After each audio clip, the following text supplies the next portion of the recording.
Hey, I'm here.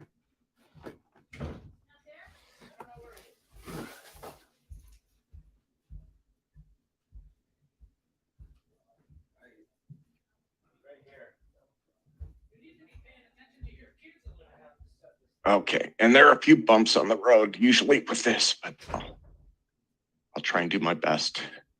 I'm not the world's best moderator.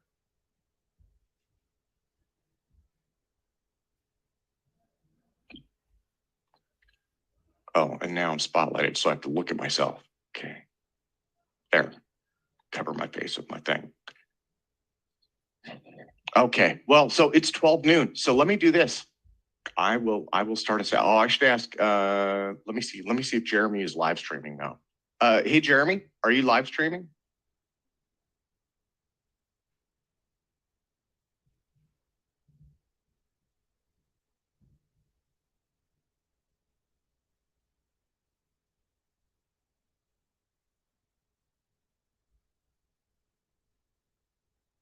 Ah, okay. He is live streaming. I see it up. Okay. So we'll rock and roll. And please forgive me if I mispronounce or screw anything up. So I'll start in 3, 2, 1. Welcome to APEC. It's December 10th, and I'm your moderator, Tim Ventura. First, I'd like to thank everyone for joining us on this call, along with everyone watching us on YouTube. In today's session, Justin Pearson will be discussing Baldwin Aerospace and their approach to hypersonic MHD propulsion. Greg Hodgin is going to be talking about the ZC Industries warp drive. And then Mark Sokol is going to be demonstrating a rebuilt Pogbanov impulse generator experiment. This is going to be a retest of the one that we did at last conference. Todd Desiato and Mark are also going to be demonstrating a completed version of the ion drive that Todd has designed. And Michael Perrone will be discussing the second law of thermodynamics. He's actually working on some projects based on that as well. We will be finishing off the event with open discussion as normal and ad hoc presentations by conference attendees if they are available. So a couple of quick reminders. You can view conference replays, details, and speaker info on our website at www.altpropulsion.com. Please save your questions for the Q&A session after each presentation. We're doing things a little bit differently now. We're not giving a full hour for the Q&As anymore. We are doing much shorter sessions when available. Please raise your hand in Zoom using Option Y on Mac or Alt Y on Windows. You can type your questions into chat as well, and we will try and go through them after each presenter finishes. So I want to introduce you now. I'm really pleased to introduce Justin Pearson. He's going to be describing the Baldwin Aerospace solution to the problem of hypersonic propulsion. He'll compare Baldwin's programs to Hermeus and describe MHD propulsion, followed by his plans to utilize this technology. He's going to be providing some details on how the technology stands out for the competition. He'll be providing some engineering level overviews as well as some business information. So he's going to try and cover the entire scope of what's being worked on there. He's also going to talk about the team that he's put together to help solve these challenges.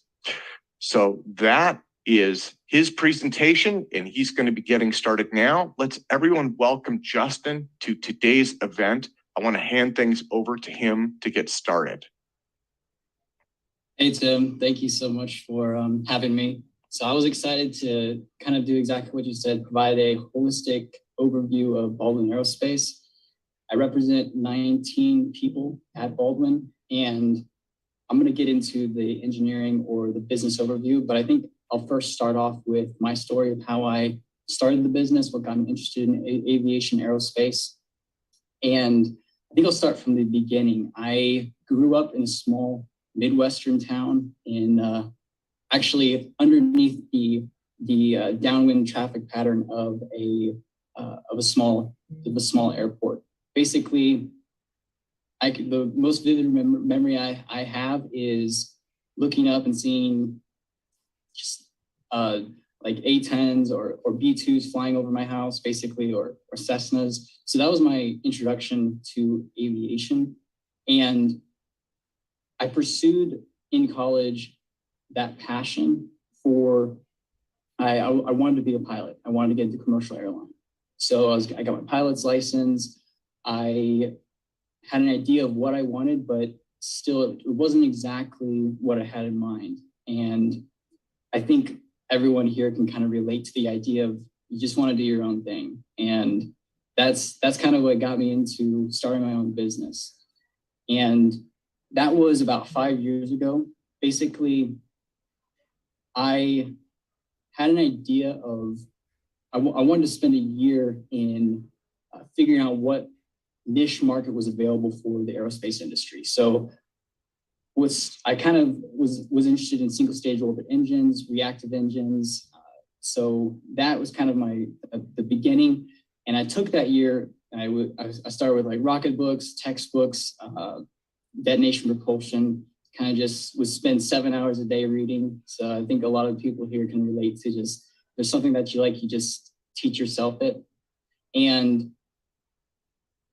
throughout the following years, the second, the third, the fourth, the fifth year, that vision of single stage orbit engines kind of evolved and transferred into a passion for hypersonics. And right now, Baldwin, as it stands, is a propulsion hypersonics business, a research and development of advanced propulsion, hypersonic technologies, and that is where that's where the 19 people, that's our focus. And working with engineers from California, North Carolina remotely, and looking towards the future. And I'm going to share my screen, Tim. I'm going to start the presentation. Let's see here. So again, I'm going to start with the overview of Baldwin, and then we'll get into some more details. So I think you can see this. I'm going to move this chat bar over. So yeah, no, it looks great. Sorry to jump in. It looks great. The slides themselves are a little small. If you're able to make those a little bigger. Okay, let me check here. It looks like it. Okay, this first slide, Tim, is a little bit smaller. I think once I go through, they'll become larger. Okay, yeah, I just wanted to let you know. It looks like they're not maximized. It's showing multiple screens. There we go. Okay. Sorry, let me mute myself out. Sorry, sir. No, you're fine, Tim. Just jump in if audio cuts out or something. I appreciate it. So the name Baldwin Aerospace comes from this area, this region of the world. I'm a fan of history, fan of the Crusades. And if you've ever heard of Baldwin IV, King of Jerusalem, the Leper King, that's the origins of the name. But also the logo was put together by Chris Lee, and kind of a focus on the obscure part of the world. And that's kind of the way I describe Baldwin. It's supposed to be out of left field and not expected. And this is going to be an overview of some of the stuff we'll go over, but this is Baldwin's team, executive managers. There's 19 people at Baldwin currently, and I can't stress enough my thanks and gratitude to the people that sacrifice. A business like this, it really requires sacrifice. People volunteer their time away from family, friends, during holidays, late at night. A lot of times we're in meetings for 2 hours at night. So I think everyone here again can relate to that. Tim, definitely you're the one who's the most busy. So again, we'll be looking at the competition of the programs and comparing those to Hermeus, the scramjet challenges, energy edition, MHD, and then something we're doing kind of to turn things on its end, to kind of add to what we imagine like a hypersonic technologies. We'll also look at perspectives, timeline of Baldwin team, real world challenges that an aerospace business face, and the partnerships and future goals of Baldwin Aerospace. So I'll start here with, I'm pretty sure everyone here is familiar with Hermeus and what their platform is. They do have the quarter horse. This is their fuselage design, right? So it's 40 feet long. It's an unmanned vehicle. And it's the test fuselage for their propulsion engine, the Chimera. And this is a turbine-based combined cycle engine. Interestingly enough, it's not complete legacy, but it relies on legacy technology for their GE J85 21 turbojet core. And it's kind of like a turbo ramjet at top speed of Mach 5. So if you compare that to Baldwin's programs, we have a test fuselage, the Arbiter, and 12 feet in length. Now, we also have a propulsion engine, the Midnight engine, and the Arbiter is the test fuselage for the Midnight engine. Now, this is a scramjet, it's a little different than Chimera, and it doesn't deal with legacy technology. So we're not dealing with the compression stage, dealing strictly with hypersonics. And we'll go into this a little bit later, Baldwin's novel combustion chamber core. That's my current focus with the engineering team at Baldwin. And even some differences in the speed. So we're looking at a cruise speed of Mach 7 plus. Even so, I think anyone who's familiar with scramjets and flight profiles, you know, there's the question, okay, how do you actually test this? How would you ignite an engine like this? And we're not dealing with a turbojet like taking off from a runway. So there's a difference in how you'd relate to the testing phase of Baldwin and compare that to Hermeus's. And I can get into that later. But again, here's a greater breakdown of the programs at Baldwin. The Arbiter, if you kind of even compare the dimensions of this program. So 8-inch diameter, 12 feet length, that's very telling if you even look at 40-foot length quarter horse. And that's something we'll see. Obviously, when you deal with the E-inspection at MHD, you're reducing size, hopefully, and reducing weight. And then the Midnight engine, a propulsion unit that solves the problems of hypersonic flight. And that's a simulation of the Midnight engine right there, simulated at Mach 6. And the focus right now is on, obviously, simulation and CFD, working remotely with the engineers. For the audience that isn't familiar with scramjets, here's a little bit of a breakdown. So we're dealing with a vehicle traveling Mach 5 plus. It's consistently consists of 4-body inlet, isolator region, combustion chamber, nozzle. And really, the scramjet, the hope is dealing in scramjets in this flight profile, but then extending this. So extending in altitude. Really, scramjets now are limited to a very small flight profile. And kind of like I said earlier, in how we would test the Arbiter, you're even limited in that. Here's a test that Northrop Grumman did of their 18-foot scramjet engine. It endured 30 minutes of total combustion, produced 13,000 pounds of thrust. But even this, how can you fit this on something that would be the dimensions of the Arbiter laid out?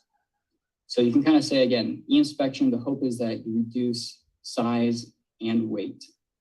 Now, the challenges of hypersonics, I think everyone here is familiar, but for the audience sake, the aerodynamic loads on the fuselage. So this picture kind of goes into a little bit of depth of the complexity of the issues that you deal with in hypersonics. So aerodynamics loads on the fuselage, thermal loads, that's probably of the top two, that's one of them. Insufficient thrust, that right there is probably the greatest. MHD has one of the greatest, can provide the greatest effect in this area, the insufficient thrust. Combustion time, trying to light a candle in a scramjet or in hurricane. That's the common illustration used. So the shock waves that a fuselage like this would experience in flight. This is also a common problem that will be used against hypersonic vehicles in the commercial sector. So dealing with the shock waves, the sonic booms. Hermeus, Boom Supersonics. These are all businesses dealing with, can you get a commercial airliner that's traveling supersonically to travel over land? So there's about 600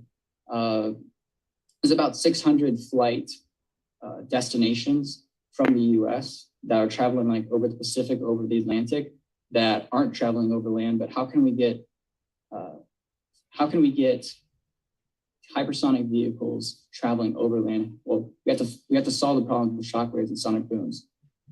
Then we saw with the Northrop Grumman example, a weight of the vehicle, especially again, the size and dimensions of the arbiter, the reaction time. So if you want to turn hypersonic fuselage traveling Mach 6, 7, 8, you're going to turn a certain amount and you're going to be miles off if you miss.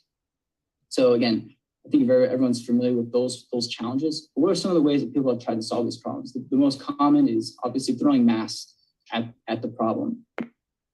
This could take the form of, okay, you're going to just use ceramics, you're going to use material thermal protection systems, or you're going to use a physical ramp in the inlet. You're going to use like a fin to vector control. We're going to talk about a way to solve these problems using energy addition and MHD. And then we're going to go a little bit beyond that. And keep in mind, again, we're applying MHD to scramjets. This is our focus, and not reentry vehicles. So we'll make that clear. So what is energy addition? And for the audience's sake, we're going to add energy into the system using a multitude of ways: electrodes, microwaves, lasers. Here's a electrode forming a plasma. The benefit is you can reduce drag. Okay, that's good. You can also increase the inlet mass flow. A common or often overlooked benefit to energy addition is you can create a heated region, which will increase the mass flow into the inlet. Now there's drawbacks to that as well, but I think it's the way I look at MHD, or in this case, energy addition. It's a great technology that's really a stepping stone into other technologies, because this is a holistic. If you want to solve these challenges of hypersonic, you have to look at it holistically.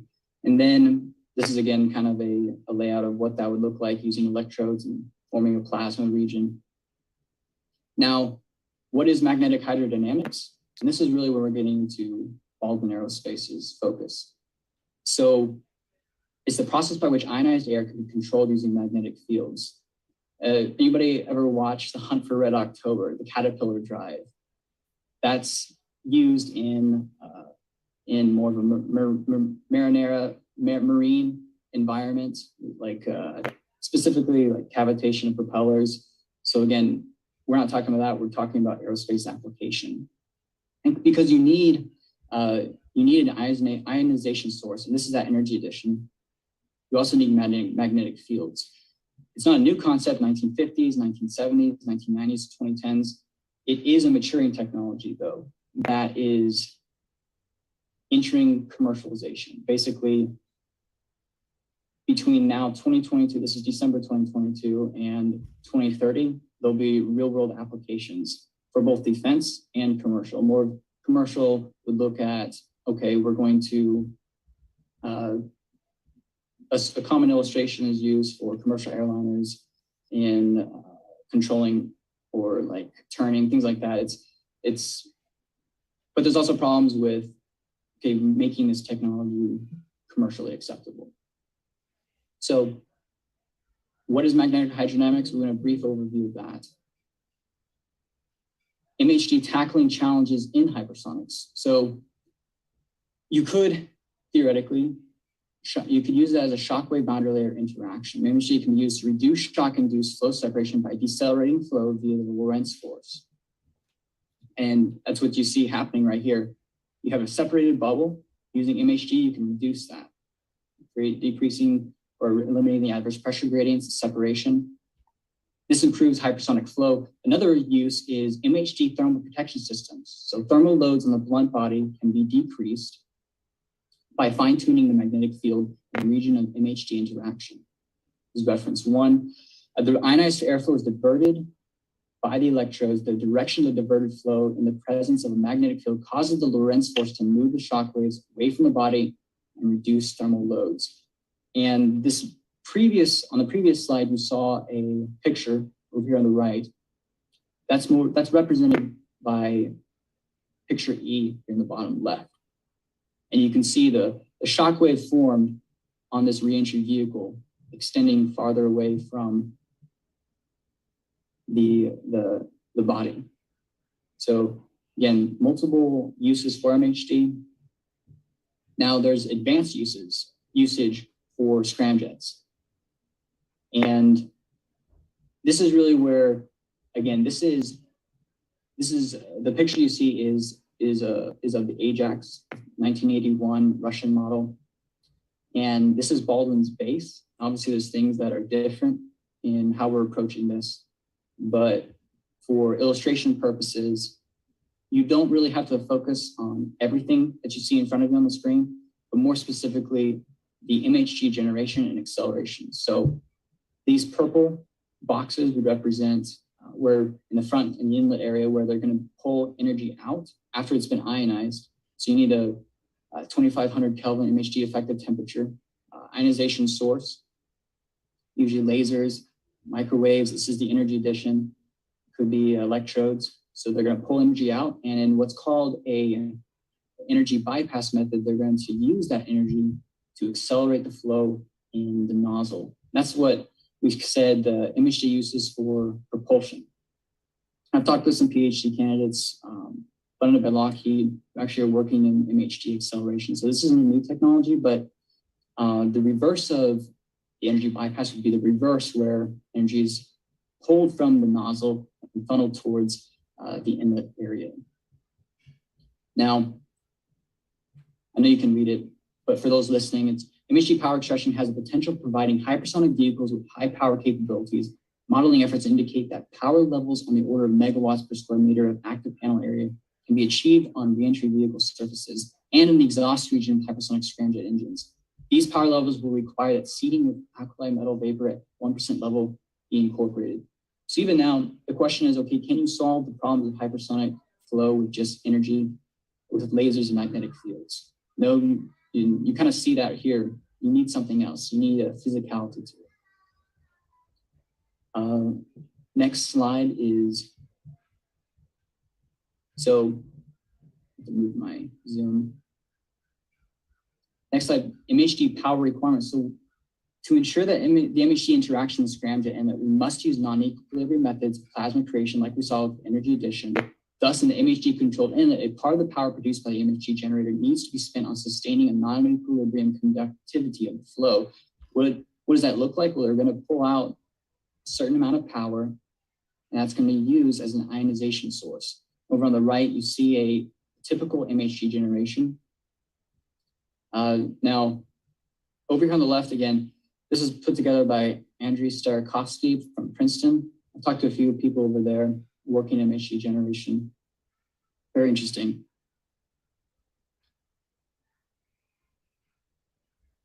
Now, there are shortcomings, and this is where Baldwin's focus is even more clear.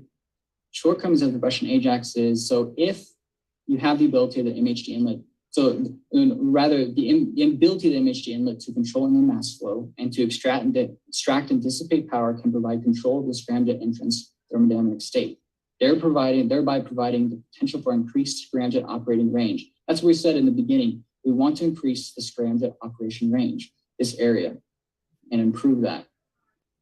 So how do we do that? We need more power. And not enough power can be generated to fly the Ajax in a real-world scramjet flight envelope. And I liken it to the kind of the Ajax is kind of like a glass half full, whereas and that's the illustration of the power that's needed or produced. Whereas the ideal situation is to provide a source of power that's overflowing. To power auxiliary units, to power the ionization source, to increase thrust, kind of like we saw with the Ajax through MHD acceleration. And this is kind of what the most important part of the speech really is. Baldwin will attain this power by generating higher energy densities. And what I mean by that? Well, this is kind of this is an interesting slide. It's a discovery mission. So whether you're looking at I'll say it like this: Baldwin is really a discovery mission because you're dealing with the underdog, or you're dealing with people that, again, we're combining what you imagine is the typical classical aerospace engineer with someone that is inexperienced. And you're going to see the team that we're assembling is really representative of that. I wanted to pull examples of personal stories that have inspired me, of people that kind of went out and discovered. So, Armstrong, Ford v. Ferrari, and the underdog, or the movie October Sky, I'm sure everyone's familiar with that. But obtaining those higher energy densities, this discovery mission, it's not a new concept. It's higher energy densities occur in several fields of physics and technology. You could look at astrophysics. You could look at nuclear weapons, nuclear energy. Reactions are broken down into four methods: chemical, you have nuclear, electrical, electrochemical. And Baldwin's team of engineers have experience in developing technology that can help withstand higher energy densities. And this will help us solve the energy challenge that you saw, or that we brought up back about the Ajax, and improving the flight envelope. I do think it's important to reference that we're not talking about 2015 Boeing's self-sustaining laser-powered nuclear fusion jet engine, the patent that they have on that. And this also isn't nuclear propulsion. And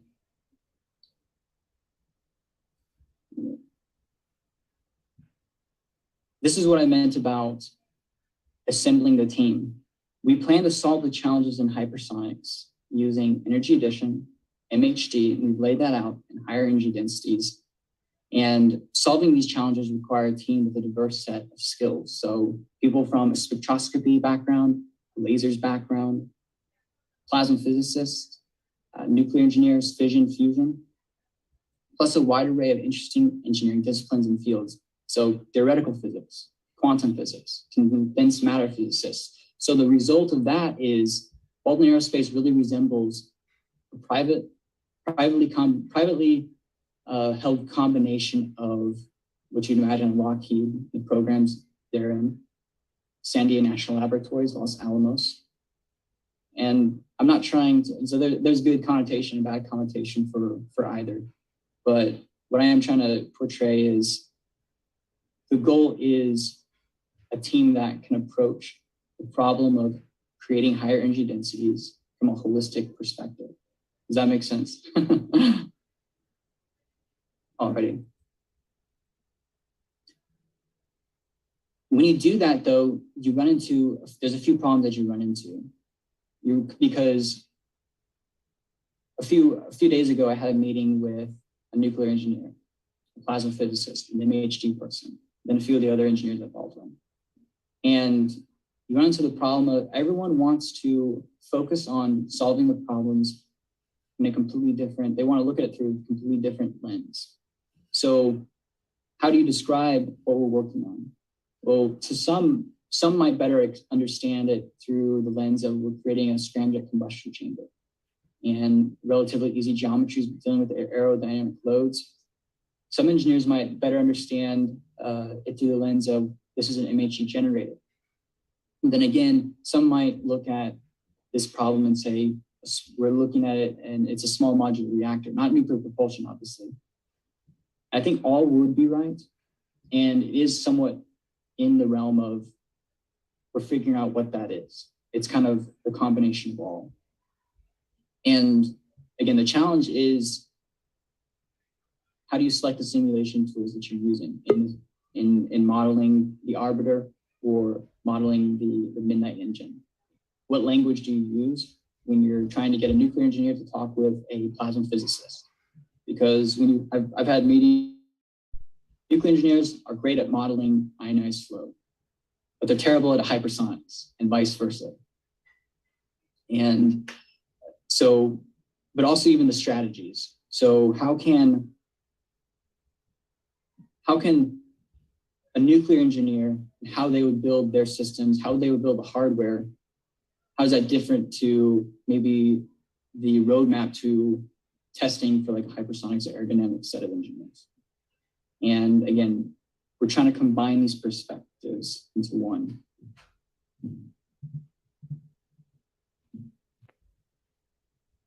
Those perspectives will then be combined into one technology. That's the hope. That's why this is, that's the end goal. And like I said, we're divided, the programs at Baldwin are divided into two. You have the Arbiter, and then you have the Midnight Engine. So the Midnight Engine, we're focused on designing a novel combustion chamber. And we'll solve the power and thermal challenges, all the things that we discussed so far, of hypersonic flight by applying our studies in MHD, energy addition, high energy density physics, and other disciplines to design the Midnight Engine. And MHD technologies that we saw are very broad in application. So the same technologies that would be applied in a combustion chamber could be equally applied to the inlet, to the fuselage, with the understanding that you can never design a hypersonic combustion chamber, scramjet combustion chamber in isolation with things like seating or even the nozzle. I don't think anybody would design it in isolation, but it's even more, even more relevant even when you would compare that to like design of like a turbojet combustion chamber. Alrighty.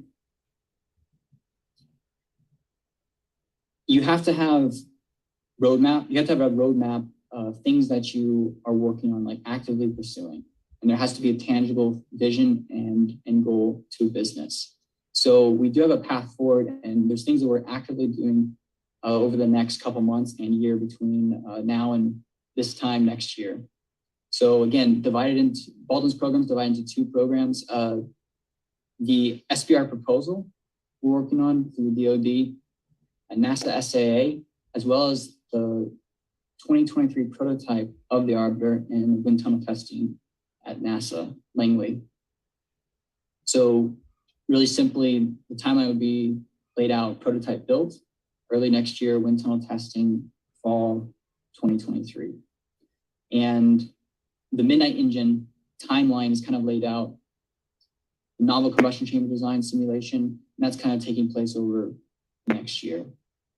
And I do have an idea of kind of smaller stepping stone goals that I'd like to accomplish through that. But then you also have, over the next 1 to 2 years, those two programs will be assimilated into one program at Baldwin, just like Hermeus's Quarter Horse and Chimera are combining into one flight test. I actually think that's going to happen this next year. And then building a propulsion test facility. And I was talking with an engineer this morning. Our goal is not to grow, or our goal is not to swell and grow. You really have, and a dead animal can swell on the side of the road. Only something that's alive can grow. So we're growing a specialized team, not a social club, of engineers that can address these problems, but that's also how we're addressing growing a facility. So we're spread out remote working right now, but building a scalable testing facility in the greater Midwestern region in the next 1 to 2 years, working with people that on the team who actually have built facilities like that in the past, or working with people that have actively built supersonic wind tunnels. So again, there has to be a tangible goals. It has to be a tangible form to all of the designs and thought at Baldwin. Now, again, I've already talked about the diversity of the team, but I wanted to highlight something else. It's kind of like when you study this. I'm not a scientist, but I respect the idea of what we can learn from a holistic approach to science. Specifically, like, what can you learn from Hawking radiation in the quantum world, and can what you learn from a black hole somehow be related to the quantum world? And I really think like the way I described, a holistic team of engineers and that can approach these problems and challenges, hypersonic flight.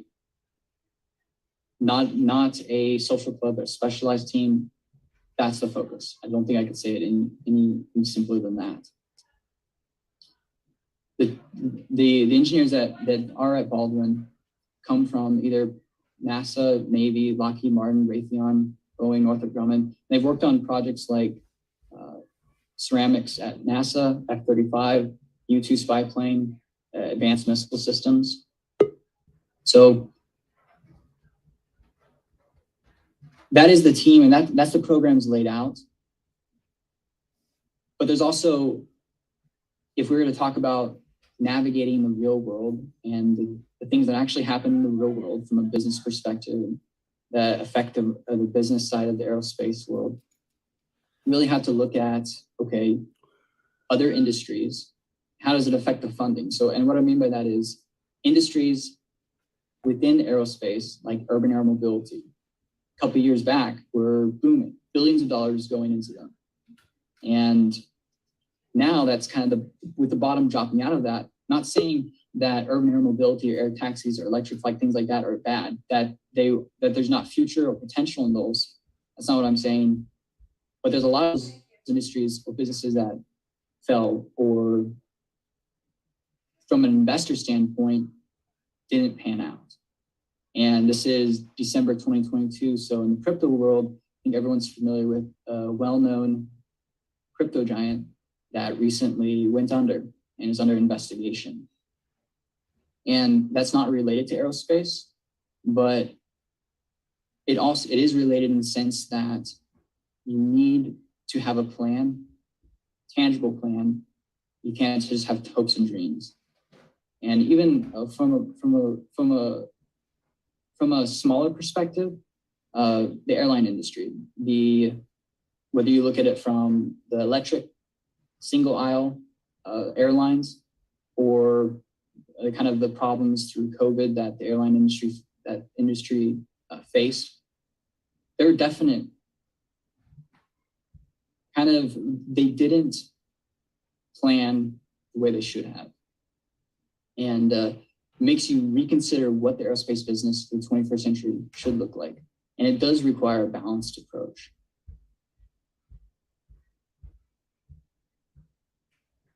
And if you address these real world challenges, there's a misspelling there. I forgot the A. It's not about, it is about removing unnecessary aerospace bureaucracy. Everyone here knows about that. It's, from my perspective, the reason I put this up here on this slide is when I first started Baldwin, it was tear down the system, remove all bureaucracy.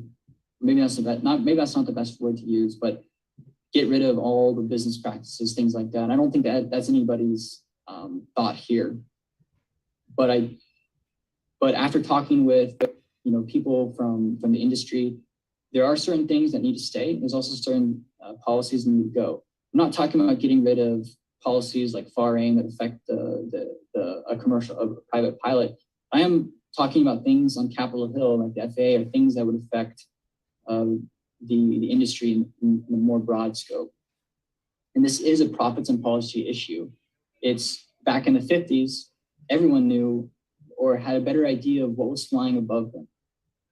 Now, no one does, the common person. And it's the common person that votes on the policies that affect the aerospace industry. So in order to address these problems, there needs to be an education process. I think that's what APEC's about too. And again, it is a balance, but the real world challenges like mass production, which is really rooted in affordability. So a propulsion engine, like the Midnight engine that can be mass produced and affordable for the common man. That's the end goal, I think, for any propulsion unit. You can't have a golden cannon. Also supply chain. If this is probably the biggest, the greatest roadblock that the aerospace industry is facing right now, even SpaceX or Boeing. This really affects everything. And the hope is to create a more robust scramjet. Think like hypersonic launch systems or Kratos with the Spartan engine. And Baldwin's approach is not just slapping MHD technologies onto a scramjet, but really going down to the singularities, the building blocks of what can we learn from the past 70 plus years of hypersonics? What can we learn from detonation engines or turbojet engines or propulsion, Hall thrusters, ion propulsion, plasma propulsion? And that's why, and that's the theme. It's a discovery mission that can answer those questions. And that's the way, when I talk to investors, the business people at Baldwin, don't oversell Baldwin anything but that. And there's also, it's not just about Baldwin too. There's partnerships that need to be in place in order for us to succeed.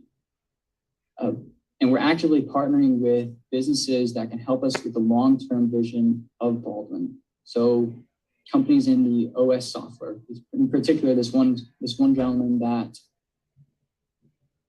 developed F-35 OS, and the Air Force came in and was like wanting to have control, as they do. And he said no. So he started his own business. Businesses in the quantum computing world. There's a guy who works with Airbus and has his own business.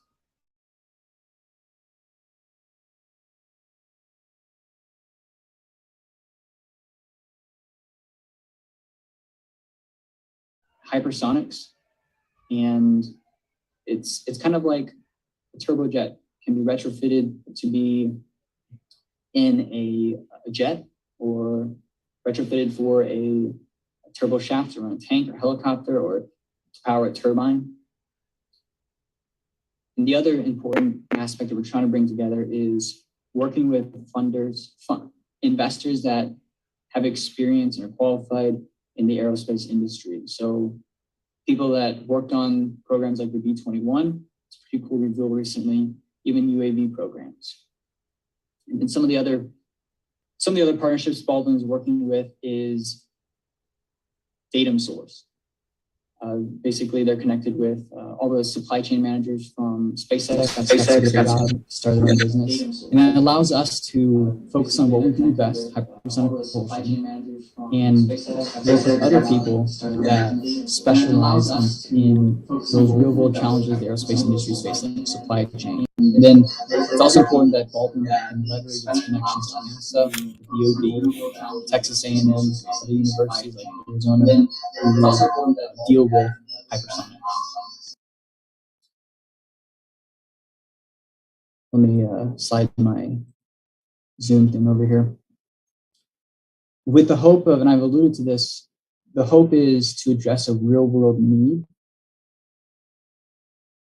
after we've addressed those challenges. So looking to a road to commercialization. When you talk with an engineer, undergraduate, or PhD candidate, or really anyone, and they go after it. And obviously, I know the audience that I'm speaking to now understands this, but undergraduate working doesn't, when they go to Lockheed, Raytheon, Northrop Grumman, that technology they're working on isn't going to make its way to the commercial sector, especially with hypersonic technology. So how can you fix that? The defense and commercial application that we're looking at. And again, I already brought this up, other industries. So that Baldwin's best bet for the late 2020s, early 2030s is to look towards the Midnight engine servicing or providing service for commercial single stage orbit engines. Because again, extending that scramjet flight envelope allows things like SSTOs. Partnering with commercial airlines. There's a lack of hypersonic propulsion providers out there. So when Boom Supersonics, when Rolls-Royce pulled out of the contracts with them, and they were left scrambling for a propulsion engine, Baldwin down the road could potentially provide that. There's also defense application for NGAD. NGAD is this top secret program that everyone's familiar with, but in the framework of that program is the idea that propulsion units will be used cross-platform. So F-35 or 6th gen fighters, that propulsion engine will be used also in B-21s, or there'll be switchover, there'll be comparisons between the two. And you can kind of see them supersonics over here that are Overture, and then Air Force Research Laboratories representation of what INGAT is. And this is I'm always contacting, or I usually spend about 2 hours an evening talking with people online. Basically, my goal is networking with people. It's talking with people, whether they're engineers, undergraduate, PhD candidates, senior engineers that are basically retiring or coming out of the workforce. That's, I think, talking with those people and learning from those mistakes. One of the senior engineers at Baldwin was a part of a aerospace startup that failed in 2013. And so what can Baldwin learn from that? Or what can we learn from the successes? Because again, it's a balancing act between learning from getting rid of unnecessary bureaucracy and keeping the things that allow us to compete on a global scale. And there's also a funding aspect attached to that. I have to watch for getting in bed with the wrong people from the money side of things. So I'm going to stop the share real quick and go to, there's a few thoughts and observations. The remaining time that I had, I did want to thank Tim, Mark, Jeremiah, and Jeremy for the opportunity to speak. And again, I represent 19 people that are just passionate about the aerospace industry. And again, these are people that volunteer their time, and they're all at all stages in life. They're PhD candidates, they're undergraduate, they're senior engineers coming out of the workforce, retired, just wanting to stay involved. They're also engineers that were isolated from working at Lockheed. They knew they would never work at Lockheed, but they're free thinkers. So the combining of both parties, I think, is kind of what I'm trying to grow Baldwin to be. And I just have I wrote down some things here just as some quick observations in the 13 or so minutes I have. The first one is, okay, this is interesting to think about. To me, the EM spectrum is the only field capable of dealing with the flows. And the result of that was kind of what we saw with reduction in size. If you compare the Arbiter to programs like Hermeus, or even programs like reactive engine, Skyline engine. Another thing is, when you're going down, kind of broader speaking, propulsion engines, when you're going down propulsion path and looking at the different technologies, this is kind of what I did at the beginning of that year when I was trying to figure out the direction I wanted to go in. There's a lot of propulsion ideas that didn't pan out or are kind of not future-proof.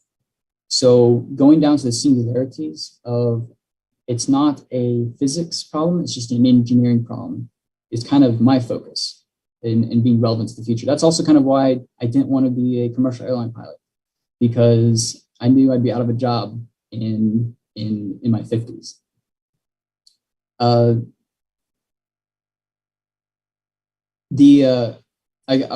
kind of end with this story.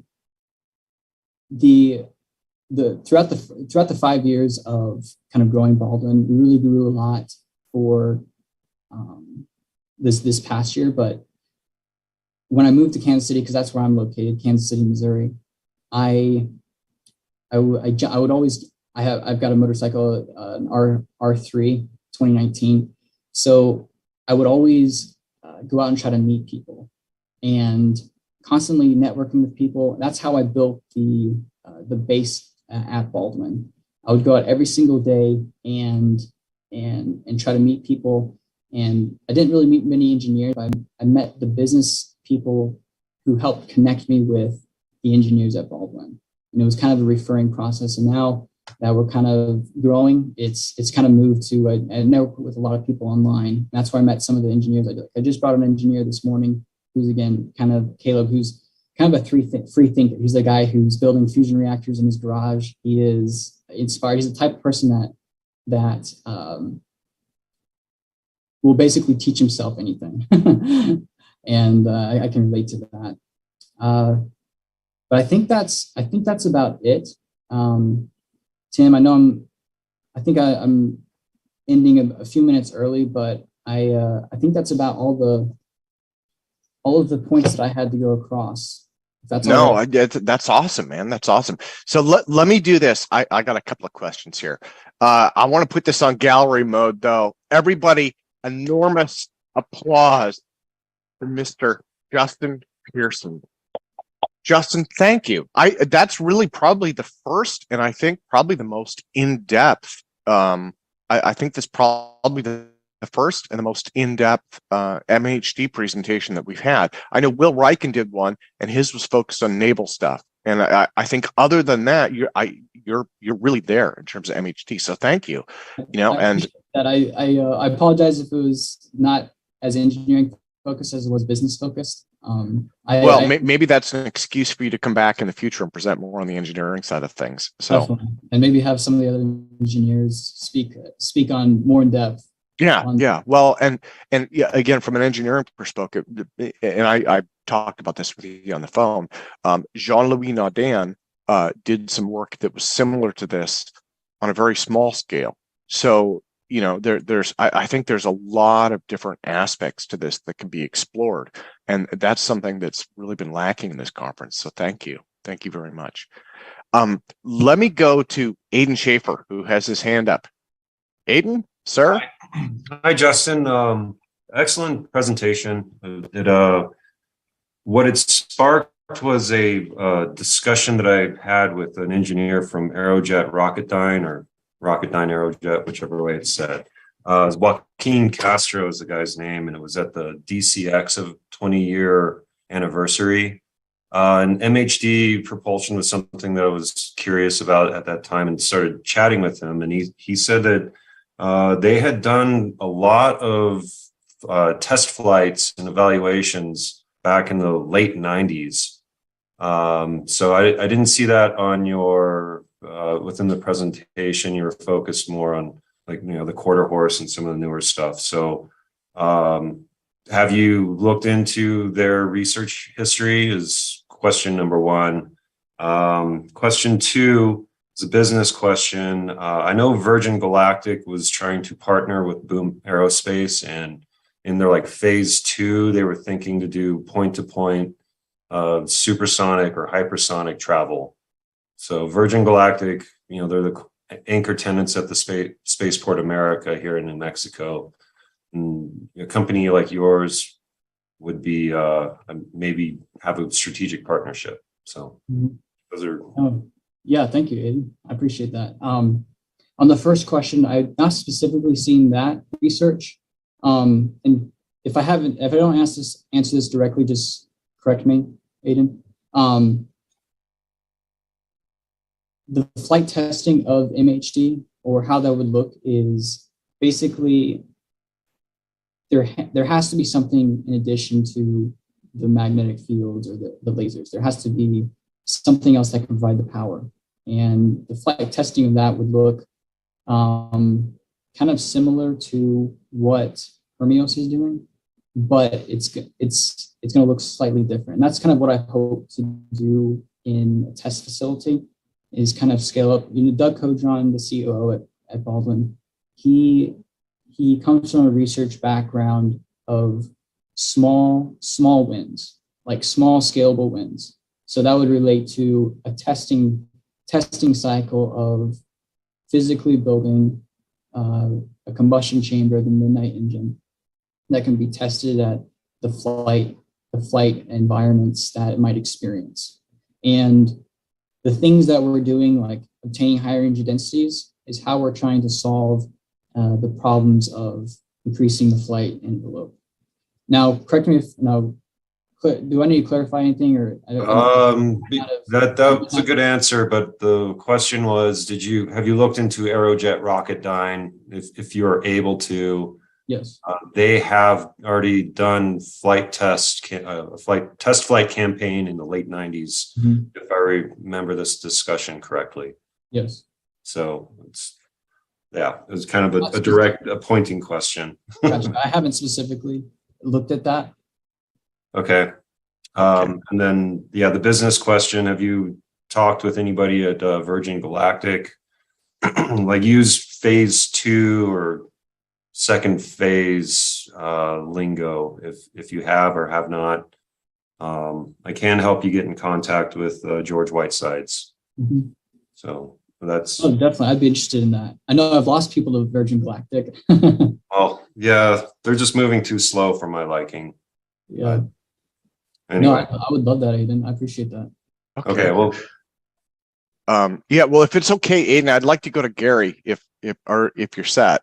And awesome. Thank you, sir. Aiden, thank you. And let me go to Gary, and then we will go to Greg Hodgin for his presentation after that. Again, we're shortening things down a little bit. Gary, go for it, sir. Yeah, thanks, Justin. Really interesting talk. I had a question related to the bypass. You presented Ajax, which had the MHD bypass. The whole point of which, of course, is to slow down the flow. You take energy out of the flow, slow it down for the combustion chamber, put it back in at the end, right? So that's what's leading to my question about the midnight scramjet. What is the maximum Mach number that internally that the scramjet combustion chamber can tolerate, and does it need MHD bypass? Yeah. So good question. Thank you, Gary. The idea of slowing the air in like the combustion chamber of scramjet is not new. It's already used with flame holders. So that's Baldwin's approach is how can we use what's already there, the hypersonic flow, the temperature, the existing scramjet combustion chamber layout. How can we use those principles and then slow the air like you said, and use that? So does it need MHD bypass or not at this stage? I think we're looking at both. So we want to apply MHD generation to the combustion chamber as well as the inlet and the nozzle. Okay, thank you. Awesome. I know that's interesting. MHD generation is not typically thought or applied to the combustion chamber because there's challenges with that. So I'll acknowledge that. Awesome. Gary, thank you, sir. Let me go to Ross, and then I think we're probably just about out of time. Ross, go for it, sir.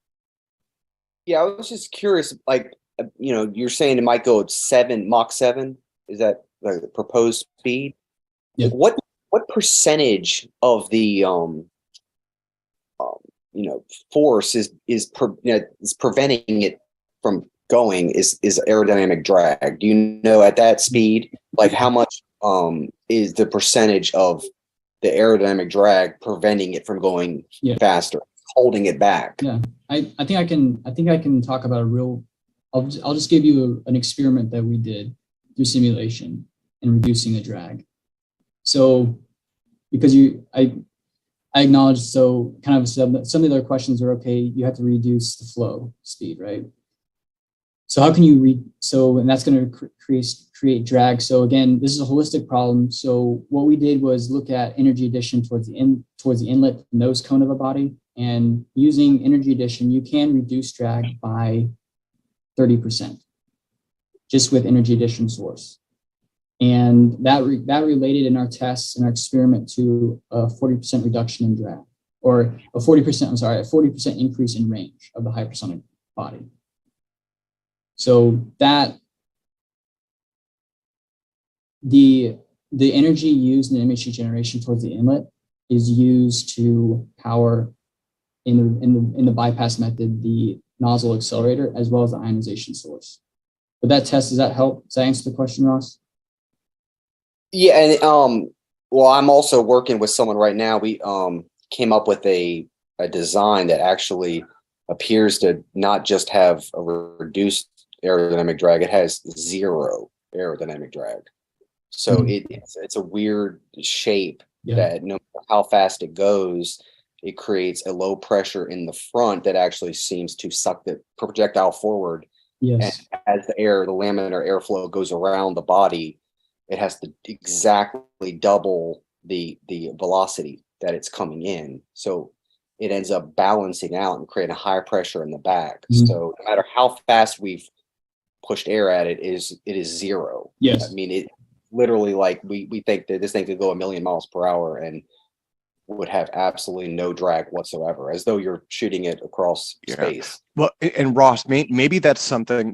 We're at the top of the hour. I need to go to Greg. Maybe that's something you could follow up with offline with Justin. Justin, do you think you could put your email in the chat, and then you and Ross could go more on it? Okay. And Ross, let me apologize for cutting you off. I need to put Harold's hand down too. Again, we're going to 1 hour for presentations, and so that's. I'm still kind of getting used to it. Okay, so let me do this. I want to introduce our next presenter. So before we do that, everybody, let's just give another hand to Justin Pearson. And again, everybody, let me apologize for a few bumps on the road. Justin, was a great presentation. I'm still getting used to doing 1 hour presentations instead of 2. And it was just with the 2 hour presentations, what we just didn't have, we didn't have enough people asking enough questions, I guess. So maybe in the future we'll go back to that. But okay, so I want to go now to Mr. Greg Hodgin. Greg of the ZC Institute. He's going to present a model for a new type of propulsion system that's based on initially the research into the Alcubierre Drive. He believes that warp fields can be generated efficiently and used as a means of producing fusion energy, which can then in turn be fed back into the warp field for propulsion purposes. So I guess I could just do a few words, before Greg goes on. I've been talking to Greg over the last couple of weeks off and on. Mark Sokol actually connected with him and forwarded him to me. So if you're familiar with the Alcubierre Drive, that's definitely kind of a start, but he's doing a lot of really, really innovative stuff. One of them is his team is looking at how to use that to potentially generate fusion, right, to power the device. And another thing that they're doing is looking at pulsing their warp drive, rapidly pulsing it, right? Like potentially even the megahertz range. And so there's a lot of innovation that he's trying to put into this. So without any further ado, let me bring Mr. Greg Hodgin on and ask him to unmute. Sir? Of course. And Tim, thank you so much. I very much appreciate the introduction. Hello, everybody. My name is Greg Hodgin. I'm the executive director. I've been running a nonprofit for so damn long. I'm the CEO of ZC Institute, which we started it's been about 1.5 years right now. And I'm going to do my best not to take up the entire hour because I don't have that much to say, but I'll do the best I can with what time I've got. So I'm going to go ahead and share my screen with respect to the to what we're doing here. Let's see. Let's do that and that, and everyone should be able to see that, right? Good. Okay. Yeah, it looks wonderful, Greg. Oh, excellent. That's good because my graphic design abilities are shit. All right. So ZC Institute, this is what we're talking right now. What we're kind of focusing on right now is the first couple of stages of the program, but because of what APEC is about, I'm going to actually dive all the way into stage 4 or phase 4 of our program. But right now, stage 1 actually is going to be dealing with the energy crisis and the fact that by 2050, the world's going to need about 25 trillion kilowatt hours. And the average American home uses about 11,000 kilowatt hours. So that's more than 2 billion US homes by 2050. And that's really conservative. We're probably going to need a lot of power, like a great deal. That's a 500% energy increase from now until then. We, of course, have a number of polluting power sources. No matter what you use, there's usually some sort of cost to it. Even geothermal, you've got to drill it somewhere. Hydroelectric, you've got to build a dam somewhere. You have environmental issues. If you're using fossil fuels, of course, you're producing a great deal of carbon emissions. There's all kinds of things, right? And there's a limited supply. Sure, we can do solar, but unfortunately, the sun has this bad habit of going away at night. We don't know where it goes. So we can't use it all the time, which is very sad. So no matter what we do, we're going to have to figure out some sort of something with respect to the energy crisis. So we are doing work with quantum space-time distortion technology and warp technology, but we are trying to approach it more as a fusion startup company. The reason is because a lot of investors, in fact, most of them, don't really want to give money to macroscopic warp drive devices. But boy, when you say fusion, they really start paying attention for some strange, unfathomable reason, which we'll get into later on. The thing about nuclear fusion right now, of course, and I'm talking to a bunch of engineers, and by the way, just for the record, I'm not an engineer, nor am I a scientist in that way. My work has actually been in history and political science, which we'll get into later on. But when it comes to fusion, there's usually two main ways to do it. You're talking about using a tokamak or you're using laser confinement. Either way, you are engaging in a brute force approach. You're heating something up very, very hot, and you're creating a ton of pressure to force them to fuse together. So you're actually trying to overcome massive forces with respect to overcoming Coulomb forces to force hydrogen or helium-3 or whatever it is to actually fuse. We've got a kind of a way we can get around that. Now, if those of you haven't read anything about the warp drive, Dr. Miguel Alcubierre in 1994 actually kind of said what's on this screen right now, which is there's a nice cheat. Matter nor energy can usually exceed the speed of light, but space-time certainly can. In fact, there's no limit to how fast space-time can expand. And a warp drive warps space-time itself inside a warp bubble. So you're basically compressing space-time in front of whatever you're compressing in front of, and you're expanding it behind it. So to an external observer, anything inside the warp bubble can move at any arbitrary velocity, including above the speed of light, depending on how much energy you pump into it. Now, according to some of the research right now, and most of the research is saying that you're going to need exotic matter for FTL warp drives, faster than light. But subluminal, according to some of the more recent papers, specific Bobrick and Martier in 2021, Eric Lentz in 2021, and also Phil Heisenberg, subluminal warp drives do not require exotic matter. They only require regular matter and energy. And this gives us the opportunity to develop and master the technology before attempting FTL. The idea is that basically you have training wheels for sublight and you work your way up to FTL. And only within the past year or so has theoretical warp drive become possible and practical at all.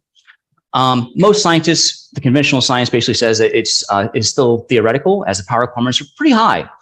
One of the main reasons behind that, though, is that most of the theoretical papers set an arbitrary radius for what they were trying to build a warp drive about, which is R equals 100 meters. That's enough to, kind of build something like this behind me, which if you haven't watched Yes Discovery, it's hit or miss.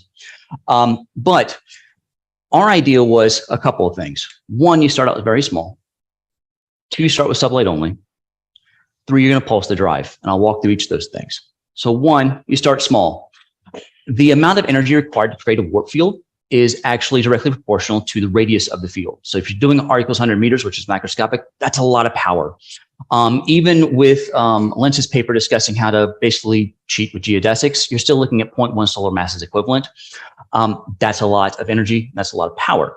So we're starting very small, nanometers or angstroms instead. Maybe nanometers, maybe angstroms, maybe micrometers. Depends on what's going on. Depends on what we're going to do in the lab. We're not entirely sure which one's going to actually work or not.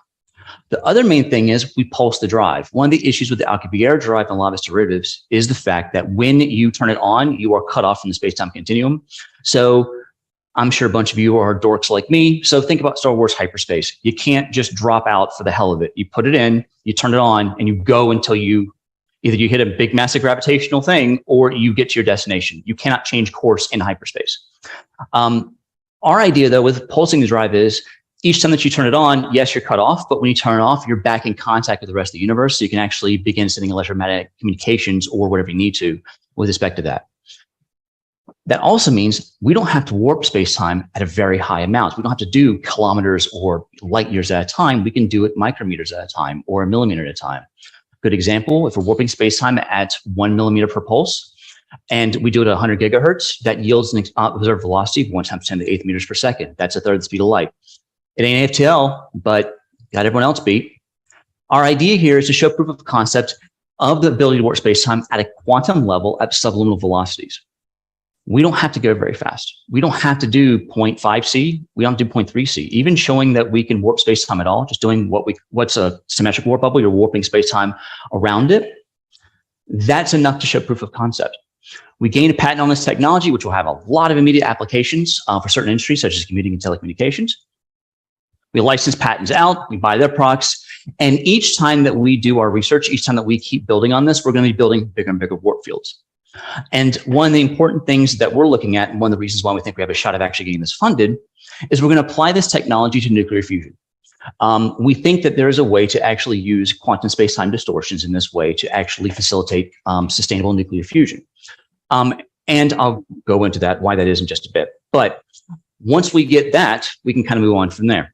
One of the main issues that we see with a lot of these warp fields and warp technology itself is the power requirements. If you've ever seen South Park, you've ever seen the underpants gnomes.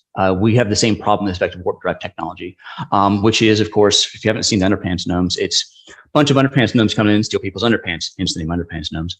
And one of the kids asks them, what's your business model? And they say, oh, step 1, steal underpants. Step 2, step 3, profit, right? And so we kind of feel the same way when it comes to this, because a lot of people going warp drive, proof of concept, let's build the Enterprise. Well, where the hell is your power source? Where are you getting your power from? And a lot of people are going, well, we'll just find, we'll use exotic matter. It runs itself and da-da. A lot of this is way out there, right? You're going to need a really strong power source. And there's really only two that'll work, right? There's fusion and there's matter-antimatter. And we don't have the technological expertise as a civilization right now to really build, to really create and maintain the amount of antimatter we're going to need to do this stuff. We ain't to Star Trek yet, unfortunately. Fusion, on the other hand, we do have an idea of what we can do about that. So here's the idea behind, and again, I'm going to go into the business model, why we think this is going to work for us. This is one idea of what it might look like until we actually go in and engage in this research and actually really dive in and begin doing replicable experiments. This is one idea, might be another one. If you look at this right now, the black circle in the center, that's inside the warp bubble. Nothing happens inside that. It's non-relativistic. So nothing affects that if the warp field is built correctly. The red, you guys can see my pointer, right? I'm hoping you can. If you can't, that's you good. Okay, you can. Cool. So this red piece right here, we're not sure what this is going to be. It might be electrons, might be protons, so it might be an electrical charge. It might be a positive charge. It might be electromagnetic radiation. I've got one team that's working with radio frequencies. We're not sure yet, but the point is that you're going to create this very thin shell, which is why, if you'll notice right here, 1 or 2 angstroms, we're talking really small. We're going to make something very dense. The key here, though, is this nice little purple, almost like a very, very thin little purple piece right here. That's the magnetic confinement. And that's where the key to the pulsing actually comes from.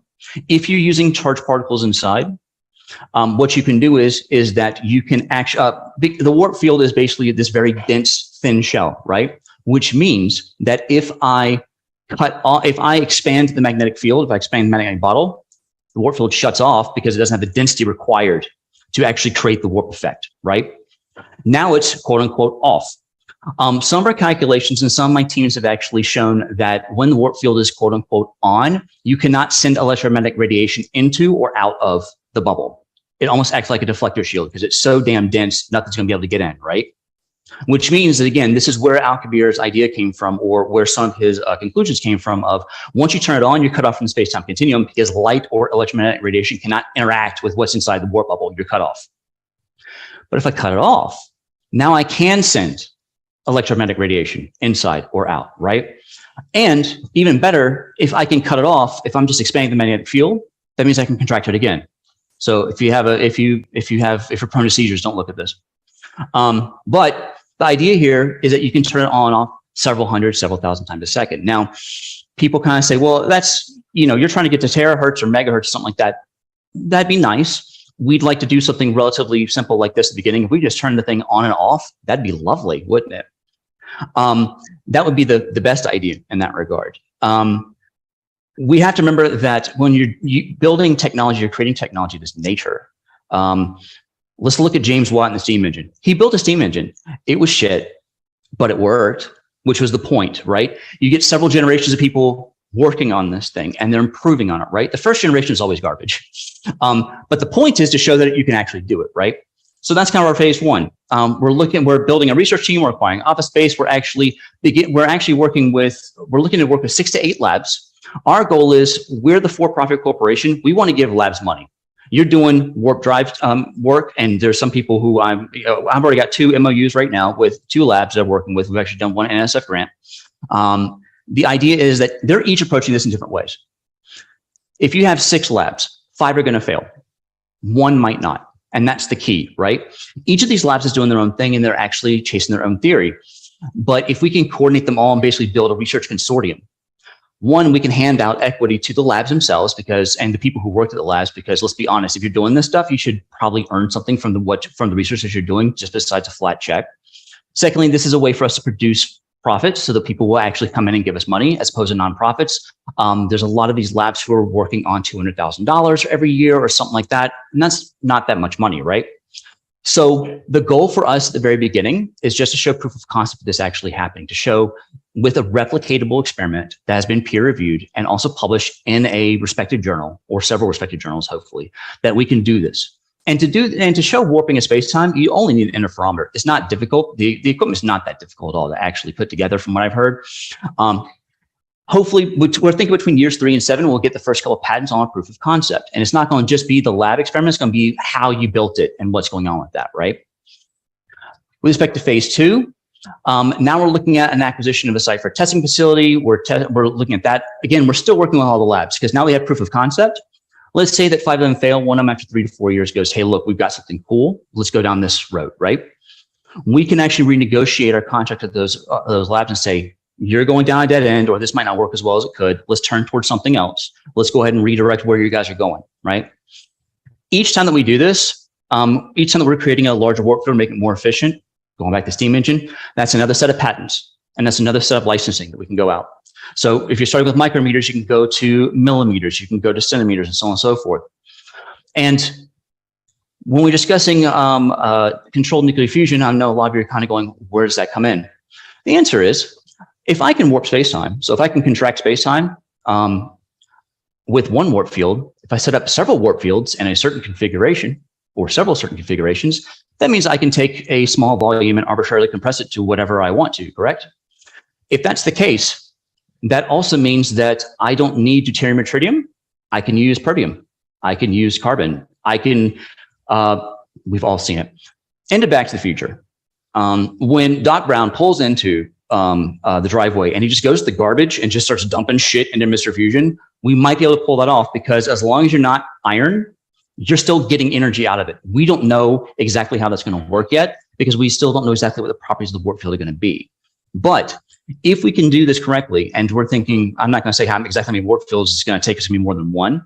Once you get it charged up and now take a lot of energy, you don't need to recharge it every time because again, when you're pulsing it and you're cutting and you're expanding the magnetic field, you're not cutting it off, so you're not dissipating the charge. That means that I can turn it on and off, and I'm only have to put a small amount of energy to keep it going.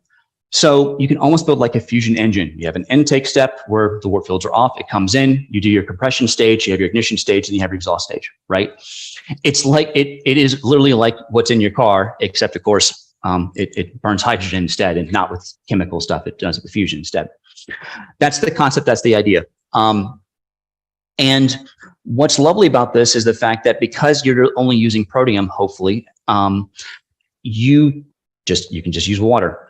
That's just going to be electrolysis for water into hydrogen and oxygen. That's a little bit of sulfuric acid. Mwah, there you go. So then your byproduct is going to be helium, electrons, and well, oxygen, because you're actually cutting water in half.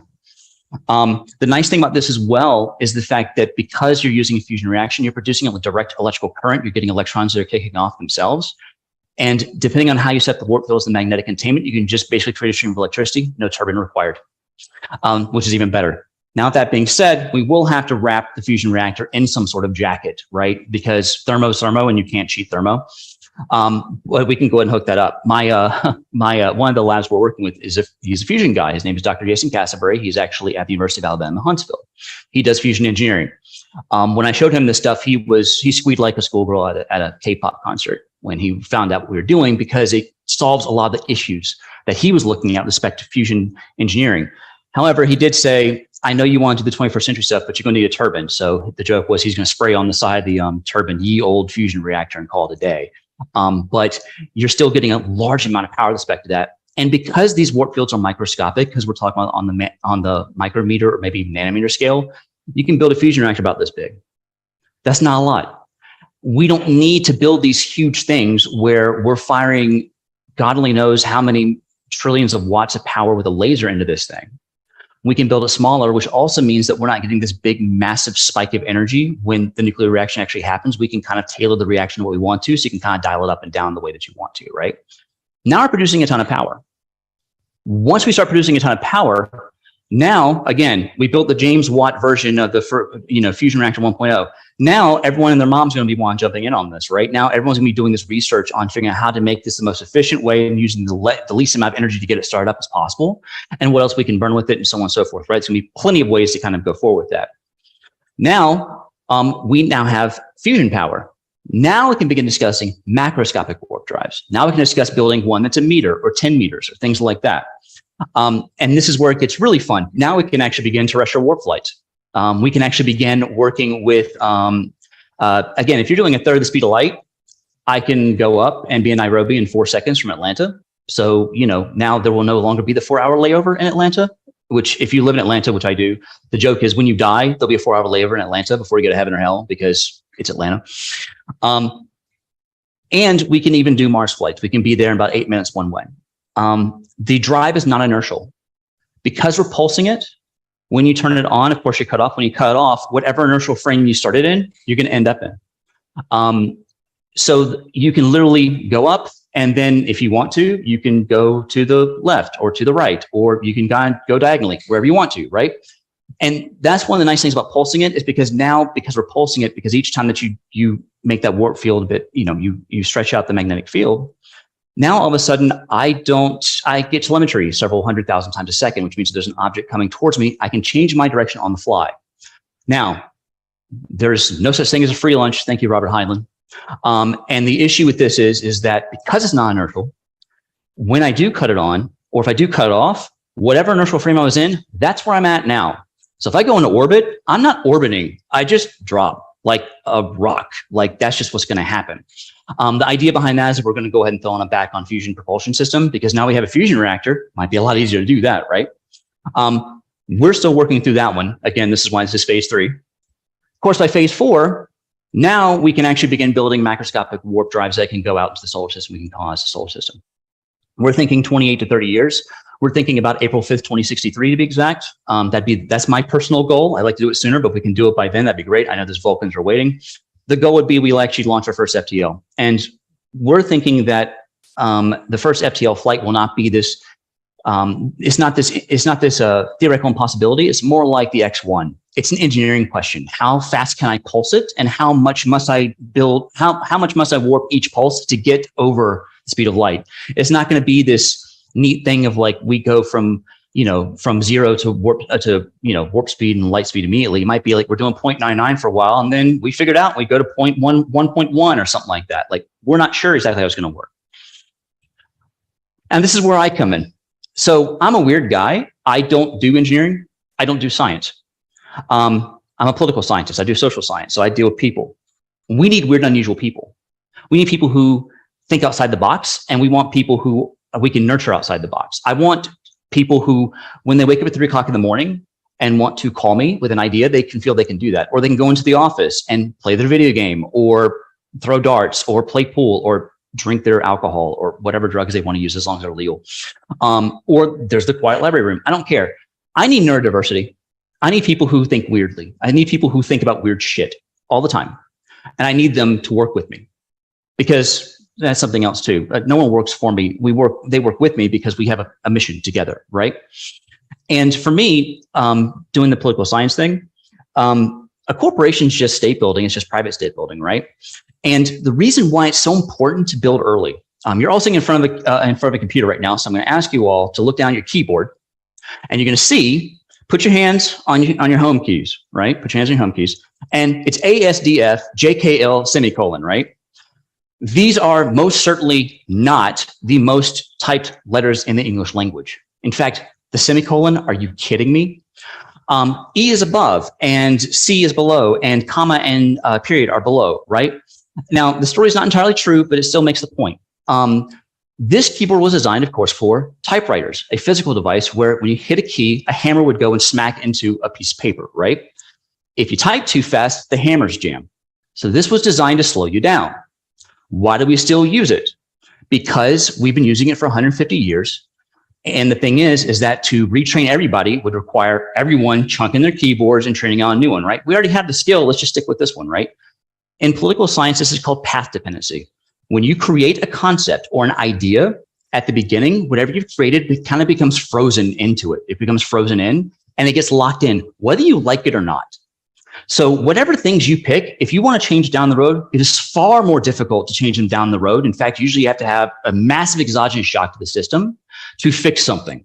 Good example, the international economic system. Bretton Woods happened at the end of World War II. For those of you who do not know, Bretton Woods system is actually what kind of is, it's why the currency of reserve in most countries is the US dollar. It's why if you do aviation, the international language of aviation is, it's English because we wrote the rules. Telecommunications, if you're in the United States, our country code is 1. Why? Because we're number 1, go USA, rah, rah, eagle, all that good stuff. But because we wrote the rules. Because we haven't had a large exogenous shock since then, there has been no push to change those rules, even though the world has changed a lot since 1945, right? Path dependency is a thing and it's important. If you don't get your stuff set up right, it might screw you down the road. Hand dryers and DEI. We're really pushing for diversity, equity, and inclusion for a really big reason. Oh, 2 reasons. One, if you're building warp drive, you should probably look at Star Trek, and Starfleet was kind of all into DEI since the 60s, so think about that. Secondly, a good friend of mine who actually does DEI for a living talked to me about how she was working with people who designed, the hand dryers in airports. So you put your hands under it and dries you and all that good stuff. And this one had it could blow like the toupee off of somebody or something like that, right? She asked him, did you test it with different people? Yeah, we did. We tested it with different people, so on and so forth. Goes to market. Someone sticks their hands under there. It was a black person. It doesn't pick up because the skin color did not activate the sensor. So they screwed half their market up because they tested it, but they didn't test it over everybody, right? Everyone from a physical and from a mental perspective has usually had different stuff. They have different things going on, right? You need a big sample size, but it can't just be a bunch of straight white guys. You've got to have other people who are looking in because a lot of those different experiences will help us understand what the hell's going on, right? When it comes to this stuff, especially, you want engineers, you want scientists, you want people who think outside the box, but you also want to think about people who aren't scientists and engineers who are thinking outside the box because they might tell you something that you never thought of, which is the point, right? And again, we want to build to last. I'm going to die at some point in the future. I'm not planning on it. I'm going to, keep living until I don't. But I'm pretty sure I'm going to die. If anyone has a solution to that, I am listening. But until then, I got a plan to make sure that the company I build will last as long as I need it to for this 30, 40, 50 years, right? And when it comes to this as well, we're going to ride Roman. The idea behind that is that you keep 1 foot in the past. You always look at your history, see what's going on, and keep 1 foot in the future. Where are you going and where you want to go, right? And of course, with the act of writing itself, you're in the present. So you're trying to stay, you're trying to make sure that you learn from your lessons. You pick up the historical things that you need and you move on from there. And that's me. The reason that when we approach investors, one of the nice things we can say is that because I've already done a lot of this work at the United Nations, we can actually build a lot of public-private partnerships. Every dollar you give me, I can get $1 or more from the federal government. And that's kind of a really big thing. So in case people think I'm lying, here's my UN badge. There you go. It's actually still good until 2022. There's a way to actually make sure that you're always in front of the government and to make sure that they are paying attention to what you're doing. We have a number of scientific partners. 2 of those guys we've actually signed MOUs with, Dr. Chan Skilin and Dr. Jason Casper, working on MOUs with the other ones as well. And my CEO actually advises U.S. Joint Chiefs of Staff.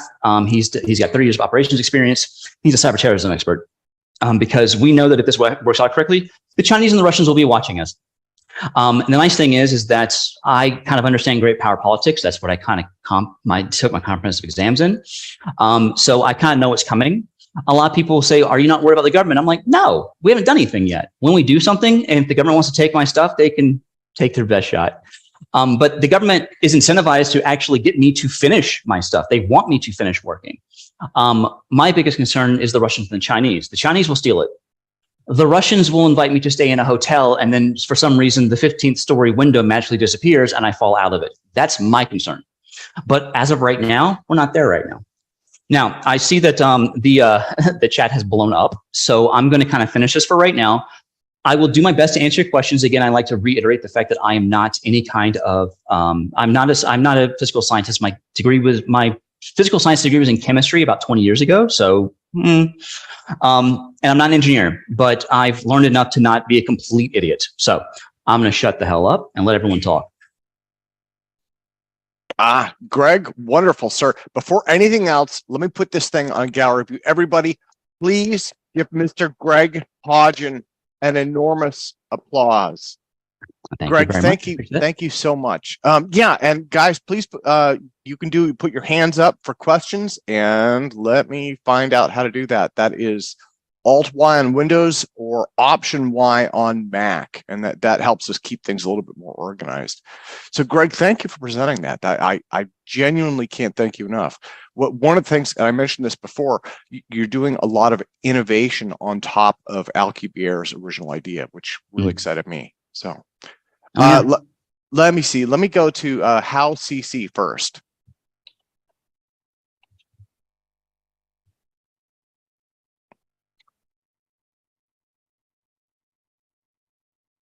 Okay, and let me see.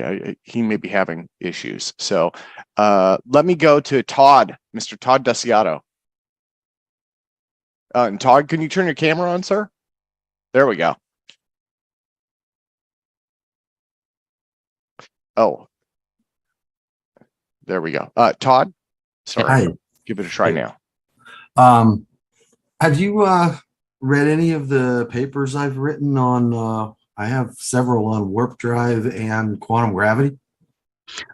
I think that they're in my hopper right now. If you could do me a favor, my email is actually down there. Send me everything that you got, and I'm happy to read them. It is, hold on one second. I'll show you this. I have done the best I can to collect a little bit of research. And anything that those piles in my time. Yeah. So anything I can add to this, I'm greatly appreciative for. I'm doing the best I can to keep up with not just this, but also the fusion stuff as well.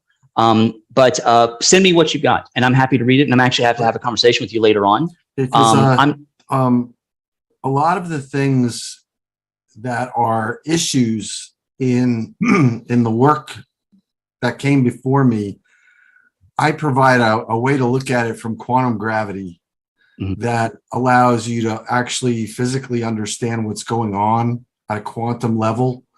And once you understand that, the whole concept of creating a warp bubble goes away. And it's all about how you manipulate the matter, not the space-time. Yeah. Then definitely send that to me that way, because you're absolutely right in that regard. A lot of the research with respect to warp drive literature, the warp drive literature especially, is very heavily based in general relativity and not in quantum. Yeah, and you were saying about path dependency. Yep. When Einstein came up with general relativity at the turn of the 20th century, the whole thing was about geometry, mathematics was the leading field at the time. And the Minkowski and Riemann and all of those people influenced him to look at this problem, which is simply looking at acceleration, to look at this problem in terms of geometry. And that path has stuck.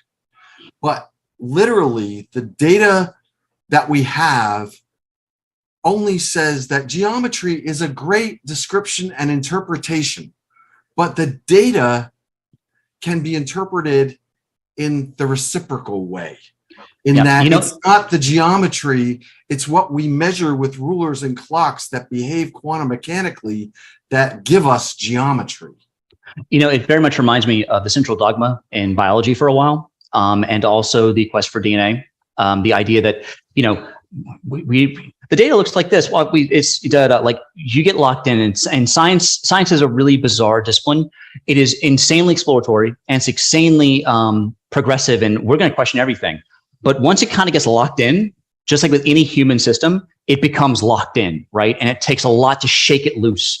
For the past, since the Copenhagen interpretation of the 40s and the 50s, like we've been locked in. There's GR and there's quantum, and and they don't touch and they don't talk to each other. And that has fixed that, but yeah. Oh, well, then I'm definitely down to see that, and I see other people hands up as well. So do me a favor, send that to me, and to everyone who's listening right now, I put my email that I'm using for this into the chat. So if you want to send me something, that's fine. Send me what you got, Todd. But I wanted to mention one more thing. You're talking about doing quantum warp bubbles and things like that.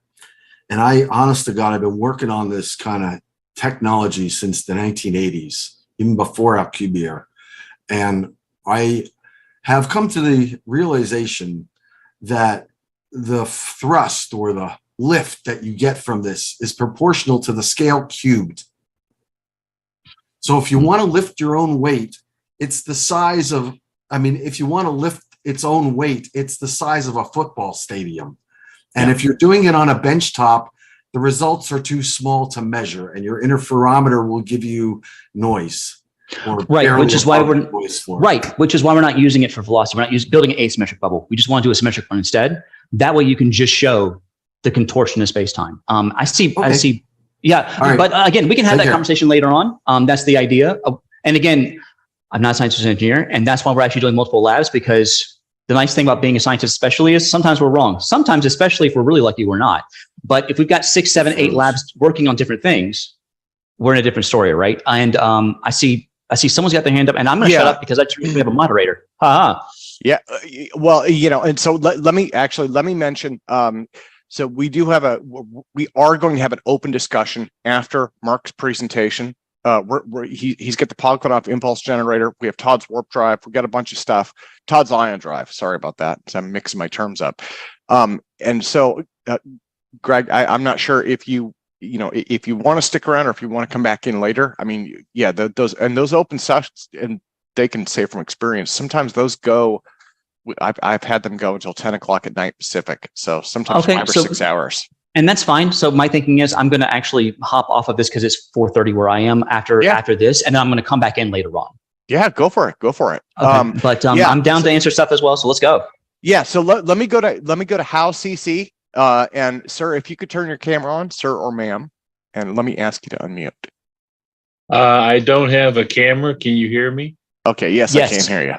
Okay. I came in on the tail end of this program here by Mr. Hodgin. What was he speaking about? In brief. Well, what I would probably recommend is instead of restating the presentation, we are going to have a replay up. So why don't you visit our website at altpropulsion.com. We're going to have it up there. Another place that you can look up is Jeremy Reese, Alien Scientist YouTube channel, and you should be able to rewatch the entire thing. Yeah, let me just ask quickly. He mentioned that he had some kind of relationship with Dr. Eric Lentz on the warp drive. Dr. Lentz himself encountered some difficulties later on through some other theoretical physicists.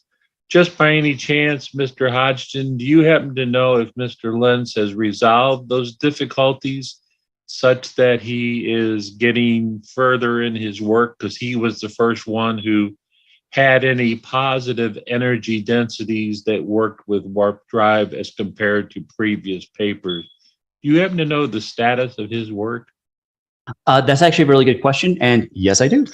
Dr. Lentz, and you're right, there's a lot of pushback with respect to what he was doing.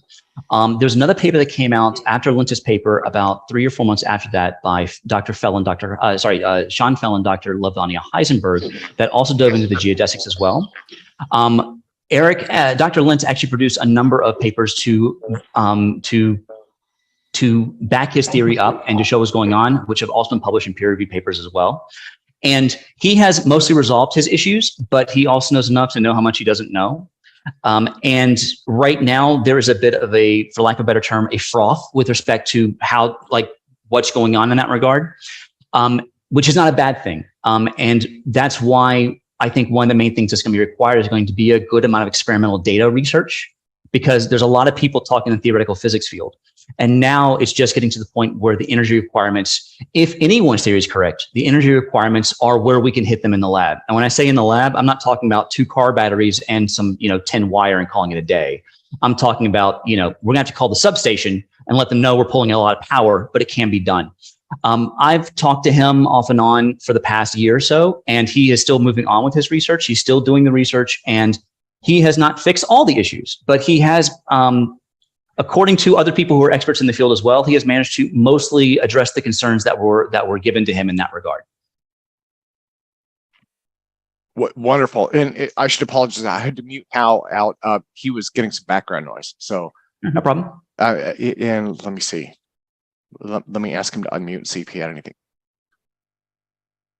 Oh, there we go. By the way, Tim, oh, sorry, go ahead. Oh, no, I just wanted to say thank you for clarifying it. And his work was the most advanced at all the people that I read on the paper, which I had some tentative understanding of. I'm an engineer, but I didn't understand it. But thank you for clarifying and responding to my question.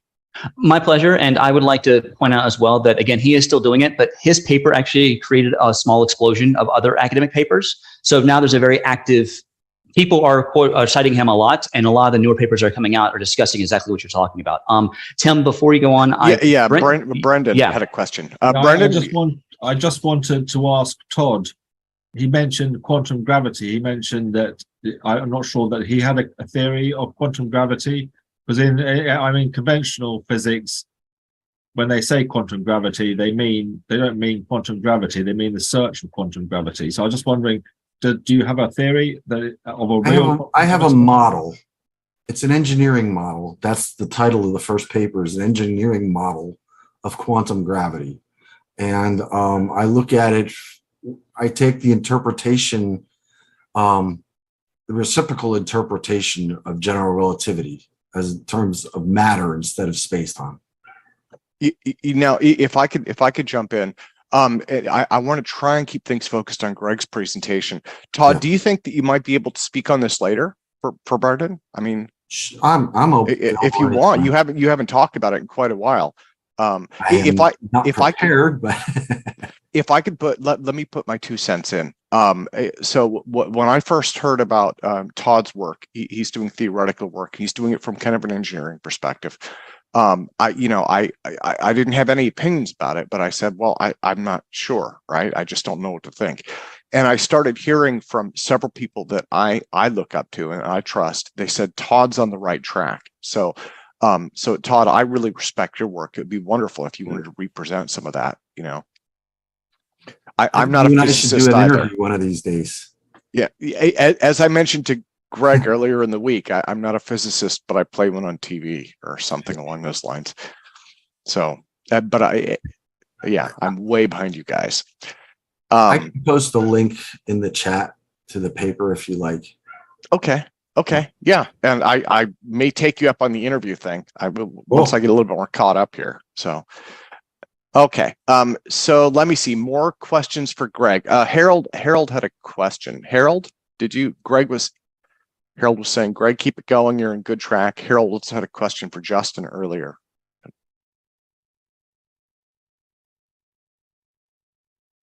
Okay. Well, so I think that's everything then. I think we're all set.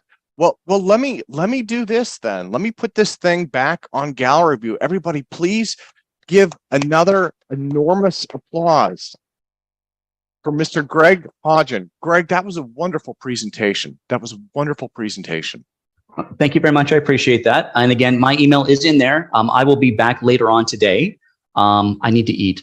But I'm happy to go into more detail about what we're doing, what's going on, and how we're going to do this with Fusion. And it's kind of fun. It's really fun to kind of do these things, and I'm excited to see where we're going to go. And we're starting to pick up a lot of steam. Like I said, a lot of people don't care about warp drive, but when you talk about using it for fusion technology, all of a sudden people start paying a lot more attention. And having that kind of power source means we can all do all kinds of really cool stuff. that we can only dream of right now, Oh, Wonderful. Wonderful. Okay. Well, Greg, thank you again, sir. So let me do this. I'm going to see Mark Sokol is here. I believe Mark is up next. And so the only way to top these two presentations is for Mark to blow stuff up. But fortunately, he's got his Pogbanov impulse generator working. So we should be able to blow some stuff up today. Mark, Yes, there we go. Can you hear me? Yeah. Okay, now we Are you ready? Do you have the explosion sequence primed for us? Yes, we do. Are you getting feedback, sir? Turn the sound down over there. So if I could, and Mark needs no introduction, but so for anybody who missed it last time over here. So Mark, you did a demo of the Pogbanov impulse generator, right? And you've been building this thing for quite a while. You guys had a leak in the vacuum chamber, and if I remember correctly, part of the problem there was it was letting the pressure equalize too much. So you didn't have enough pressure because of the leak, and that came out of the fluid basically cracking it, right? The cryo fluid cracked it. Yes. So the cryogenic cracked. The cryogenic where the liquid nitrogen was entering the chamber, it caused a crack in the acrylic. So instead of repairing that last one, we just replaced it with a new acrylic board with a different superconductor in this experiment. Another problem that we had with the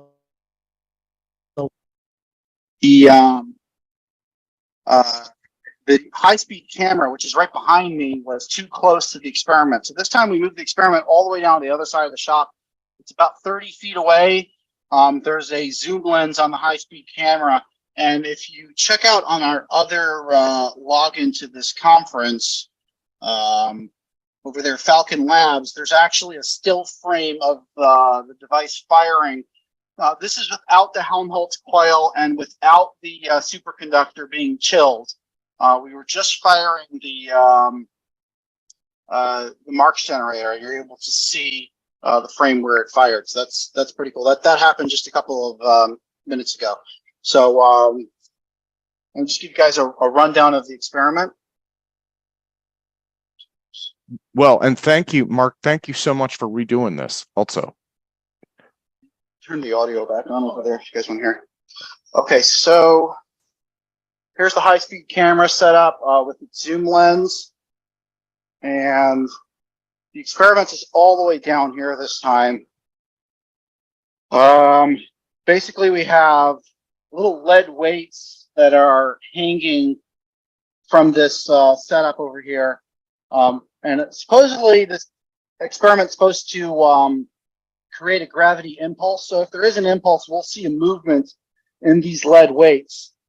What's going on inside the vacuum chamber is there is a superconductor, small gap.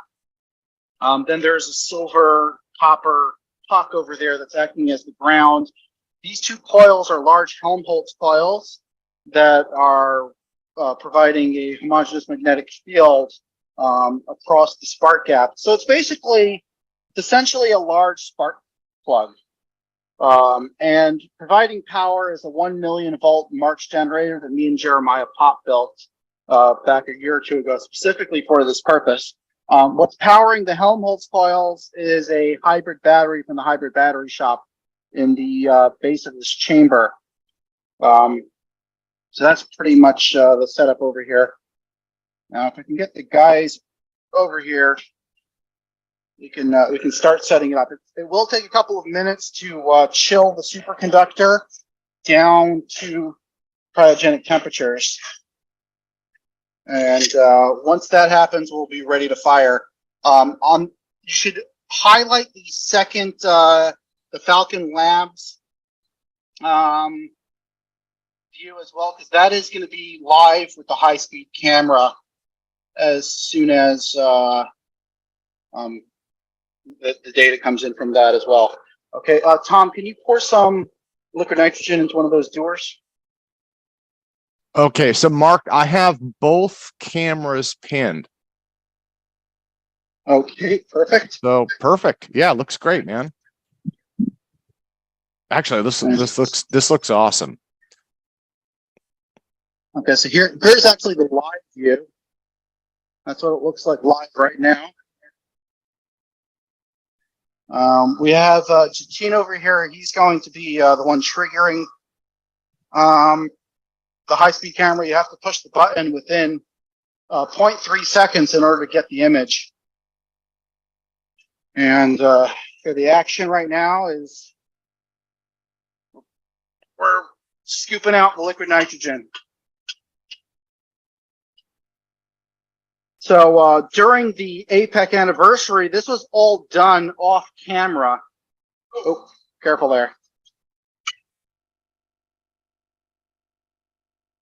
Maybe able to just pour it straight in. Just use put this off to the side and use the entire bucket. Yeah, you can pour the whole thing at once. Okay. I'll give you a hand with it.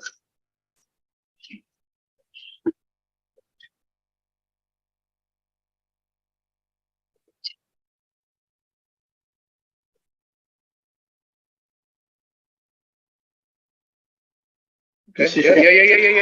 Yeah. Oh, okay. Okay, start pouring it in. Into that part where the marks. Oh, you don't need that. You don't need that. No, that would just block.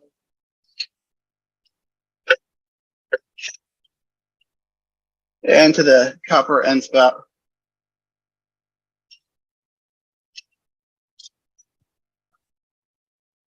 As much as it will take. Yeah. Tom said he doesn't know what he's doing. If we knew what we were doing, it wouldn't be research. That's a good line from Professor Earl. It's starting to shell.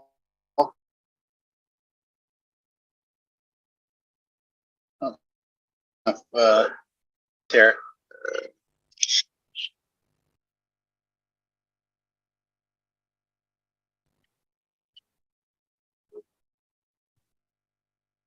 Starting to turn frosty in there.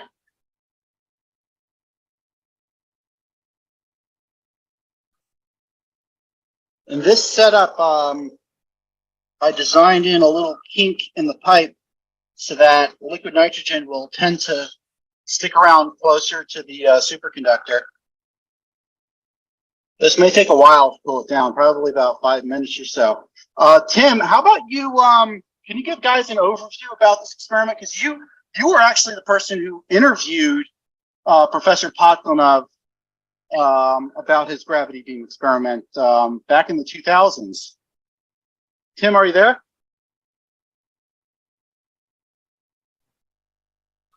I don't think Tim is there, but I can explain what the experiment's about. I'll go for it. All right. So, yeah, what Dr. Pogbanov did back in the 90s was it's a copper tube with a superconductor at the end, and there's a gap between it. Yep. That's the anode and the cathode. The cathode is grounded. And then these two brown circles around it are Helmholtz coils to create a uniform magnetic field so that when the charge leaves the superconductor and the spark crosses the gap, it will go in a straight line. It'll follow the magnetic flux. And the objective is there should be a camera on a target that's going to show us when this thing fires if these pendulums swing, because it should initiate a gravitational impulse, which should be able to swing the pendulums. That's the goal. The theory behind it is that the gravitational impulse is related to the magnetic vector potential. And the greater the magnitude of a magnetic vector potential you can get aimed at the pendulum, the more coupling to a gravitational potential you'll have. So it's kind of like gravitomagnetism. You know, I really want to hand it to Mark too. Mark, you've done amazing setup on this. the camera, the pendulums, all of this looks really great. And I have to thank, of course, the team that helped us. Tom, Gene, Wayne, Jella came out here and set up the pendulum setup. It does look like we have another leak here. I'm seeing like air flowing very rapidly, so we might have to hurry up and just test this thing. Gene, are you ready? Keep pouring until you're done. Yeah. How much more do you have in the? Is the vacuum pump on? The vacuum pump is on continuously. Yeah, it's pretty. It's about 28, negative 28. I hear it. So it's not a very strong vacuum. Okay, so let me look up the Helmholtz coil.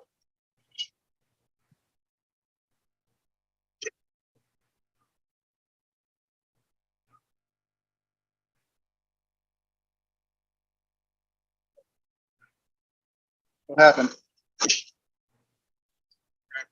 Okay, let's stand back and we're gonna fire it now. Okay. Where's your target? Target's all set up. Gene, you ready? Can't see it. You got to see it on the other camera.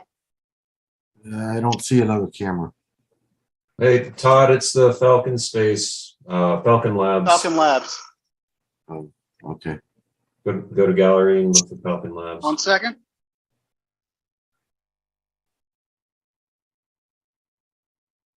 Gene, get ready to fire.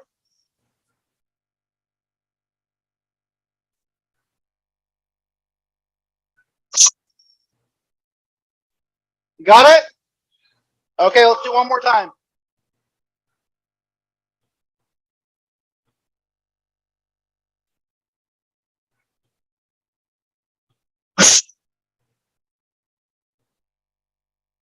From the side over here, seeing a lot of air flowing into the chamber.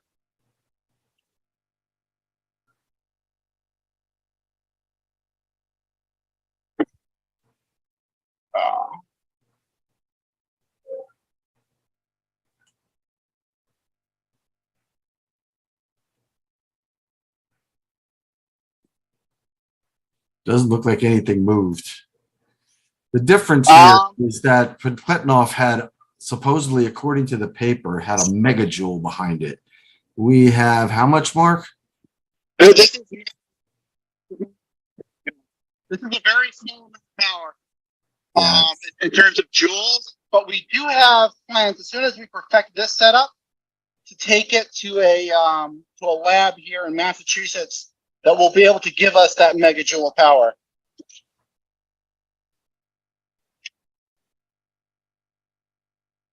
Okay, so we're gonna head over to the high speed right now and try to get a view of what we captured with that. I did see a spark even on the regular camera, so. Okay, how many shots did you capture? So you got 3? Oh, okay. It may have covered over a couple of them because there's only 4 signs that were available. Mark, why don't I unpin the Falcon Labs camera now? That's actually where we're going right now. Is the Falcon Labs okay. camera. I'll leave them both pinned then. Yeah, I think that this was heads and tails better than the last one. And this gives us an excuse. The air leak gives us an excuse for next APEC. Yeah, it is visible. I caught it on my cell phone. With these kind of experiments, things happen very quickly. So it's great to have them going on live. So this is from sign 1. Basically, I chop up the memory in the camera into 4 different sections. Each one of those sections gives us 0.31 seconds at 7,500 frames per second in full resolution with this camera. So we'll go on to sign 2. Now this should have been ran with the with everything. Let's see if we can find the spark. If you don't trigger it within 0.3 seconds, then all you'll see is the device just sitting there. And try to, no, I don't want to play record speed.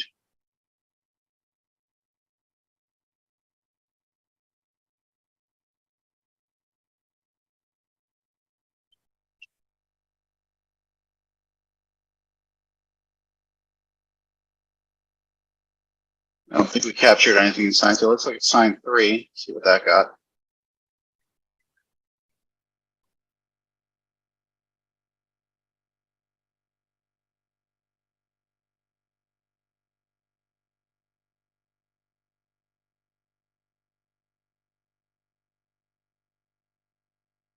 We capture anything here? Mark, there's a white frame, and that's when the Mark's generator goes off. So look for like you get an EMP on the We got any camera images even from there. Oh, there it is. Yeah, I just saw it. It's right around here is where it happens. The thing is, you're looking for one frame out of a couple thousand. If you're running them at 30 frames a second, in order for playback, it's pretty hard to even see the spark. It's right over here. There. Okay. Now, some of this may not show up on Zoom until I slow it down a lot more.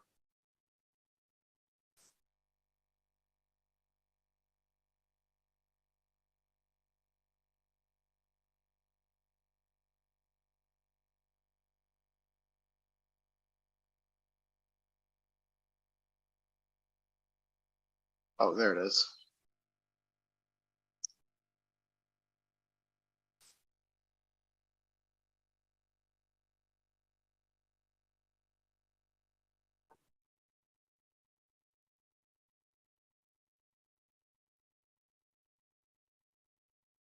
Hmm.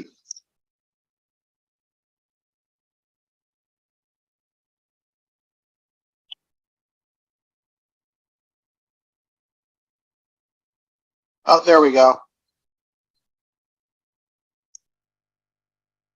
We'll go back one frame at a time. Okay, there it is. So that is it firing. You can see the airflow coming in around the pipe. So we probably have to epoxy this again. The acrylic didn't break in this instance, so it probably just needs a second thing of acrylic. But that is just one frame out of like 10,000 or something like that. No, Are you able to share the screen? I'm sorry, what? Are you able to share the screen? Yeah, we're sharing the screen right now. Can you see it? No, I can just see. All I can see is you. Tim, can you fix that?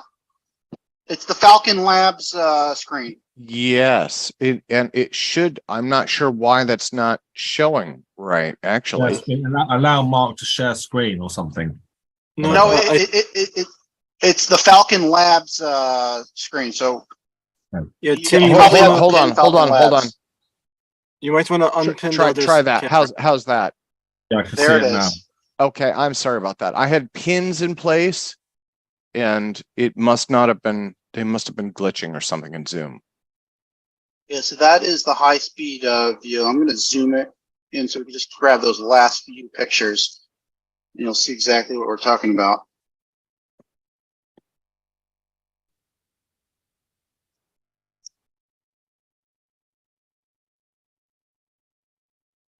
So what is this? Is this like a gravity, some kind of gravity wave? So this is a gravity experiment called the Pogbanov gravity impulse experiment. Yeah, I can put a link in chat. Oh, is the Helmholtz coil powered down? Check, make sure the Helmholtz coil powered down. Yeah, unplug it. Make sure we don't destroy the battery and burn up the cable.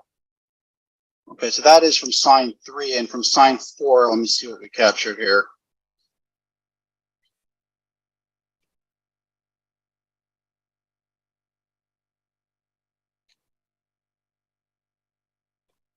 We can do the analysis on this. Oh, there it is. That was pretty visible. That was probably a larger spark from. There's a 12-volt power supply. Unplugged. Okay. Was it unplugged or did you? Oh shit. Okay, so that Helmholtz is probably pretty hot.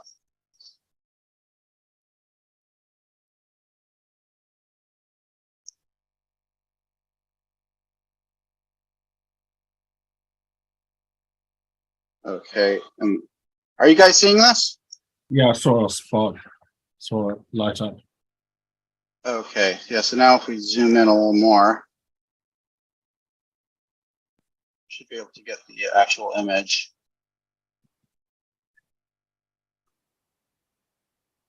Okay, so that's the actual image where it fired. We are seeing some ionization around the grounding wire as well.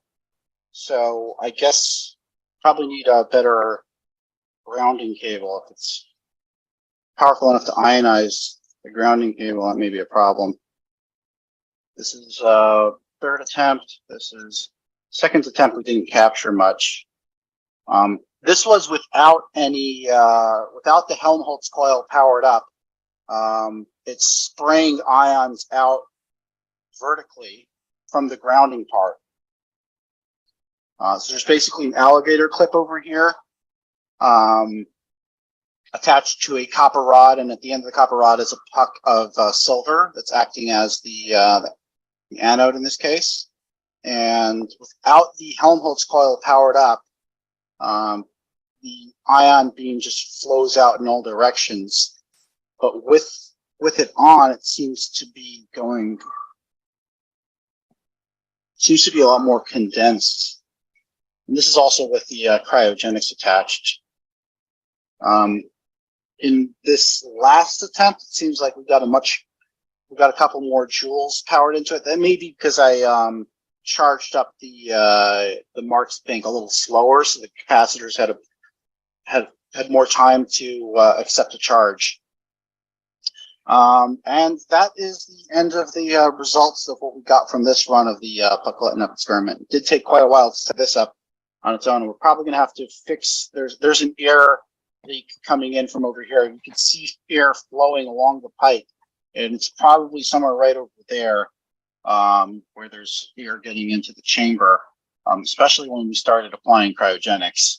So it maybe the shrinking cause some problems, but we'll get that figured out and give it another run.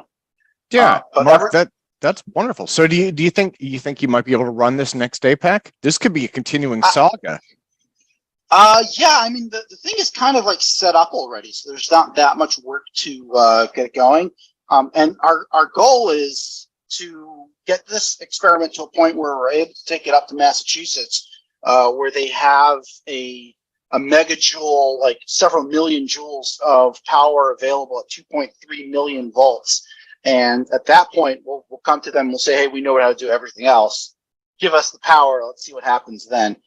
This is probably less than 100 joules. It is at almost a million volts, but it is less than 100 joules. So the fact that we're not seeing anything is not indicative of pure failure.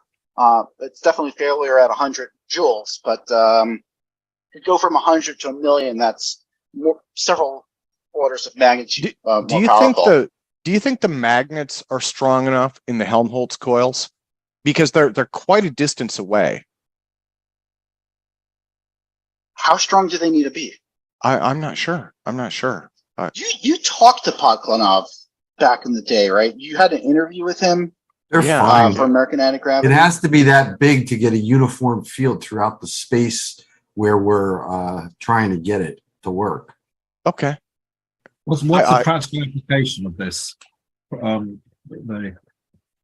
sort of practical applications are there for the Pogbanov? Well, so what Pogbanov had said was so in the chamber, you basically have a mostly evacuated chamber with basically a spark gap onto a superconducting electrode. And then you've got coils wrapped around it, right? So Mark is definitely, and Pogbanov put it in the paper. I put a link to that in chat. Supposedly, when you discharge, I think it was 5 million volts or something like that, from a Marx generator, it generates a beam of gravitational energy. And Pogbanov specifically said that this, He said that it warps metals like hitting them with a hammer. And he said that it would crumble brick. And he said that it propagated. He said he followed the beam path of damage essentially after this thing. And I believe he said that it went close to a mile, if I remember right, or a kilometer. I don't recall. It was quite a while ago. Kilometer away or something like that. Not punch holes. Yeah, so Brendan, imagine what you can do with a gravity beam that can't be shielded against, that can go several miles. Yeah. Probably military applications, but if the concept is true, and if we can get away from having to use superconductors and using maybe high electron drift velocity materials like graphene instead, it may have practical applications for space flight as well. Propulsion, yeah. Yeah, I mean, I'm not understanding gravity. Yeah, the idea, as Todd explained it, was that it's just a bunch of electrons that pair up, become Cooper pairs, and then they meet this vacuum and they push space-time with them. I mean, Todd can explain it a little better. There's several different theories about why this experiment would work. Does it require a vacuum? Yes, there is a vacuum there. The entire chamber that you see in front of you is an acrylic tube with a vacuum pump attached to it. Vacuum pump is actually still on right now. And is it an ion pump? No, this is a two-stage. It's not an expensive or high-end pump. We're not looking for a pure vacuum. Like Tim explained, this was a weak vacuum. Somebody else recommended that we try a low pressure helium atmosphere in there, which would be kind of interesting to try. Well, I was thinking something similar, which is instead of basically you back pressure it with the dry nitrogen that you produce from your LN2 tank, because nitrogen. So when I used to test the infrared sensors, I would use cryogenic liquids, and the big problem was that it would ice up really quick, and then the problem is that that thin layer of ice that's a point of leakage current. So you're basically leaking a lot of your currents going into the water vapor basically, and so by using dry nitrogen, that's what you would use to keep the thing from icing up, because then it's not going to ice unless you get below the temperature of liquid nitrogen, which you're putting in there. So just a suggestion that you have a tank of dry nitrogen and you just back pressure it. That wasn't. We also have some helium balloons here that we're thinking of putting in some helium inside, because helium at around 4 Kelvin or at pretty low temperatures will become a superfluid. So there's a possibility that with the impulse and the cold temperatures that we have, which aren't quite cold enough, but perhaps we get some of the superfluid. Liquid helium is a lot more problematic than liquid nitrogen. You have to have a vacuum doer. And I worked on a long way by not liquid nitrogen. I'm talking about nitrogen from a happy birthday balloon. Okay, so you're saying basically you just use regular helium gas, essentially, which is inert. Yeah, be a good idea since it's an inert gas. Another thing to try would be to backfill it with argon gas. That we use for our welding machine. So that was another concept. Isn't that poison gas though? Argon, no. Argon's not poisonous. Okay, good. Yeah, you're breathing argon right now. Oh, okay. Trace my note. Argon's about 1% in the air.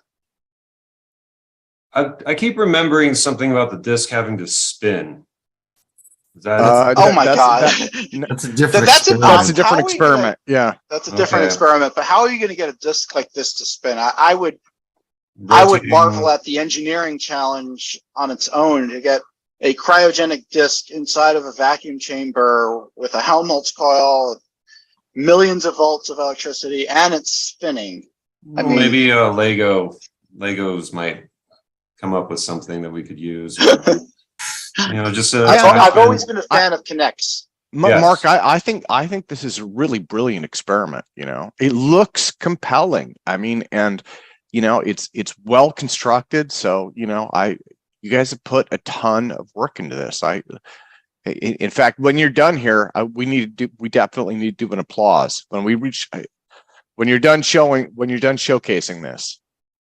I think I'm done showcasing it for now. I'm probably gonna snap a couple of these little shots of the experiment running and upload them all together onto YouTube, or we could put it on the APEC channel as well.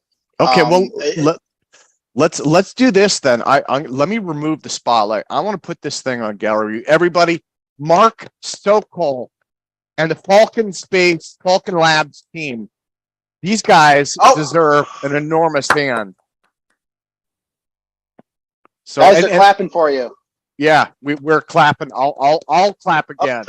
Ted Pittman's here as well. Oh, Ted, welcome, sir. Ted, yeah, we actually built something really cool with Ted, but we're keeping it it looks really amazing. It's going to be coming out later, and you guys should stay tuned for the gravity diode. That's his gyroscope machine in quad form. We'll put 4 of them together so that they balance out each other's wobbles.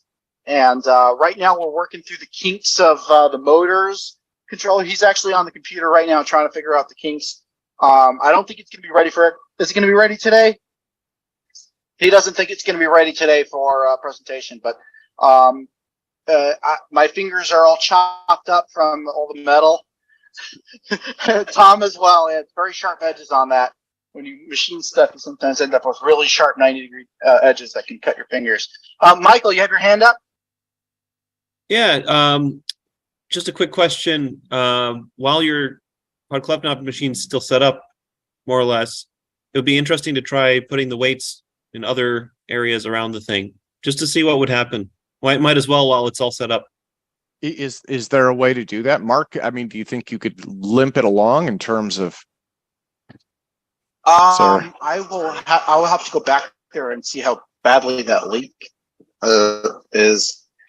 Maybe not today then. But I mean, while it's I don't think I should do that live because the setup alone would probably take a half an hour, which you guys are just going to watch me, organize stuff. But I probably could do it. But I think it's a brilliant experiment. I think and so to my knowledge, Pogbanov and Modenies wrote the paper, right? They never did video or anything like that.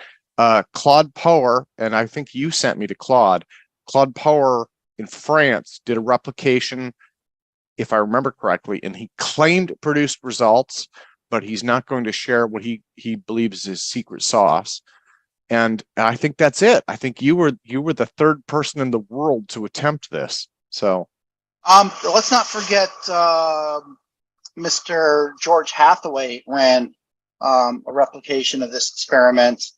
And he was using Van de Graaff generators, 2 Van de Graaff generators, which have a lot less power in terms of joules than our current setup. And he used all glass, and he was going crazy about getting the most perfect vacuum for his experiment, which isn't true to the experiment because the experiment itself didn't have a perfect vacuum. It had like you said, a weak vacuum. An imperfect vacuum. Okay. Okay. You interviewed Pogbanov back in the 2000s, right? Yeah, I interviewed him I think I interviewed him 3 or 4 times overall, actually. But and then the force beam experiment, if I remember right, there was 1, and then I did a follow up. It's been a long time though. What is his current status? Is he able to come on APEC and talk about this? No, I haven't heard. I can reach out to him. I haven't heard from him in about 2 years, since the end of the pandemic. Actually, probably December 2020. So just about 2 years. I just Alrighty want to say that Paul Laviolette has an explanation for the Pogbanov gravity beam generator in his book Subquantum Kinetics. Oh, and Brendan, should we mention Paul is very ill also. Brendan mentioned that before the conference started. That, Paul's very ill with cancer. I mean, he's had it for a while, but he hadn't wanted it known about before, and that he may have only a few days to live. So he's in Greece at the moment with his wife and family. Live long, Paul. Paul is actually one of the inspirations that got me into anti-gravity. His book, Anti-Gravity Propulsion, was the first book I ever got on this subject, and I read it thoroughly. So yeah, Brendan, thank you for sharing that. I wasn't aware of that either. I'll just reach out an email and Okay, thank you. I see Robert Tobias has his hand up. Oh yeah, Robert, go for it, sir. Yeah. Have you been in contact with Dr. Thorsten Ludwig? You met him at the Albuquerque, New Mexico conference, according to Thorsten anyway. But he has some interesting historical information on Pogbanov. Both Pogbanov, his father, and some Austrian physicist whose name escapes me, who provide some historical background. The name doesn't ring a bell. I meet a lot of people at these conferences and don't necessarily reach out to all of them. Well, that's Yeah. okay. I can give you his email address. I can put it in the chat. If you could put that in chat, I had Robert. If I think you're alluding to what I think you're alluding to, there was this idea that Pogbanov's father might have gotten some of this from secret weapons research during World War II. That's correct. Yeah, I've heard that. I've heard that from a couple of sources as well. I've never had any confirmation of that, but. Well, at any rate, Thorsten might provide some additional confirmation on that. Okay. Wonderful. Okay. Well, Mark, thank you, sir. Thank you. So let's do this. Let me go back into my website here and see where we're at. I think next was. I think Todd was next, right? Todd. Yes. So Todd actually.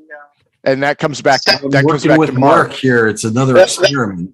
Yeah. So this is another experiment with Todd using the same high voltage power supply. Okay. Well, but before we do that, though, let me put this thing again. Gal review. Mark, I got to give him another applause. I want to do this real quick. I mean, he has been working like crazy.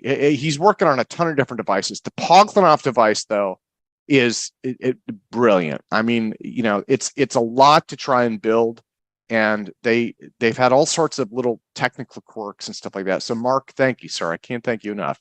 I mean, that's a lot to pull off. There's going to be bumps along the road, but thank you for demonstrating that. So Todd and Mark, it's your guys' turn. I'm sorry. Mark, do we have a camera on the device and a camera for the laser dot? Okay, I probably can try to get that. So the device is right over here, and the laser dot will have the laser dot down on the other side of the room. So let me see if I can get a okay camera. Now. So this is let's preface this. This is the ion drive. Todd, could you describe this for us a little bit? Yeah, it's very similar to Pogbanov's experiment. This is an aluminum tube. It's 4 inches in diameter and 12 inches long, and it's capped with plastic caps, so it's mostly sealed. There's a wire coming out the bottom that fills the bottom hole, and a wire connected at the top there to a threaded rod that goes all the way through.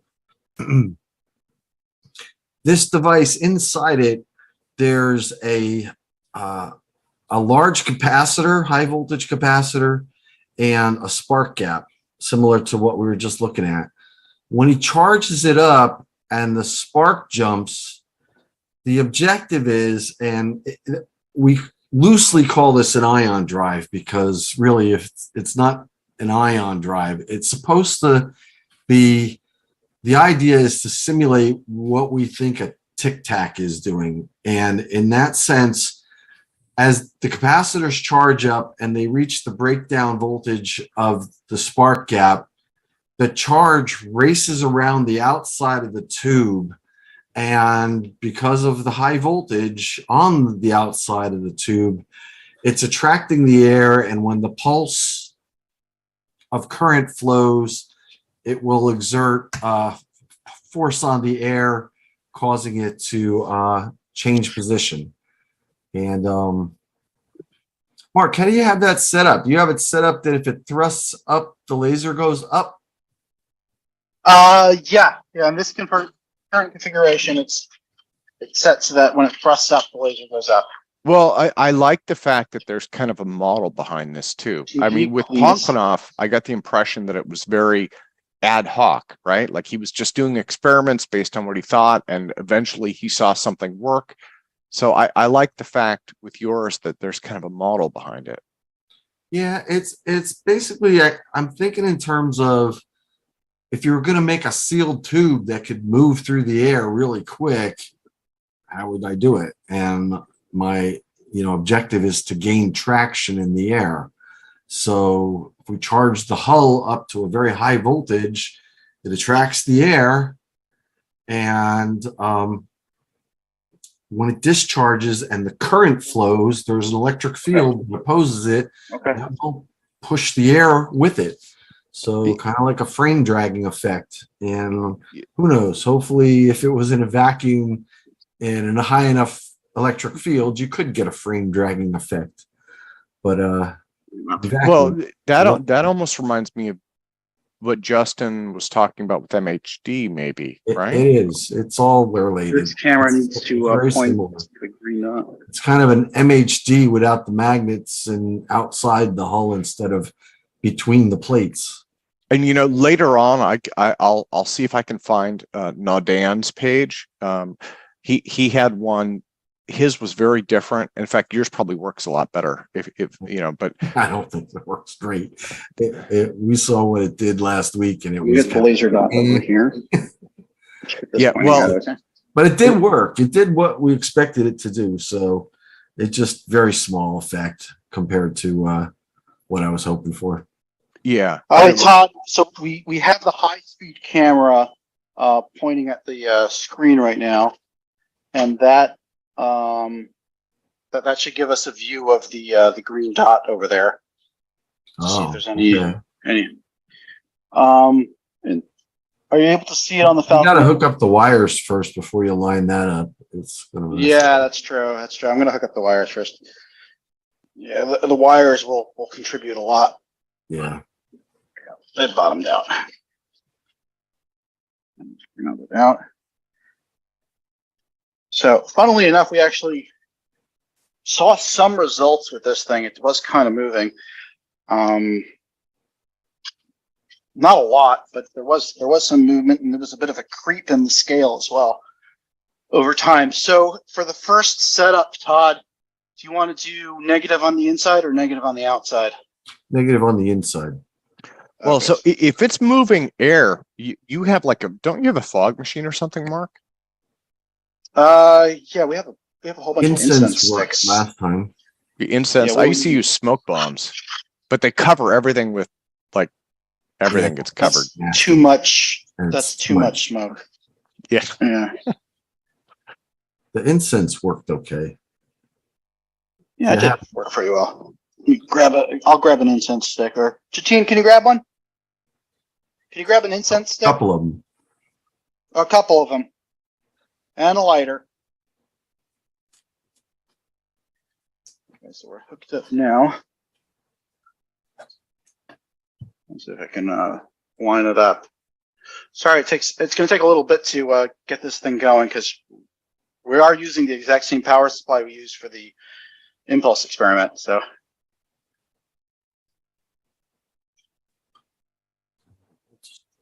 Now, to keep the scale from jumping all over the place, there is a third arm over here. We put a little weight on that as well. Sort of balances out the scale. Let's see if we can find a sweet spot.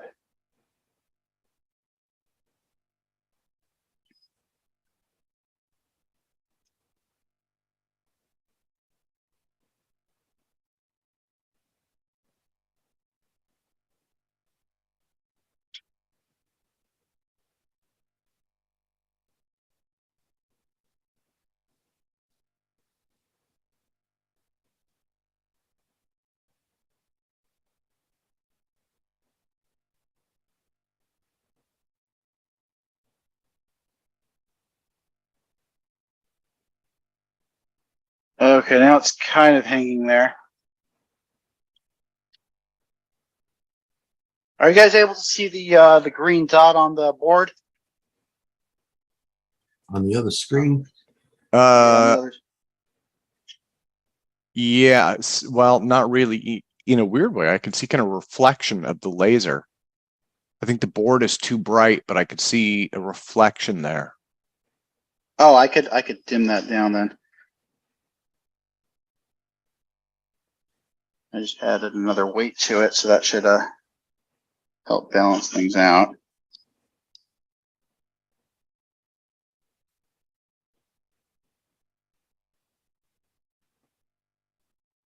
It's quite difficult to get this thing balanced.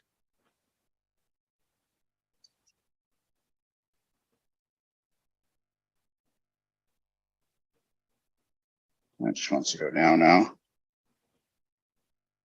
That's what happens when your equipment is a little bit too sensitive and just wants to bounce all over the place. Okay, so maybe some. You need a damper on the. A little bit of that silly putty stuff to mount those close by, so we can get a good view of that. You need to add a little bit of a damper on there, man. It's too. There is a damper. I need to increase the damper size.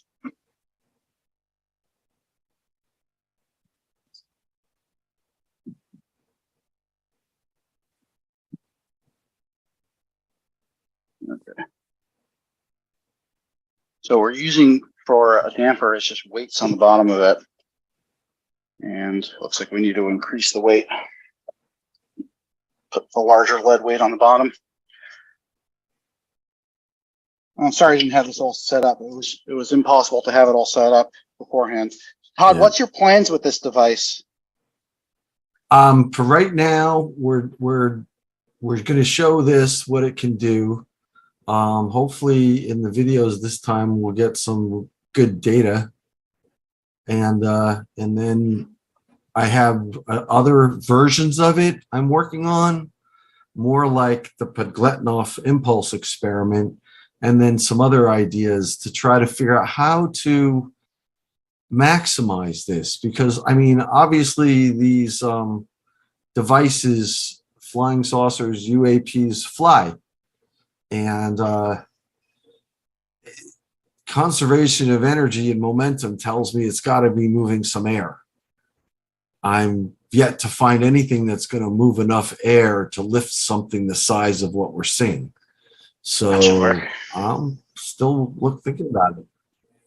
How do we manipulate gravity? How do we make this magnified? Terahertz waveguides. What's the effect of that on air? Or what is the effect of a terahertz waveguide on the outside of the hull? How is this caused? Yeah, we can see the green beam now. Yeah. Okay, we're setting up the incense stick, so that should give us a better view of the air flows around it. And okay, now you can see the dot. Let's get that in focus. I'm going to lower the exposure time on this, so let's get it down a little bit. Too much. Okay, that's people walking through the shop right now. Okay, looks good. Okay, can you just draw a black circle around where it is right now.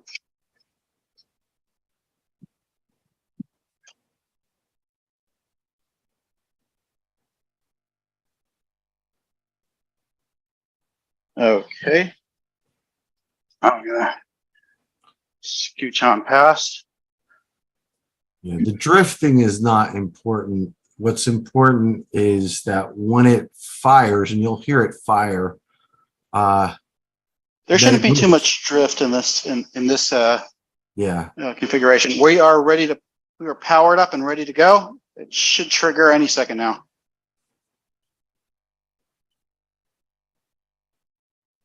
$25,000 volts in there. Now the air is blowing away from it now.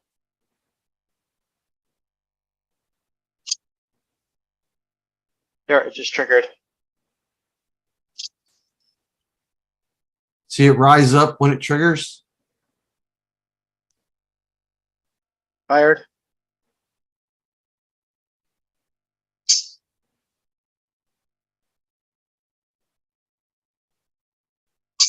Fired. Yeah, it is rising up when it fires.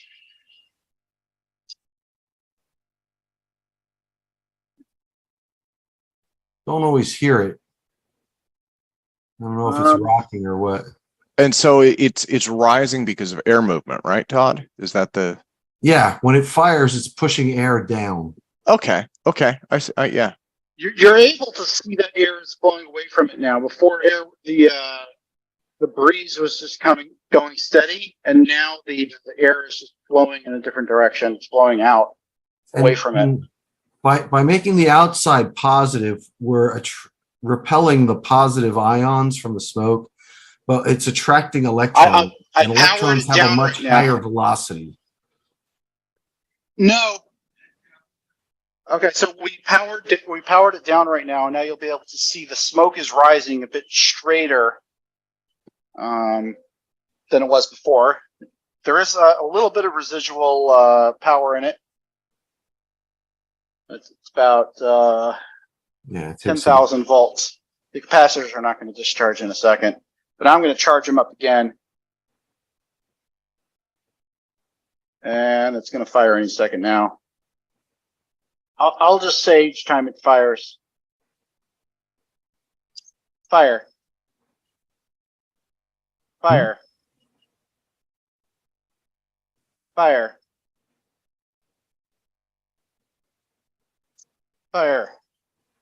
Fire. You can see when it fires, Fire. it pushes the smoke. You can see that, yes. It pushes we it can see that down. here as well. It's pushing it down and out. Yep, we can see that here. Also, last time when we had smoke sticks a little closer to it, there was these toroidal rings that were Eddy of currents, smoke in the air. Like little solitons, kind of. Yeah. Like little donuts. Yeah. Donuts flying through the air. Smoke rings. Smoke rings, yeah, exactly. Now, just to make sure everyone understands, this experiment, we're working with probably less than 20 joules of energy here. These are high voltage but low power overall. All right. Now imagine how much air this could move if it was 40 feet long and 10 feet in diameter. Yeah, you'd need a lot of power for it, and maybe superconducting magnets or something along those lines. But it may be able to change speeds very quickly. If you can move a ton of air all at once along a long hull, it can move very fast. Yeah, and again, in fact, I'll bring the page up on my end now. I'll just give you ideas exactly what's happening. I'm going to walk through the beam for a second. So I think that's pretty much it. Right, Mark? You guys can see you could probably see a little spark going through where that hole, where the Kapton tape is. And I can't see the Kapton tape.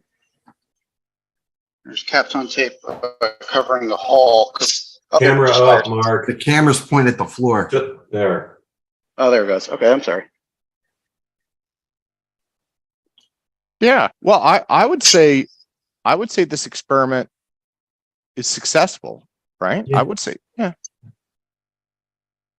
Yep. Yep. It's just not as much as I wanted it to move. I wanted it to have a little more kick to it, but I only put 4 capacitors in it. That hole is there because I designed it to fit 6. I have 2 more right here. Should have sent them to you with it. Could someone Yeah. briefly just go over what the experiment's about again? Essentially, it's trying to simulate how I think a Tic Tac moves. The Tic Tac UAP, which is supposedly like a 40-foot long cylinder with nothing but some fins on the outside and no motors. So the objective is to show that from a charged energy source inside, without any exhaust coming from inside, just moving charge around on the hull can cause it to move. Yeah. If you ionize the air, you can push against the air with a magnetic field.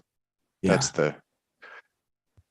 And when you guys want, I can actually put the JLN labs, and that's an ancient page. I mean, that's like circa 2001 or I've something. probably But seen half a dozen times. Thank you. yeah. Well, I figured I'd put it up for the folks who were attending, and that way they could take a look. Okay, is everyone seeing the green light as well on the whiteboard? Mhm. That's on the second camera. Okay, yeah, because you need both of those in tandem in order to get an idea of what's going on over here. Basically, the laser light is shining across the shop about 20, 30 feet, something like that. We have a high precision balance scale with a laser light attached to it, and that's giving us an indication exactly what's happening with this test device. It's pretty low power, though I am smelling a bit of ozone in the area. And it seems like the air inside of the test chamber has become more conductive because it's starting to fire faster. Yeah, as it fires, it's eroding the steel rod. So if it makes some smoke in there, and eventually it's going to change the air. So That's the settings on the power supply right there. yeah, I think you can shut it down. I think we've Okay. demonstrated Fair what we enough. want to show. And Okay. Yep. thank you, Mark. Appreciate the help. So I'm going to remove the spotlight there. So let me put this thing back on gallery mode. Everybody, another applause, this time for Mr. Todd Desiato And Mark. Sokol Thanks. for working together for, I guess we would call it a successful experiment. So let me very quickly share the screen just so you guys can see this. And sorry, stop share. Let me share the correct screen. Yeah, there you go. Okay, so it's showing for everybody but me. There it is. This is, and I'll paste this link into chat here. Okay, this is the JLN Labs page. This is the one that I've kind of gone back to several times. His idea was based on past ideas. MHD, as everyone has described, is not new. Again, Justin Pearson was talking about something vaguely similar. Mark and Todd were working with an experiment that's vaguely similar to this. In JLNs, you can see this twisted coil here. Basically, he's using this, he's energizing this with the high voltage, and there's an electromagnet that's placed like underneath it or on top of it, around it. And you can, once you have ionized the air, you can move it. The other thing, and if you guys scroll down, let me see. Maybe this is the best one to show you. The Artem Morningstar. If I remember correctly, and again, you guys can see this thing is ancient. Oh, and he's not going to give you a better picture of the skin. So the idea was to create kind of a caterpillar drive. This glow discharge panel might be better. basically you can see he has a single coil here that's energized with a high voltage. The coil itself is supposed to move the air, right? And there are some other advantages also. Advanced reduced drag aircraft project. One of the ideas was if you put a high voltage on the air, it disrupts the boundary layer around a wing. And that's why people have claimed that this technology may already be in place on the B-2 bomber, because the boundary layer could be spotted by radar. And so the idea is if you disrupt the boundary layer, you can reduce drag at the very least. And that's something that we saw with lifters. High voltage ion flow goes right through the boundary layer and it just completely disrupts it. The other thing is with this coil, if this was a series of different coils, if you energize these at different times and then you move them, you can create a sequence that's like a caterpillar drive. It inches the air along it. And of course, if you do that rapidly, then in theory, you could create some kind of, fast airflow. So you guys have the link to the Naudan page. I just put that in there. He had a bunch of variations that he built on this. And again, he wasn't the first. He's just the one that comes into my mind. So let me stop sharing there. But I thought that would be, his approach, I guess, was kind of another approach. And then what Todd is doing is a little bit different. So,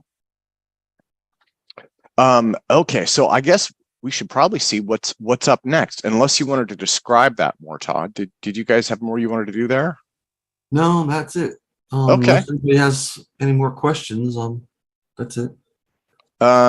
So why don't we do this then? Why don't we go to Mr. Michael Perrone, second law of thermodynamics. And Michael is actually working on, he's been working with Daniel Sheehan on a few projects related to this, some thermal battery projects.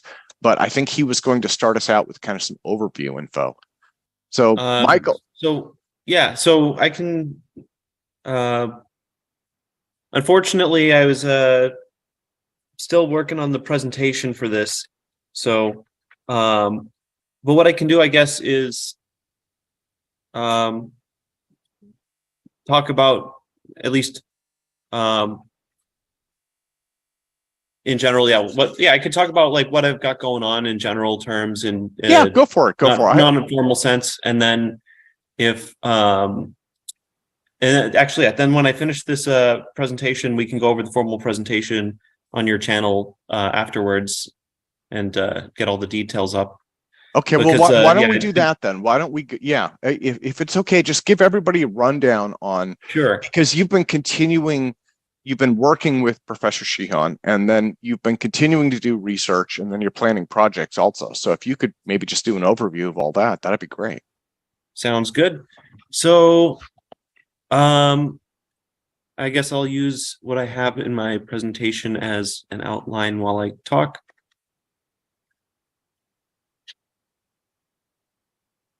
So, where to begin? So what, I talked to a friend of mine long ago, and he was saying at some point, if the laws of thermodynamics hold, we're going to have to try to escape this universe to escape the heat death of the universe.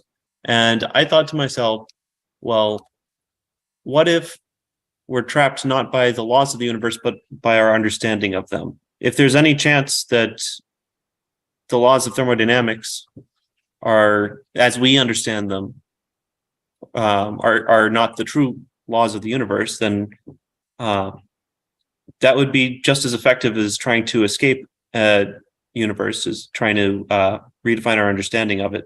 And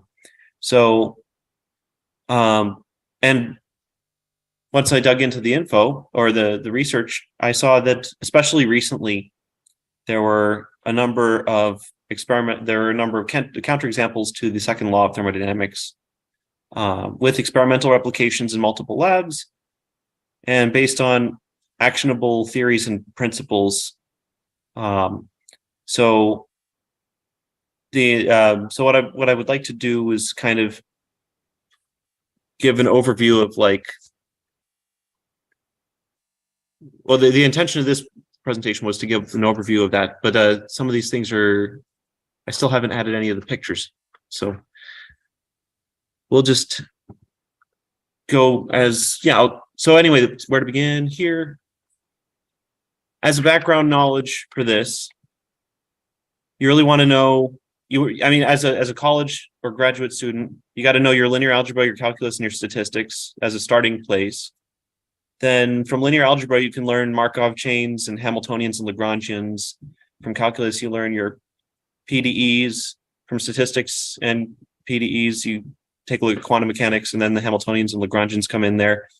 And yeah, there's a ton of different things to learn in order to really formally approach and formally test thermodynamics. You need to be aware of all of this stuff in order to really formulate and test these things. So, I'll go over that with Tim at a later date, I guess. So I guess the weak point for the second law of thermodynamics at the moment it's not in the formula. So thermodynamics itself is self-consistent, but the issue arises or the potential violations arise from what axioms and assumptions that we make. So if I can jump to that. So for example, we assume something called ergodicity. Ergodicity is basically that every possible state of your system is accessible, which means that the individual microstates all have similar order of magnitudes of probabilities of being reached by other microstates. And under that assumption, if you flip a coin for where the energy heads to in the next instant of time, then eventually the energy will spread out and disperse. And maybe the probabilities aren't equal everywhere, so you'll get some Hamiltonian, but it's still a steady state ultimately. You have some function that the system settles into as a minimum, as a steady state. So and then you can do no further work, and entropy is essentially maximized. So that's an assumption, and it can be violated. There are a number of physical counterexamples, like the graphene energy harvester. So in those sorts of situations, you have a state like thermal phonons in a lattice, and it gets captured into a capacitor.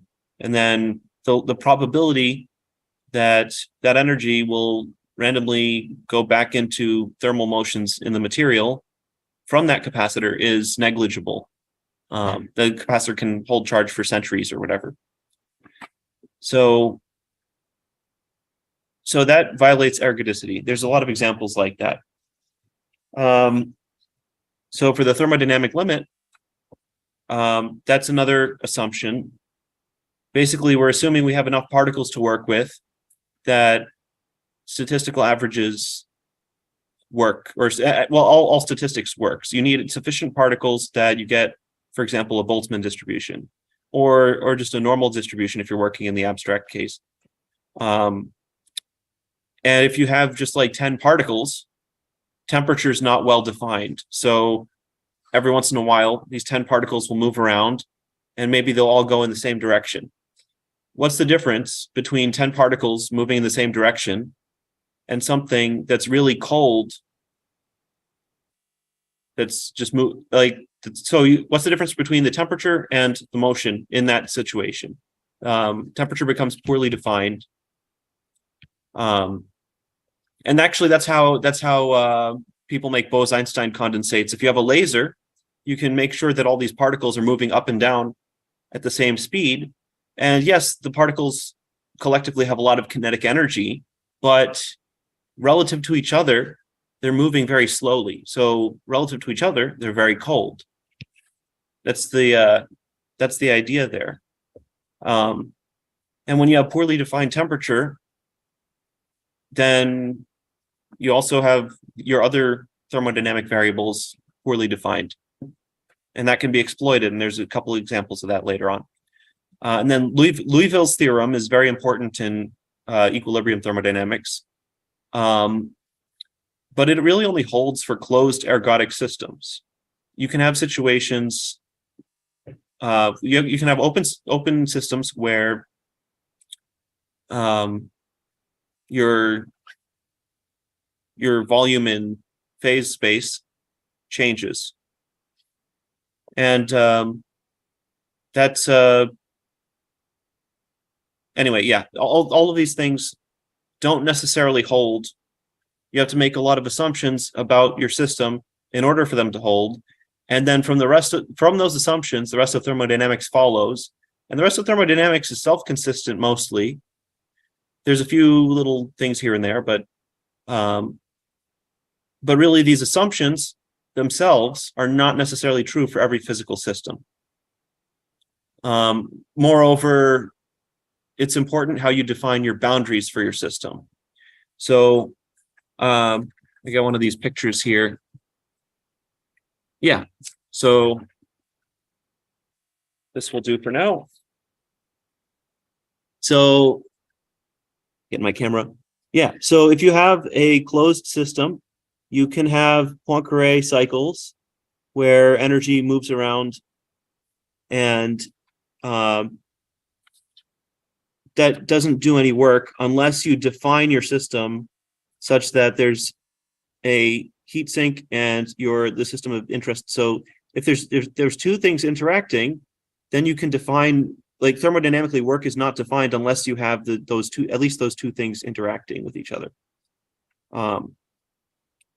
So that's, yeah, how you define your thermodynamic variables depends on where you put your boundary conditions. So you can have a system that for all intents and purposes is doing something that looks like work. And then just because you say, oh, this is one system and that's another system, it doesn't count, at least logically, as work, unless you change your definitions of which is what counts as your system. So for the simplest possible example to get the core idea of where these potential violations arise, we can use Markov chains. There's one thing here, and where's the other one? Yeah, so for Markov chain, yeah. So Markov chains are in some sense analogous to, where's that thing there? Just making sure. Okay, yeah, it's working. So Markov chains are in some sense working, in some sense, this is a state vector. So you have some energy in some states, and that's your microcanonical ensemble. And you have some probabilities that the energy goes from one state to another state in your system. And the important thing about Markov chains is that, at least multiplying on this side, all of the rows add up to 1. That's not necessarily true for columns. So that it's a simple matrix multiplication, but what it gets you when the rows add to 1 is that the quantity in that vector is conserved. So there's two examples in Markov chains which are not ergodic. And those are the absorbing Markov chain and the oscillating Markov chain. This is the simplest possible example for the oscillating Markov chain. And generally speaking, it doesn't have to be that simple. But generally speaking, the antisymmetric terms are the ones that are important for the oscillations. And then for absorbing Markov chains, you have one state where energy can enter that state via the column here, but it can't leave that state via the row. So you can think of that as you multiply your state vector, eventually your Hamiltonian will become essentially a Dirac delta. All of your energy will go into that state. And then nothing will happen, no work will be done if it's a closed system. Now with the oscillating Markov chain, you can do something interesting. You can, if you choose this to be half of that to be your, well, essentially the oscillating Markov chain minimizes the Poincare recurrence time. So that is, I guess, a conjecture at this point, but I think I can probably find a mathematical proof for that. But what's interesting is the Poincare recurrence time, if you know what state a system will be in after a certain amount of time, then you can take advantage of that. So if you split the system, like you set up your boundaries like this, then all of your energy goes to, all of your energy goes to one side due to how you set up your transition probabilities, and it goes to one side in a predictable amount of time, then you can use that to do work in the other system. So that's kind of the simplest possible example. So Markov chains are kind of an extremely simple way of thinking about these sorts of systems. They're ultimately, you want your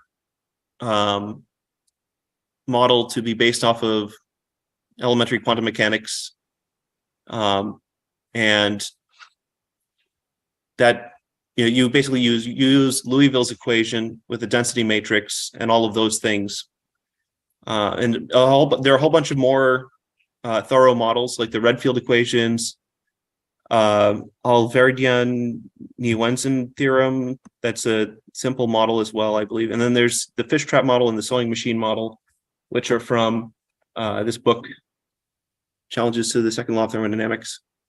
So that's a good place to start.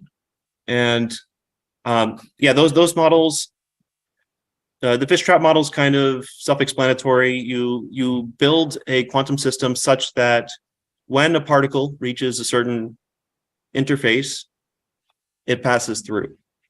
Not if, but when. So it's a stronger statement slightly than Maxwell's demon. And the only way that can be done is with quantum correlations from the polarons around your materials. So you would have to have some sort of enzymes or something along those lines that can interact in such a way that when they come into contact, they undergo this process. And then the sewing machine model is cool. It's basically you have whatever micromolecules that dissociate in an aqueous environment.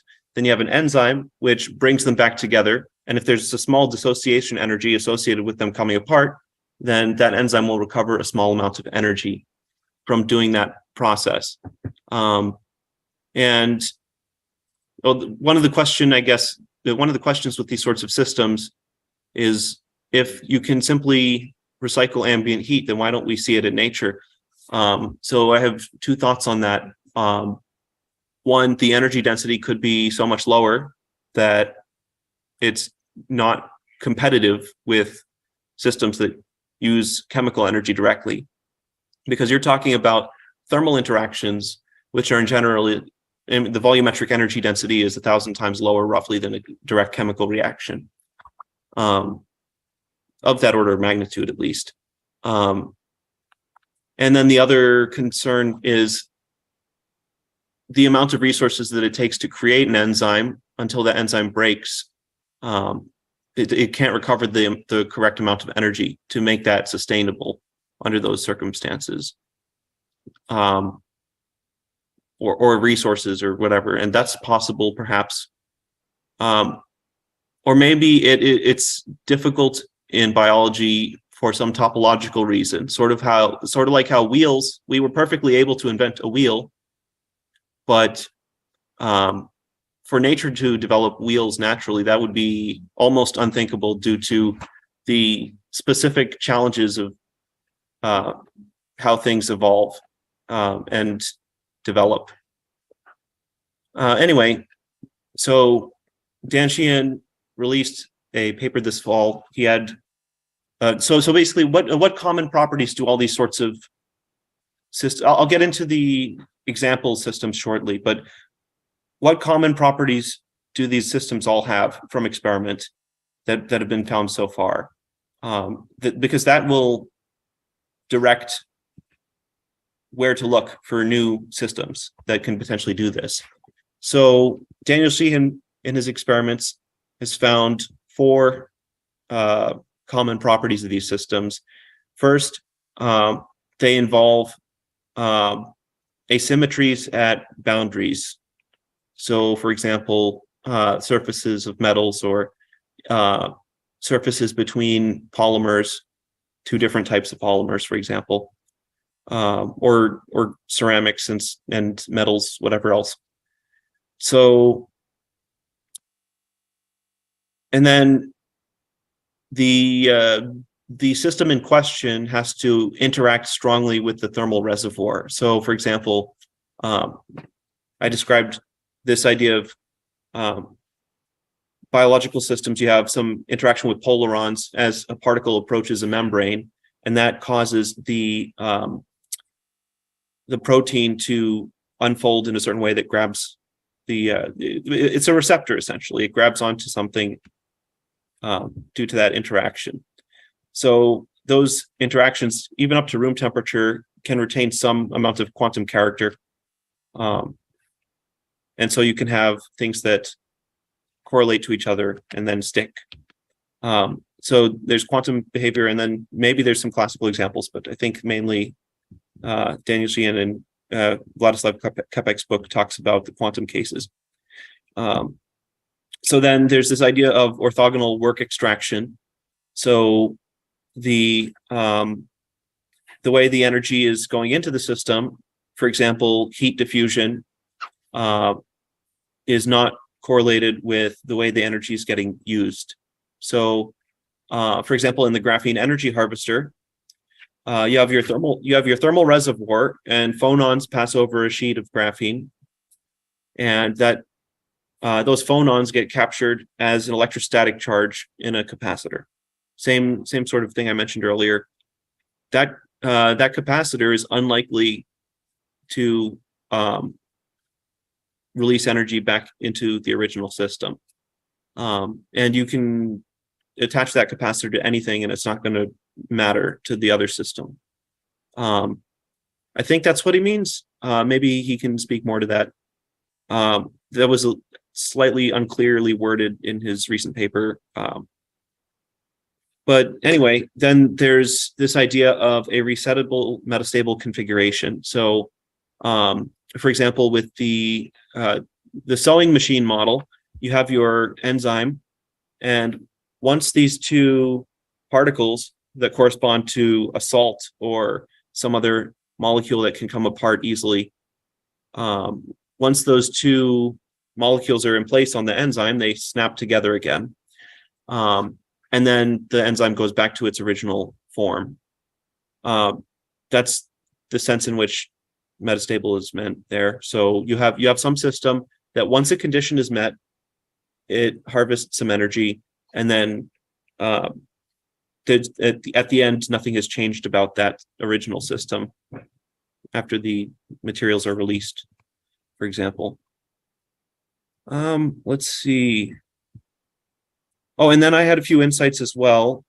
Generally speaking, these systems will have minimum operating temperatures that are dependent on some property of the system.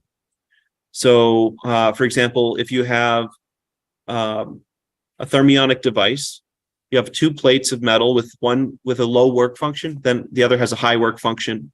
And if you heat that up to a sufficiently high temperature, then eventually the Boltzmann distribution on the 2 metal surfaces, some population will become higher energy than the lower of the 2 work functions, and that will cause thermionic emission on one of the plates, but not necessarily on the other plate. So that allows this configuration with these two plates in vacuum to store energy. But you can't, the output will be negligible until the Boltzmann distribution has there's a sufficient population of electrons with sufficient energy to jump off from one plate to the other. And that is basically directly correlated to the work function of that particular material. So in some sense, you can think of some of these systems as having like a virtual heat sink instead of a physical one that has something to do with some property of your system. So, and a lot of these systems have potential energy stored in them. I'll explain, well, let's see, which example system? Yeah, the graphene energy harvester is a good example again. So in order for the graphene energy harvester to work, you have a flake of graphene between two capacitor plates, and it will wiggle up and down. And the energy, you don't get any energy out unless you have an electrostatic charge on the graphene already. And a lot of these systems also have potential energy. So for example, you could think of the thermal bath that the thermionic device I mentioned has. You can think of the high temperature as a potential energy threshold for the operation of the device as well. You could think of it that way. And yeah, these two realizations are related too. So this minimum operating temperature concept and then this potential energy concept are somewhat related for these devices. And also, one thing that may be the case, Daniel Sheehan mentioned that there's some asymmetry at boundaries. I suspect that also temporal boundaries are involved. So there was an old paper by, Friedrich Morgenthaler, where, I mean, he doesn't directly show this, but I show it in another paper somewhere. If you have an electromagnetic system where you change mu and epsilon, then that corresponds to changes in the wave speed V and the impedance gamma. And then that looks like this. So if you change your wave speed, your energy will go up or down. And if you change just your impedance, the energy will always go up. And there's a lot of nuance there. So you can have actually, it's not for sure that the energy will go. So this equation is not perfect on top, because in numerical simulations, what we found is if you've got two waves that cross on top of each other and then you change the impedance, you're changing their temporal derivatives, so you can actually cause them to cancel each other out. And the same sort of thing is true with, if you have one wave traveling, it can split into two due to reflections at the temporal boundary due to the change in impedance. So there's a lot of things that can happen, and usually you have an external energy source that you're causing the change in material properties with. But in principle, you could draw thermal energy from the material under certain circumstances, usually when you have a nonlinear hysteresis as well. So you have variable coefficient with nonlinear hysteresis. And in those sorts of systems, you're not changing or doing anything with your spatial boundaries. You're only modifying your temporal boundaries. So boundaries in a more broad sense than just spatial boundaries. But anyway, I can talk a little about the graphene energy harvester. So the reason why this works, or why this can work, is you've got your graphene flake between two capacitor plates, and thermal phonons come in from wherever the graphene's being held, and they go across the graphene. And the trick is the fluctuations on the graphene are not Boltzmann distributed, because thermal fluctuations in the lattice, especially if you choose your material property, you could have like lead oxide or something, something that's relatively relatively soft and relatively dense. You want to basically minimize the size of your thermal phonons, but generally speaking, in most materials, they're comparable to the size of the crystal lattice. That's not necessarily true on graphene. On graphene, the speed of sound is extremely high, so your thermal phonons will get stretched, almost like it's like almost a magnifying lens. So all of these thermal phonons interacting with the edge of the graphene sheet, generally speaking, there will be a low population of them. And if there's a low population of thermal phonons, then you're not operating in the thermodynamic limit. And that's true for a lot of mesoscopic systems. So this graphene flake, for example, is generally meant to be about a micron across, maybe 10 at most. So because your population of phonons is very tiny, you don't get a Boltzmann distribution on the output, and that's why you can harvest that energy. And also you need something special called metal insulator metal diodes, which operate up to even optical frequencies in order to do that. And yeah, on the graphene flake as well, the other thing to notice is that thermodynamic temperature is not well defined. So same idea, if you have a bunch of particles going all in the same direction at once, that's the same as a very cold object, just with a very high kinetic energy, instead of like a hot gas. So the idea with the graphene sheet is that you also have a spatial dependence on temperature, where the interactions in the graphene sheet are very strong, so it's very stiff in one direction, and the interactions are very weak up across the sheet. So generally speaking, you're going to have up and down motions of these particles much more than left to right motions, especially with relatively low energy phonons. So your temperature is not well defined in two senses at least, and also with the proper diodes that operate at very high frequencies, you can rectify that thermal energy under those circumstances. So that's kind of the idea with the graphene energy harvester. And then you can take thermal energy, you put it in a capacitor, and then once there's enough energy stored up, discharge the capacitor as you wish, and use that energy, and it thermalizes again. So other systems, Daniel Sheehan's talked about epicatalysis before. Generally speaking, that's where you've got, so you have some molecule that can dissociate on one side and recombine on the other side, assuming sufficiently high environmental temperature. And then same idea for the thermionic device if you have a difference in work functions. Except in this case, you get a difference in temperature between the tungsten and the rhenium, and in the thermionic case, you get a voltage across there. So then there's the MIT 230% efficient LED, which supposedly that operates as a heat pump, essentially, which is fine. It can be 230% efficient as a heat pump. One thing I'm still curious to hear from them, which I haven't heard that info from them yet, but what's the actual output distribution? Because as long as the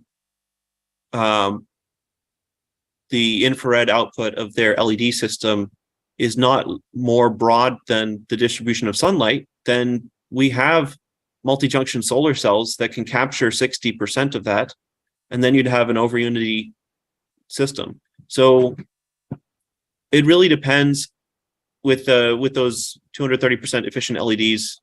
What data I would like to see still is what's the actual optical output of that device.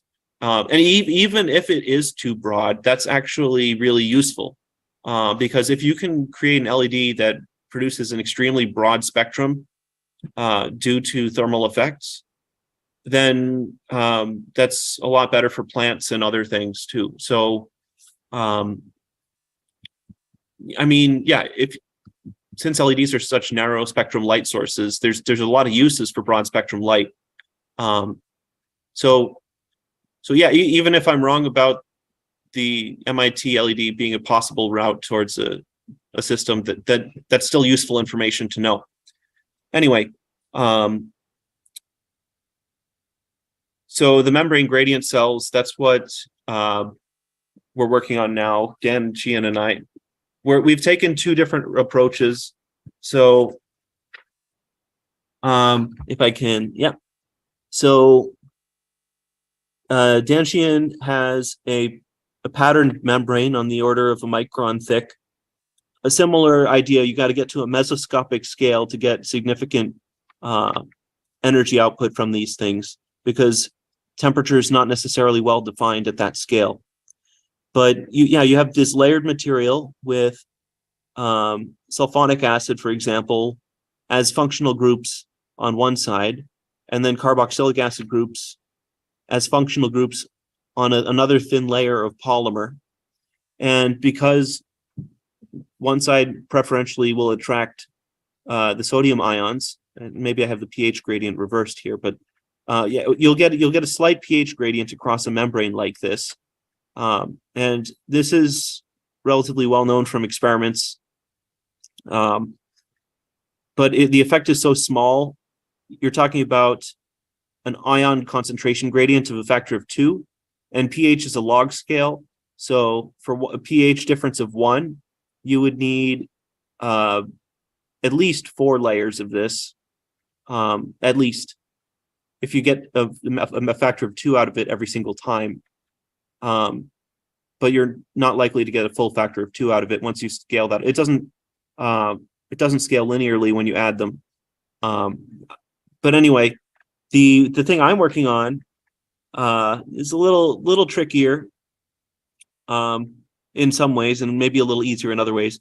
So if you have quaternary ammonium ions on one side, and then you have sulfonic acid groups on the other side, then it's just like a diode. You have positive ionic functional groups on one side and negative ionic functional groups on the other. You'll form an extinction region between the two, just like in a diode.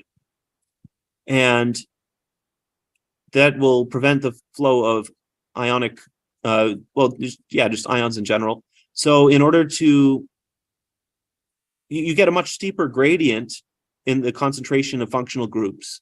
So that's potentially valuable, that's potentially useful.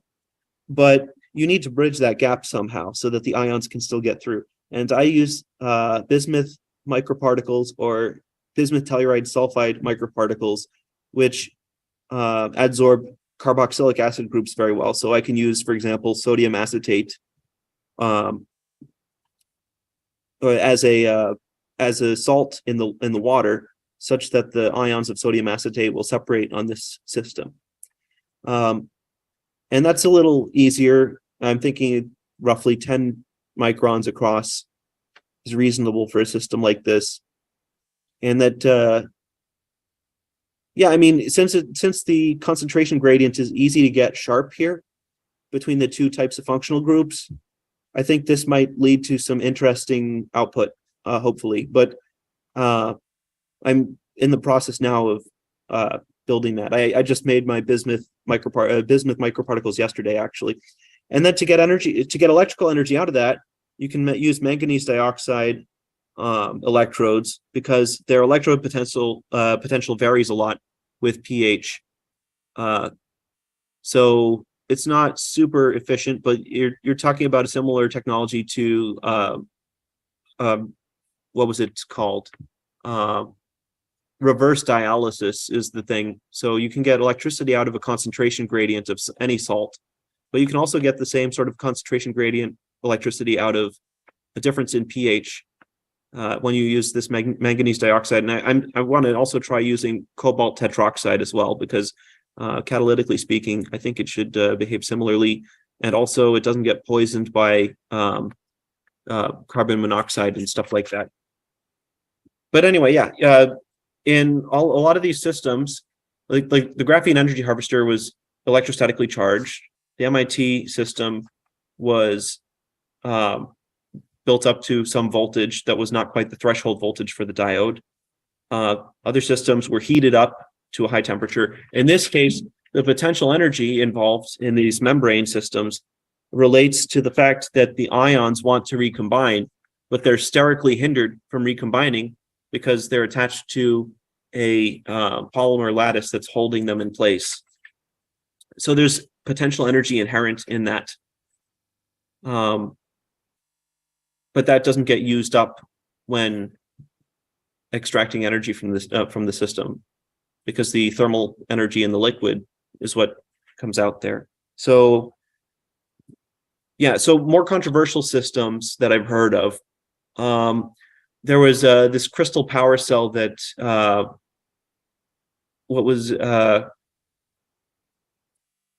blanking on the name all of a sudden. Anyway, the crystal power cell, the idea is you have some combination of sugar and sodium bicarbonate and cream of tartar between two metals of different electronegativity. Now, I'm wondering with those systems, there's two things. So they were using gold on some of those and silver as well. Sugar can convert to glutamate on those substrates. So I don't know. And then sodium bicarbonate, I played around with trying to replicate the carb-pen cell long ago. And one of the things I tried was sodium bicarbonate, but I noticed that actually there was slow catalytic decomposition of the sodium bicarbonate, which produced a voltage actually. So, and we know that the sodium bicarbonate's decomposing in the crystal power cells, because some of those examples, eventually the central electrode gets pushed out and the salt mixture that they use increases in size. Which that just suggests to me that the sodium bicarbonate is releasing CO2 and decomposing. So those two things are not free energy. Those are energy sources that are built into the material that they're using.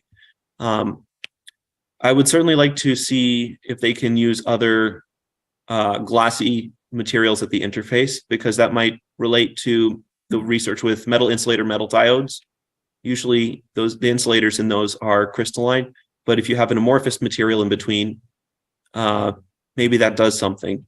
So worth looking at. And then the other thing I wonder about is it really the electronegativity, or is it the work function? Because maybe there's some process by which electrons are jumping across the interface, and they're using this glassy material as a sort of virtual vacuum, instead of the thermionic devices that I mentioned before, where you have an actual vacuum gap. There's another material system that does this, supposedly, also controversial. They use a liquid with nanoparticles, and their claim is that these nanoparticles in this liquid, they have a work function as well. So you've made sort of a virtual vacuum state that's much closer in work function to the materials that you're working with on your electrodes. So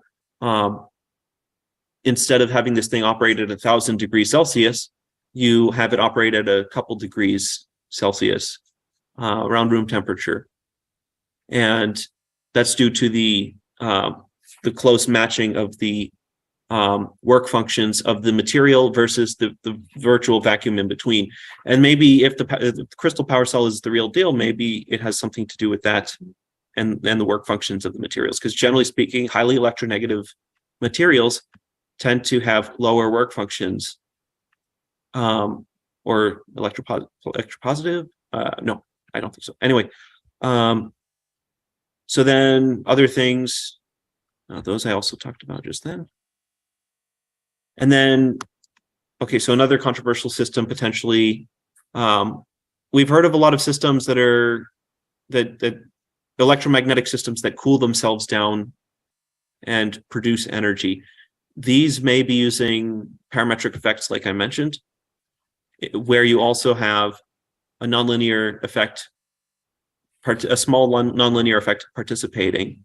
So, for example, if you could make a LC tank circuit where you change your inductance and your capacitance slightly, then you can cause, in principle, Neal relaxation to become a driving term. So Neal relaxation in paramagnetic systems, and generally speaking, magnetic relaxation above the above the maximum remnant field. Both of those processes involve the thermal motions randomizing your magnetic field. So if you can get your LC circuit to resonate at that same frequency that the anneal relaxation is happening, which is temperature dependent also, so that complicates things. But if you can get the resonance to be matched, then the anneal relaxation will dump energy from thermal motion into your LC tank circuit, and then you can alter the inductance and the capacitance slightly, and then when you're putting energy back in, it doesn't take the same amount that that you got. So the parametric variation with a nonlinear process on top of it might do something. So, and that kind of relates to perhaps the most controversial claims of all. These would be first law violators, not second law necessarily. There's some claims that you have these Lenert equations, and generally, and even a larger set of electromagnetic equations called O3 electromagnetism by J.P. Vigure and others. And they claim that there's this thing called asymmetrical regauging, and they claim exponential growth and sometimes sudden quenching of the energy in these systems. But that looks a lot to me like what I saw when I was experimenting with parametric variation.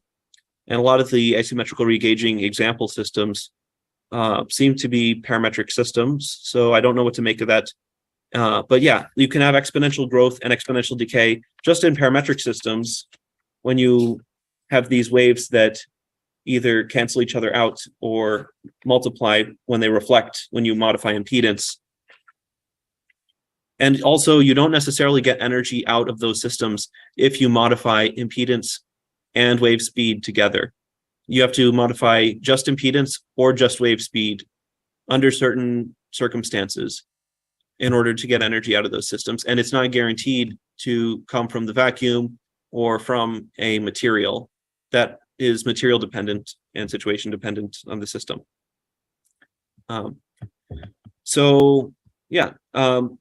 And also a lot of these examples claim to be entirely nonlinear systems, so not necessarily parametric or not necessarily with a variation of parameters. I mean, to know the difference, you'd need to know variational calculus pretty well. So that's, if you want to look into it, that's where to start, variational calculus. But generally speaking, if those systems are nonlinear systems only and they don't require parametric variation, then there's this idea of commensurability and self-oscillation. And for those sorts of systems, you still have your thermal motions, but when you're in certain regions of your parameter space, and there's usually an associated fractal pattern.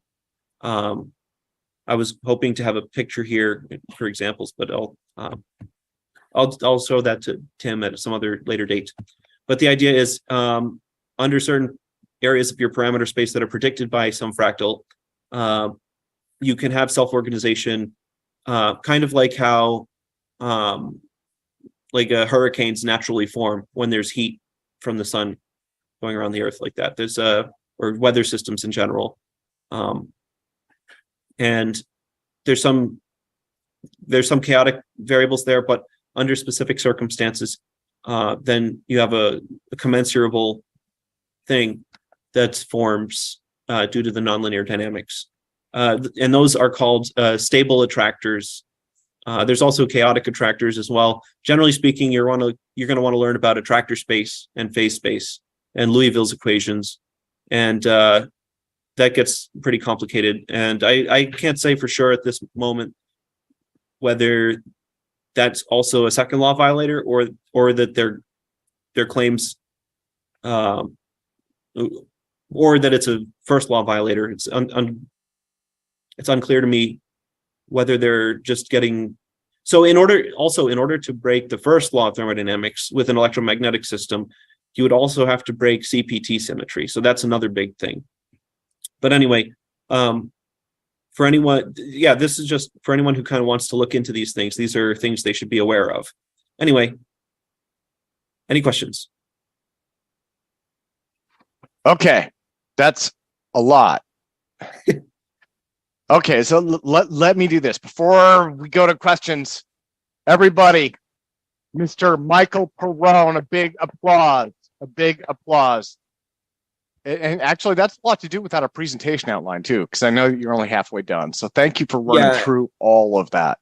I mean, I had the words on the presentation here, so that was some of it, but no pictures yet, so it didn't really help. I mean, thankfully, I had many of the pictures literally just drawn out on paper while I was brainstorming. So, but yeah, I'm sorry I didn't get it all the way for this particular presentation, but we'll do it. We'll do it right on your channel at a later date, Tim. Okay. Yeah, rock and roll, man. So let me see who has and if nobody has questions, we can go to open discussion one way or the other. Dun dun dun. Or maybe we should just do that. Do you guys want to just go to open discussion? That's fine. I think I put everyone to sleep. Oh, hey, cool. Hey, Michael, when are you going to do a presentation on your Maxwell Demon device? Oh, I have some of the stuff here. So let's see. I should have. For those who aren't aware, Maxwell's Demon, of course, is converting thermal energy directly into electricity or usable. Yeah. So where I'm at with that is, and I was hoping to show this more complete here as well, but oh well. So you've got this. Oh. Yeah. So you have your anion membrane here, and you have your cation membrane here, and you stick them together. And you got I made some bismuth sponge recently. And that'll crush up, and that should be roughly average 5 microns in size based on my calculations. And you stick that between the two membranes, you wet the membranes with water, and they should mechanically attach to each other because their positive and negative functional groups will combine at the interface. And also, as an alternative to that, I have dispersions of ionomers in liquid, so I can paint them onto the surfaces if I need to. And I came up with this little clever, it's just a baking sheet really, but you've got these frames that are magnetically attached to the surface. So if I have to paint them onto there, or if I just have these two materials soaked in water, but they have different. So one of these things is these are basically all gels in water. They have swelling coefficients. So when you put them in water, they'll increase in size slightly. And the amount that they increase in size by is different depending on the material.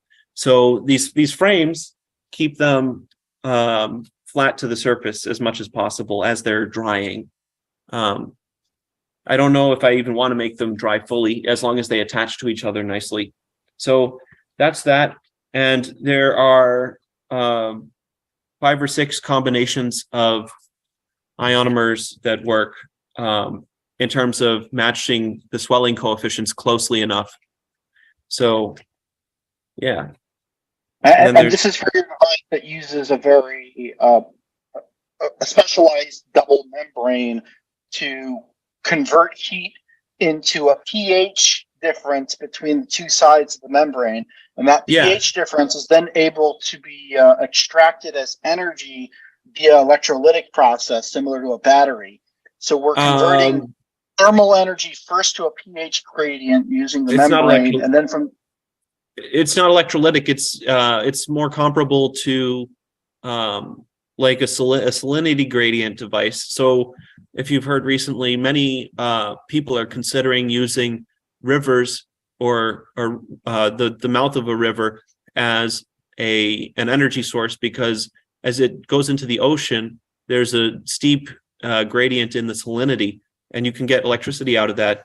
And they do that much the same way that I would with the manganese dioxide in one case, but Other Difference things is will that work. the source of the energy in your case is direct thermal versus a river is just flowing in, and you have all the rain process. Well, I mean, technically it's indirectly thermal then, right? Because you have evaporation. Indirect, yes. Well, at the end of the day, everything is solar powered.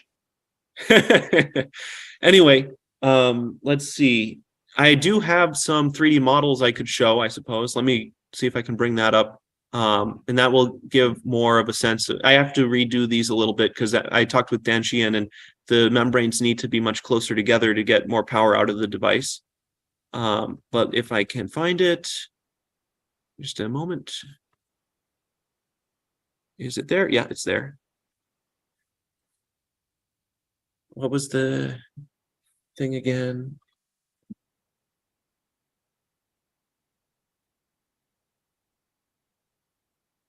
Yeah, it's here. I've got this on Onshape if anyone wants to check it out later. I don't know how to. All right, share that. Let's see. Oh, almost. That's not what I wanted. Okay, there we go. Share screen. Share screen. That will do just fine.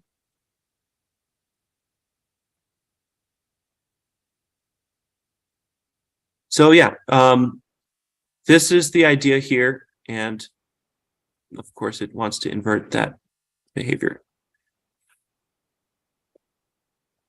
It's slower because I'm on the stream, I guess. But anyway, here's the idea. I've got some frames here that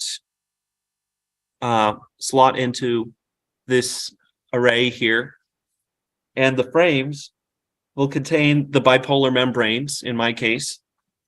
And you could do unipolar membranes with carboxylic acid and sulfonic acid as well, or different concentrations of functional groups as well. So you can have one that's got like double the functional groups of another. Generally speaking, that's harder because you'll have different swelling coefficients for different concentrations of ionic functional groups on the polymer backbone. So it's easier usually to go with carboxylic acid groups on one side, sulfonic acid groups on the other side. But anyway, you prepare your bipolar membranes. You cut 2 by 2 centimeter pieces. You stick these frames on them just so the edges are rigid, and you slot these into here. The plan is to seal the edges with just like silicone from Home Depot. And that I'm using sodium acetate anyway. So the solvent in the silicone is acetic acid, so it's not really going to contaminate much or anything. So you get about 12 of these in this. And in this particular device, I don't recombine them to make energy. I just have these 2 wells where you can stick a pH meter so that after a couple days, you can go see the pH difference yourself. And then you can remix the liquid and put it back in and see the pH gradient form again. And you can do that indefinitely until you're convinced that the energy density is beyond chemical for how long it's been doing that. And then the other one that I set up here, I also, called it a thermochondrion because it kind of looked like a mitochondrion when I was building it. That's not the one. There's a lid as well, so it doesn't get contaminants from the air or anything.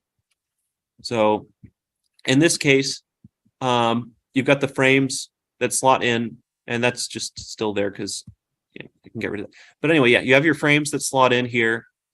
And in this particular setup, you have a larger frame on this side, which produces electricity from the pH gradient using the manganese dioxide that I mentioned before. So you just, for this side, which produces electricity, you don't have a selective membrane. You just have to limit the diffusion rate across the boundary between the manganese dioxide electrodes, and their electrode potential just varies a ton with pH anyway. So, and then you have just you have a small electrical resistance between the sides, but you limit the liquid diffusion enough that you get electricity out of that. And it's not super efficient, but it's good enough, and it'll show electrical power output from this thing in the steady state. Well, yeah, or it should. That's the hope.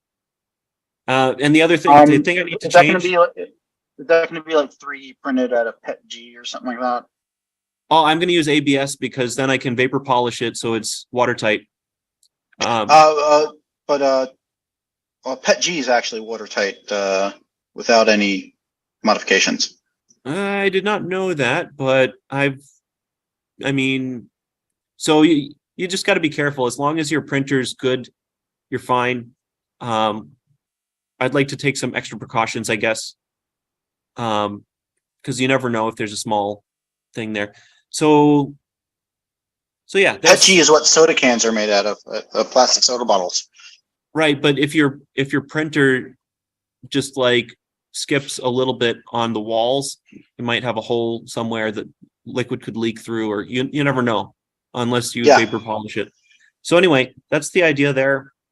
So I need to redesign slightly to get these membranes much closer together. Ideally, you want the whole stack of membranes to be like the size of one of these stacks of membranes. So I have to rethink some of that, but I mean, that's the general concept. It gets the idea across.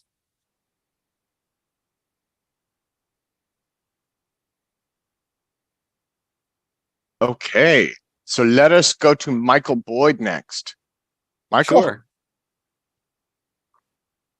Hey, Mike. So Hello. I was thinking about this Maxwell's demon, and I thought of an example to understand the Maxwell's demon, and it is a little experiment you can do in your home. Is you find some dead batteries, alkaline batteries, and you take them and you put them in and you boil them, warm them up in water, and you boil them.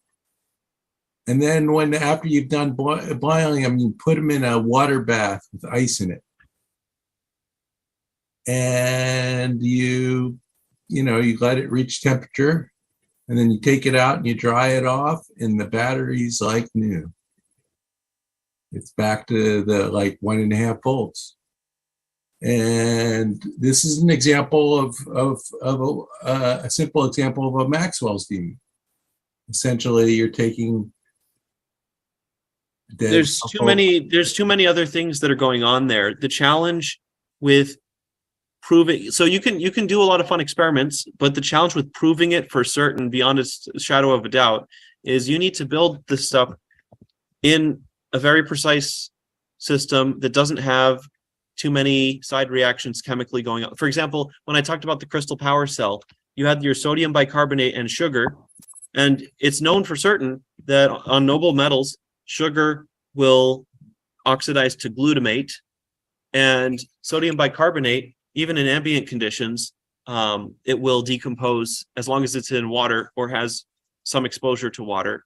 So those, you need to make sure that you've removed any possible chemical reactions that could go on the side, and batteries are notoriously chemical-y, So it's in terms of clearly proving it out, that's the best way, because you don't necessarily know this or that manufacturer made the battery in this or that way. You'd have to go into all those details, and that's a whole can of worms. And maybe you can make your own battery and test it out. But then there's a whole bunch of other things too. So, for example, if you boil a battery, you might not be changing much about. You might just be degrading any metal fingers that are reducing the efficiency of the battery. You might be basically. Well, when you heat it up, it makes it so that it's basically the most disorder, right? Well, essentially it's electropolishing, but you're using the electrochemical potential in the battery already for the electropolishing, because you have some leakage current too.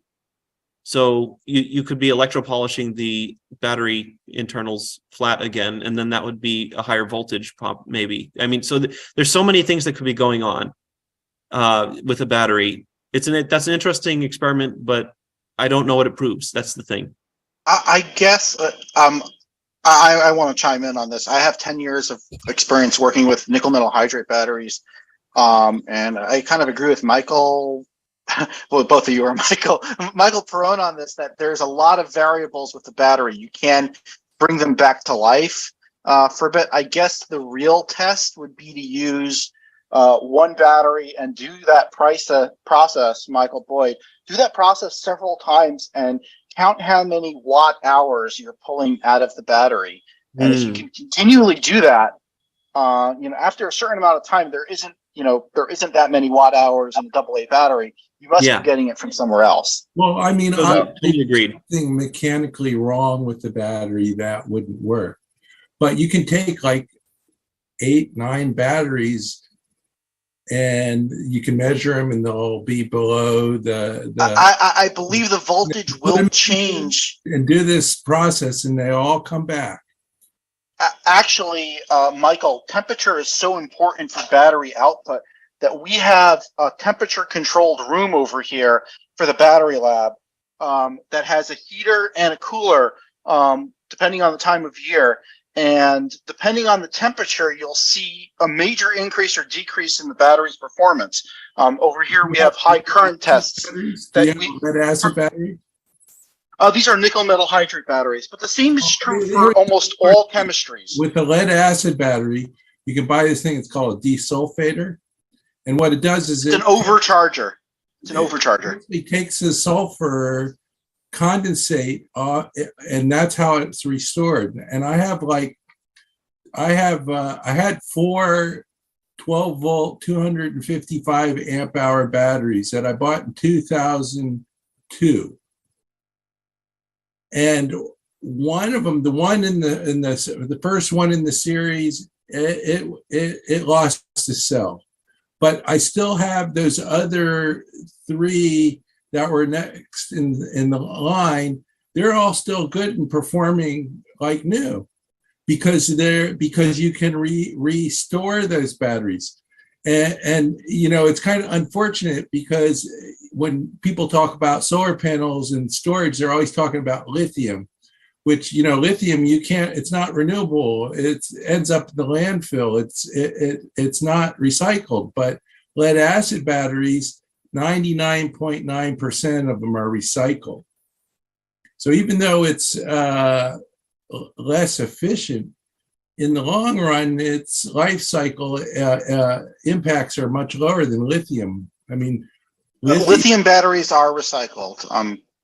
They're not recycled maybe on a 1/10 of 1% of them are recycled. The larger batteries are recycled a lot more now. That's soon to change. Also, they're scaling that up a lot. So, but my point is that there's this when you're doing the desulfating, it's like you say, it's heating up. It gets hot. When I'm with my batteries, my charge control. Michael, if you want to convert heat into electricity using a AA battery, you should do that several times and hook it up to a battery analyzer while discharging it after each run, counting the number of watt hours, specifically watt hours or joules, watt seconds, to know exactly how much energy you pulled out of it. How much? I didn't know it had even a watt. What kind of watt hours does a AA battery have? A AA battery probably has several watt hours. Really? Yeah. Okay, well, I learned something. Maybe probably less than 10, but you could measure it in joules then. A joule is a watt second. So a 250 amp hour battery would have 12 volts times 250 amps. That would be the watt hours, correct? No, amps is not. You need the amps times the voltage. You need a battery analyzer to get that measurement. It's rated at amp hours. Amp hours. That's how they sell it. That's how they sell it to you, but that's not a very useful piece of information. Because if the voltage drops down a lot, then your watts drop down. Really, what you need is the watt seconds, the joules. How many days of power do I have if the power goes out? That's all I care about. Oh, we're talking about Maxwell's demon. If you can get thermal energy conversion using a AA battery by putting it into a bath of hot water, and you're actually converting energy from the bath into electricity on the battery terminal, that will be very interesting. But you need a battery analyzer, and you have to count how many joules you're pulling out of the battery, and then repeat it many times and see how much you're Well, actually getting out of the battery, and then do the same experiment with a new battery of the same type. You have to cool it down. So what you're suggesting is I could go buy like a new battery, discharge it, do the same experiment, and then do it with a dead battery, and compare the two and see what the performance of it is. Correct? Yeah, but you need a battery analyzer to really check performance properly, like a West Mountain computerized battery analyzer. That will work. Okay. Try to keep the current pretty low, and you want to leave it like at 100 milliamps, a tenth of an amp at most for a single AA. Just run all your experiments on one AA. That's all you need. Okay. Well, if it's okay, why don't we go to how CC what was again? that? Westmont. Say the name again of the analyzer. West Mountain CBA. And then we can do the battery analyzer thing that we can kind of come back to that in open discussion because. Okay, thank you. Yeah, well, Michael might need that as well if he wants to figure out how much energy is coming out of the system. A West Mountain CBA, that'll give you milliamps or amps of discharge. Tell you how much current you're pulling out of it. Yeah. So I've got a Keithley DMM 6500. It can measure like nanoamps or something. Okay. Oh, okay. So let's go to how CC. How again, and then after that we'll do open discussion. Regarding what you said, Michael, about halfway through your discussion, I think you were talking about the contrast between, say, a log or wheel appearing in nature and what we find in the cellular phenomena. Would you ascribe that the first question would be that from the standpoint of having a heat reservoir in the microscopic world of chemical reactions, you would expect there to be very small energy drops in the cellular arena, which nature had to do because organisms had to find a way to conserve their energy that they were chasing down to thrive. In other words, an animal would have to eat, and it, depending upon when it would catch its prey, it would have to be very conservative with its energy. So nature tended to go to a very small step scale way of extracting and holding onto what it had acquired in, say, hunting. You see what I'm saying? Whereas, All right. yes, and in the case of a wheel, which is a man-made object, the objective was to get very high power densities out in a very short period of time. So you had one which was a scale of being very conservative with a very parsimonious type of energy situation, animal eating and being able to wait for its next meal, versus a man-made object which had to do useful work in a very short period of time, like a car engine would burn fuel to get a high degree of energy out. So I guess, go ahead. The reason that a wheel, for example, is not a likely thing to evolve in nature is because you would need first off, you need there's some attractor space corresponding to the growth pattern of an animal. So there's some stable, usually it's a chaotic attractor that describes the growth and homeostasis of an organism. And that attractor needs to deform continuously. It can't deform. It can't so basically to evolve a wheel, that wheel would have to be a separate piece than the organism. Otherwise, how would it be attached? So you haven't deformed your attractor space, or you haven't deformed your attractor corresponding to the homeostasis of the organism continuously in order to develop that. And in the case of, well, yeah, in general in evolution, there are a lot of things that are in principle that nothing violates the laws of physics, and things that we, like humans, have invented them, but it would be very unlikely for nature to discover them because the difficulty of that evolutionary jump would be so high, like the case of the wheel. And with thermal harvesting, thermal energy harvesting, there's two things to consider. Maybe we do have it to some extent. Maybe some of the enzymes in the human body, some of the energy that those enzymes use, it comes from ambient thermal heat, and that optimizes them for some process further than they would otherwise be able to go. So it's unclear whether or not it hasn't evolved necessarily, but it certainly isn't the main energy source for living organisms, because there are much larger energy sources readily available. Maybe on a planet that didn't have direct access to the sun, but still had enough thermal heat, organisms would eventually figure that one out, and those would be the ones to grow. Maybe on Europa, for example, although there would still be chemical gradients that might be more energy dense than thermal gradients or thermal sources.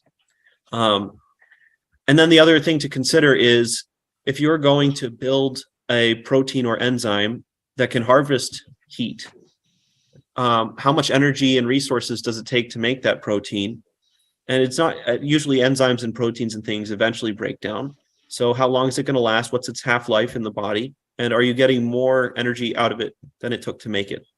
And you may have situations where you do get more energy out than it took to make it, but it's not enough to really matter. It's the same idea with like oil these days. It's taking more barrels of oil to produce each new barrel of oil. And even though we're still getting out more barrels of oil than we're putting in, and that runs the whole modern economy, it's getting a little bit sketchy in some places in terms of the cost of energy. And I mean, that will continue as we run out of oil, and eventually you won't be able to get a free, like, more than you put in out of that. So it's unclear which side of that the like thermotrophic, I guess, cells or organisms would be, but it's possible at higher temperatures especially that it's a feasible way. And then maybe somewhere deep in the earth, organisms like this do exist. So yeah, I mean, just some stuff to think about. Yeah. Another thing that I wanted to kind of just, and I'm not making a complete thought here because I'm not deeply familiar with it, but kind of the marvel of the kidney. You have a blood flowing through the kidney, and on the other side, there's no really, I guess in one sense, there's nothing there.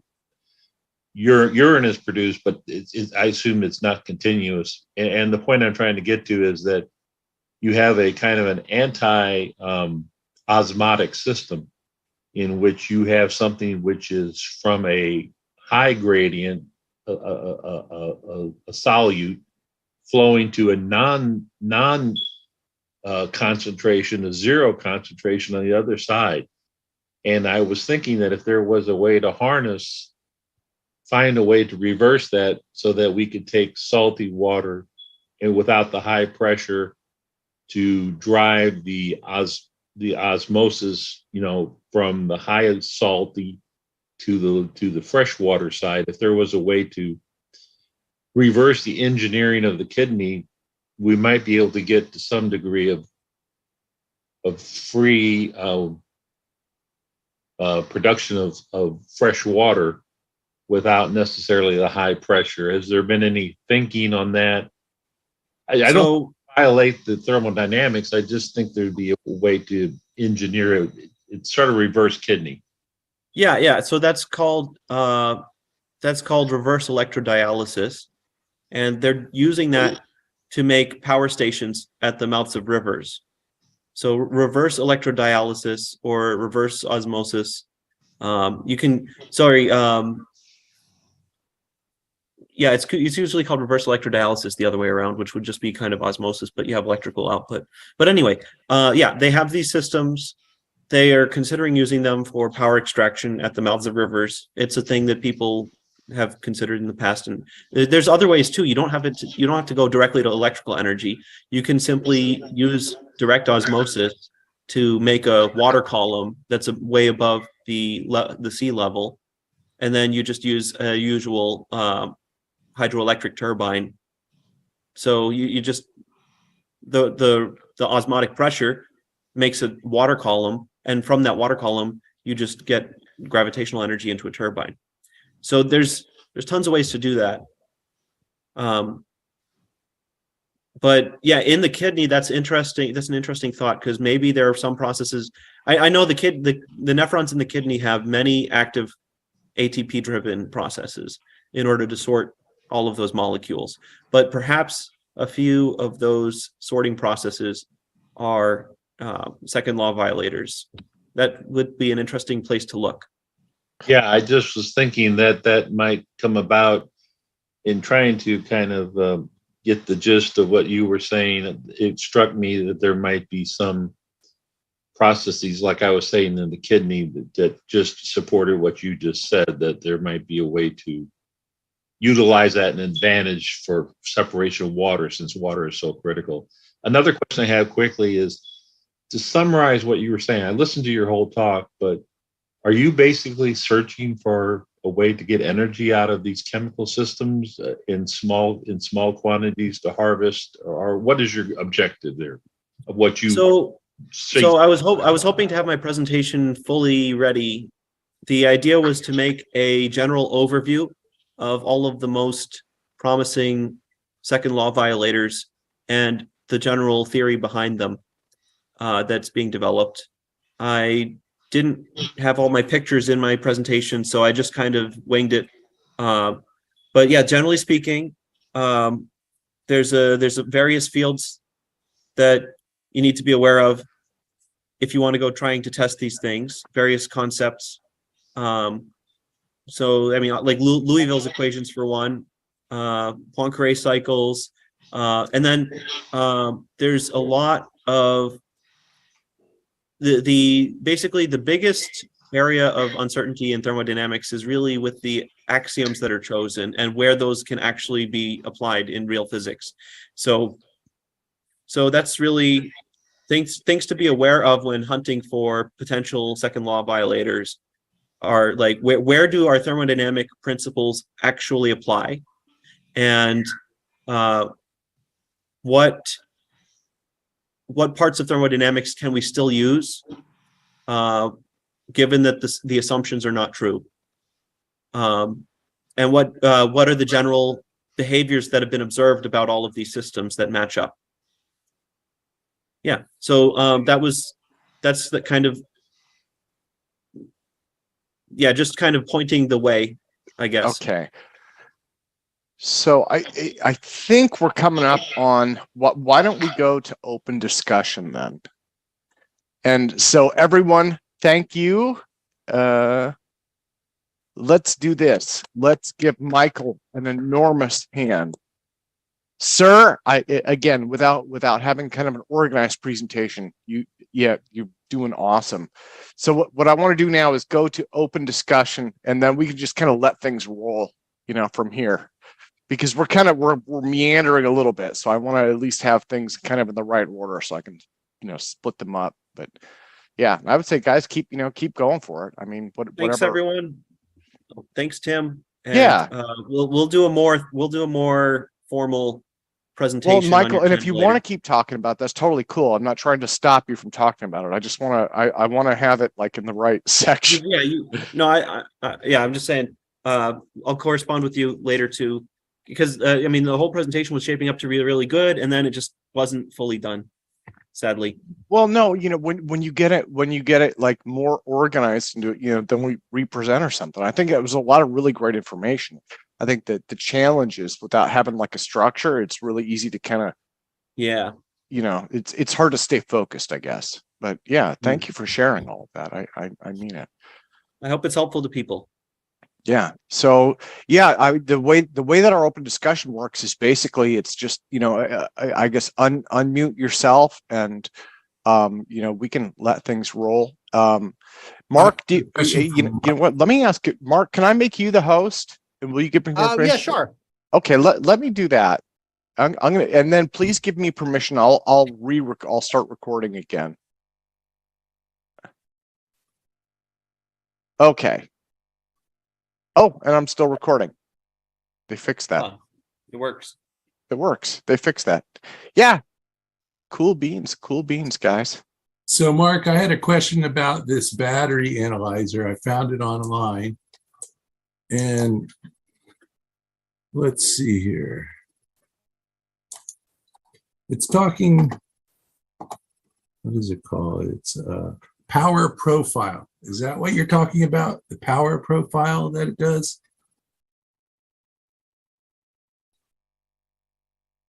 You hear my question, Mark?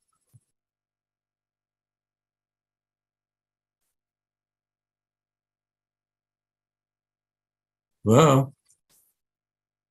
Maybe his camera, maybe his microphone. Mark. Wait, Mark's the host now. He's my computer. The reason I made Mark host actually was my computer's acting a little funny. So maybe it's Zoom. I don't know. My mouse kind of slowed down. Are you guys? That was on my end. So Michael, what was your question about the battery analyzer? Yeah. So it's called West Mountain Radio is the company, and it's talking about the software package. It says it measures something it's calling a power profile. It's got a mission profile, a discharge, a charge monitor, and a power profile. You just what are they up to now? A CBA 4 or something like that? Just get the latest unit, and you can use the free software to analyze how much power. This is CBA HR.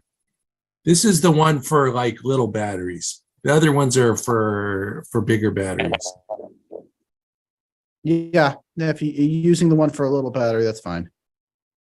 So, but it's the power profile. Is that what would show me the performance of the different? So, like I said, I was thinking I'd take a new battery, discharge it, do the little process of boiling it, cooling it down in the ice water, and then the watt hours or watt seconds is really what you want. Yeah, so it's the power. It's like a little.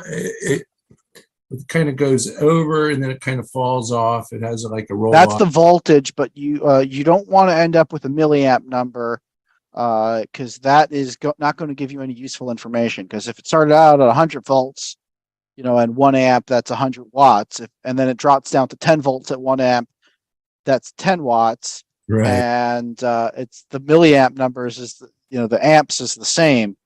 What you need is the watt hours, which is the calculation of both those. Power profile, correct? I don't know which Power setting. Is watts. Power is watts. How Michael, how about you just buy it first, and when it arrives, you can run an experiment on that, okay? It's $170. That's why. I have close to 100 of them here. Really? Yeah. Okay, thank you.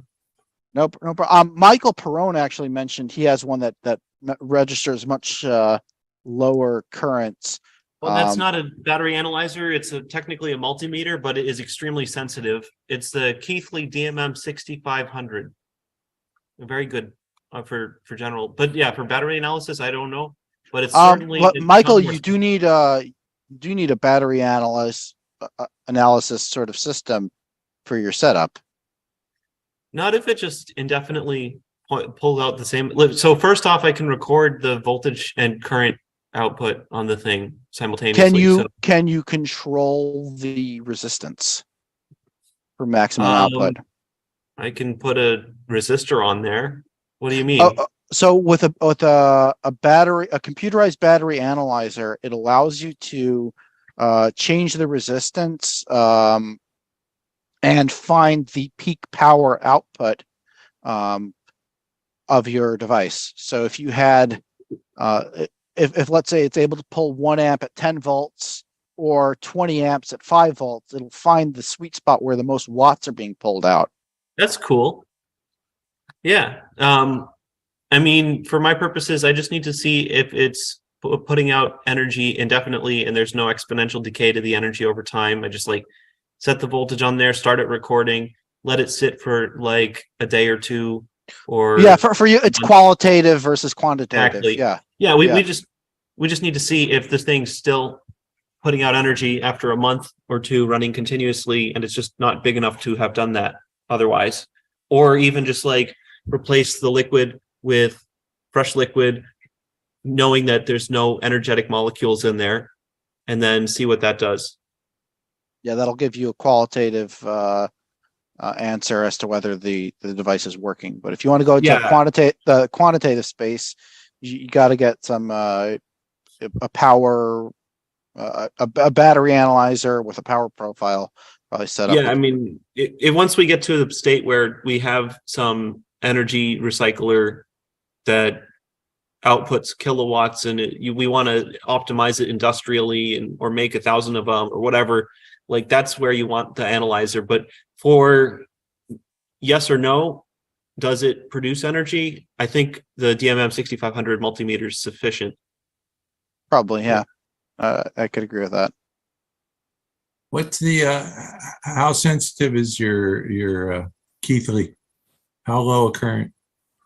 I don't know off the top of my head, nanoamps or something, Yeah. or not pico, not a picoamp meter. No, I don't think so. Okay, just curious. Tens or hundreds of nanoamps, maybe. Yeah, Michael, you don't need anything that low for a AA battery. You need you need milliamps, and possibly but maybe when you're measuring nanofarads. Maybe. I mean, for all this like second law violators that run near room temperature that we have, the power outputs are going to be kind of pathetic for practical applications, but just as an in principle device, that's the sort of sensitivity you'll need to just show, does it work or not? And also Keithley offers a calibration service. It's like $1,000, but they will go over that multimeter and make sure it is fully perfectly calibrated. So that's the other convenient thing too. So I take my numbers. If I see some good data, I go to Keithley, they'll calibrate the thing perfectly, and then I'll test it again just to make sure once I have something that looks promising. Okay, that sounds like a plan. I saw there's a lot of new names here at APEC this weekend. If anyone is new, maybe you could turn on your camera and introduce yourself quickly. I know, Justin, you're new, although you presented earlier.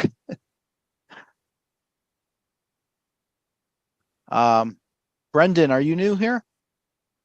I've been once or twice before in the last year or two, but more or less new. Yeah. So I'm with the Model G Vortical Motion Group, which we set up with Paul Laviolette.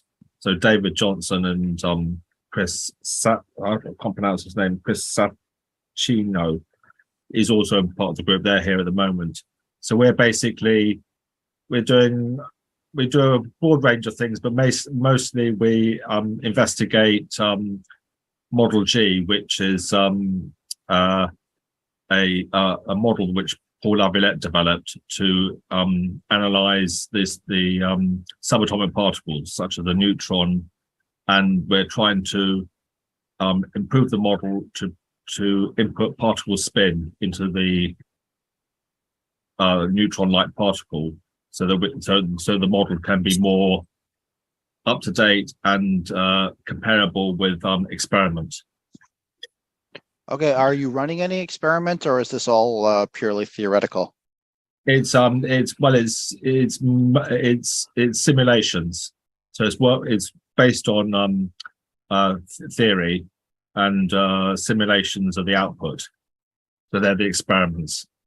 We talk about free energy and all kinds of other subjects, but our main focus is Model G, and also we're looking at genic energy of in astronomy as well. Genic energy of planets that Paul has deduced, has predicted that planets and low mass stars such as brown dwarfs and giant gas planets will produce, and including the Earth and the Moon, will produce genic energy, which conventional astronomy doesn't predict.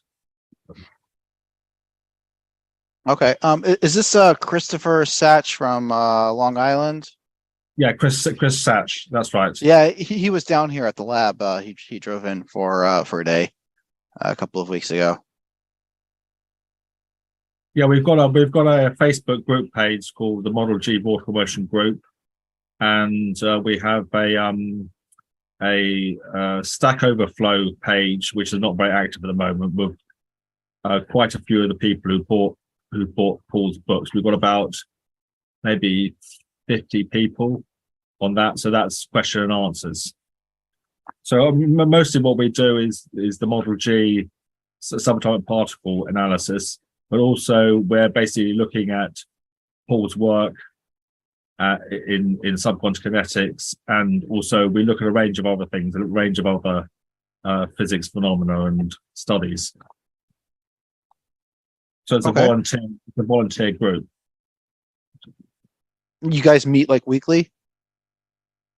Yeah, we meet weekly on Sunday at about 8 o'clock London time, which is 3 o'clock Eastern Standard Time.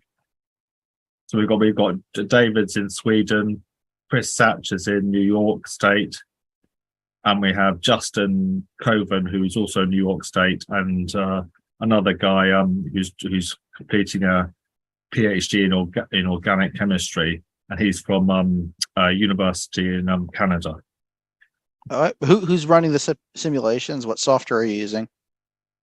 Well, we've had some guys in the past who are quite theoretical and good programming skills, and they produce the programming software. So it's we're using TensorFlow 2 and Python.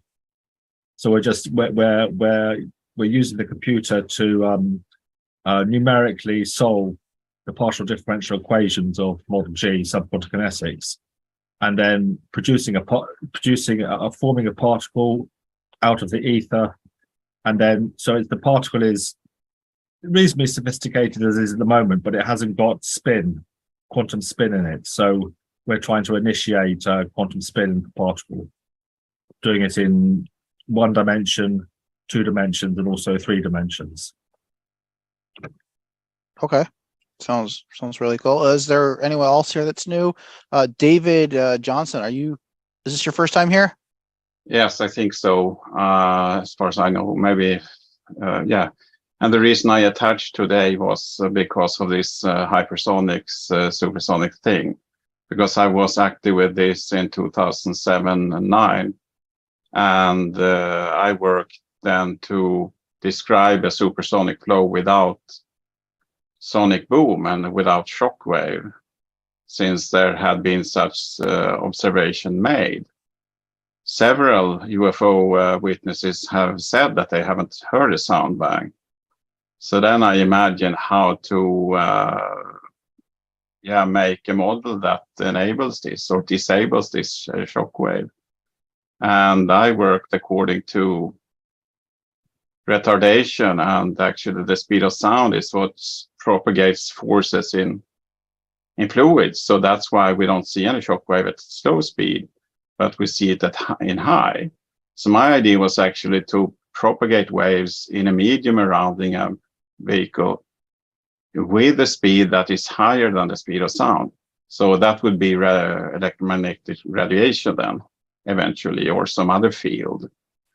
And I gave them a model where you are using volumetric forces to achieve this, to maintain, in this case, potential flow at, arbitrary speeds. And to achieve that with, speed of light might not be exceeded with these techniques.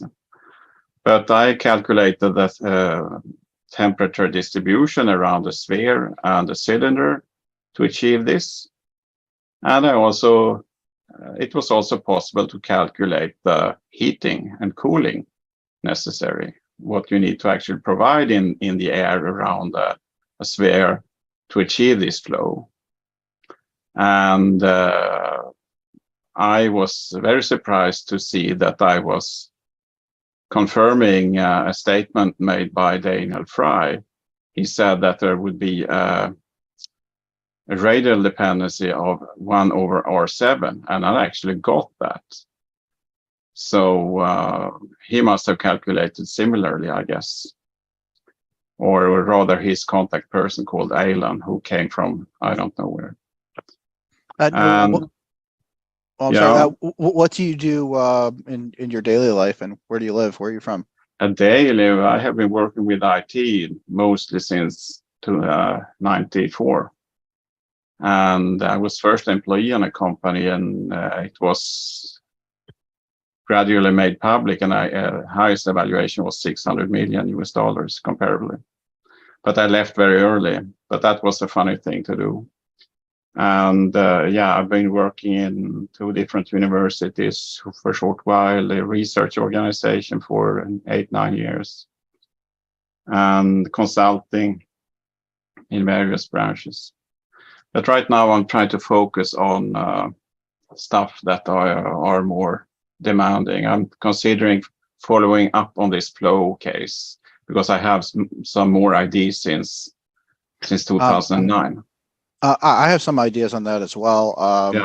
You have to consider where resistance comes from, where friction comes from, and ultimately it's from the subatomic particles, the spins of the electrons getting knocked from the electron spins of another atom. So if one atom of air bangs up against the hull of the craft, it's not the core of the atom that's hitting the atom of the craft. It's actually the valence, the outer spins, and that's where friction comes from. It's from those electromagnetic interactions between the electron spins. So another experiment. If you apply a potential flow around an object, you don't have any shear stress and you don't have any loss. But to get that exact distribution is very demanding. Maybe heating can be done, but it has to be done on the distance. So that's difficult, and cooling also. So I could describe these physical conditions, but to realize them with known equipment is very difficult. And I have, it seems like the Russians have been more active in publishing about this technology than the Western world. And I don't know why this is.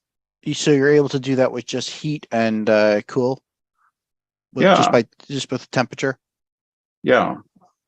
I can imagine you can do something to reduce friction with temperature, but if you really want to reduce friction to 0, you have to get to the source of the friction, which is the spins of the atoms interacting. And one way to that we're looking at to get rid of that is by orienting subatomic particle spins using a process called dynamic nuclear orientation. That's what we have going on inside of our Faraday cage. We have microwave amplifiers and a large electromagnet, and we're similar to what you do with NMR, nuclear magnetic resonance. It's just a step above that. We're trying to orient subatomic particles using electron paramagnetic resonance, which is a different resonance that happens with the valence electrons. And the goal is to make objects weightless or impervious to the effects of gravity and inertia. And by doing so, you should also negate any friction that they would have against the air, because they never truly connect, because the electrons in the air are all random. If the electron spins in the air are all random and the electron spins in the craft are oriented, they'll never be able to react properly with each other. Yeah, the losses are coming from Coriolis forces in bent curves, bent paths, and that there are techniques also to minimize and avoid them. But then there is a necessity to use helical flow, and I just have the basics described there. But this is coming on aircraft. Airbus is doing this on the next release. Yeah, you're talking about airflow and stuff. Yeah, that's probably a lot similar to what Justin Pearson was working on. Because you don't have downscale, you don't get thermal heating and loss if you manage this situation. But the loss is initially coming from Coriolis effect on curved flow. Have you seen the Mythbusters episode where they took a car and they covered it with clay, and then they made these dimples similar to the way a golf ball has, those little dimples that go inside, and they actually found that there was an increase in the miles per gallon of the vehicle, about 10% better fuel efficiency at high low speed. Also. That's a large quantity. I wouldn't mind a golf ball car if it's that much more efficient. It looked horrible, but it worked. It worked, and they accounted for the weight of removing those golf ball pieces by putting them in the car, in a box just to keep up with the weight. And it was a very noticeable difference in fuel economy, and aerodynamic drag was reduced in the vehicle just from having dimples. So also, Yes. Mark, I was reviewing JP Vigier's work regarding the O3 electromagnetism, and he eventually developed, according to his papers online, a fluid dynamic model of quantum mechanics, which is interesting because it avoids the issue of of hidden variables. I think, I'm not certain on that, but it seems to avoid the issue of hidden variables while remaining deterministic, because you have a chaotic turbulent flows, and that's what vacuum noise is in that situation, turbulent flows, and that seems to align with the idea of the nuclear orientation, because if you have oriented nuclei, you'll have a less turbulent flow, you'll have less clashing between the spins. So I think Alcifon's original model was a toy model, but it was lucky enough to get the right underlying thing, if Vigier's model is correct. And also JP Vigier's model should be amenable to David's stuff here, in terms of if he's working on fluid flow problems, maybe he wants to look at that quantum gravity stuff as a fun side thing. It might be interesting. Yeah. Well, regarding lowering, what I've heard from someone who is researching on this in Sweden is that if you, I think they would have 10 grooves in the same direction as the airflow, and that would lower air drag on an aircraft with 10% at cruising speed.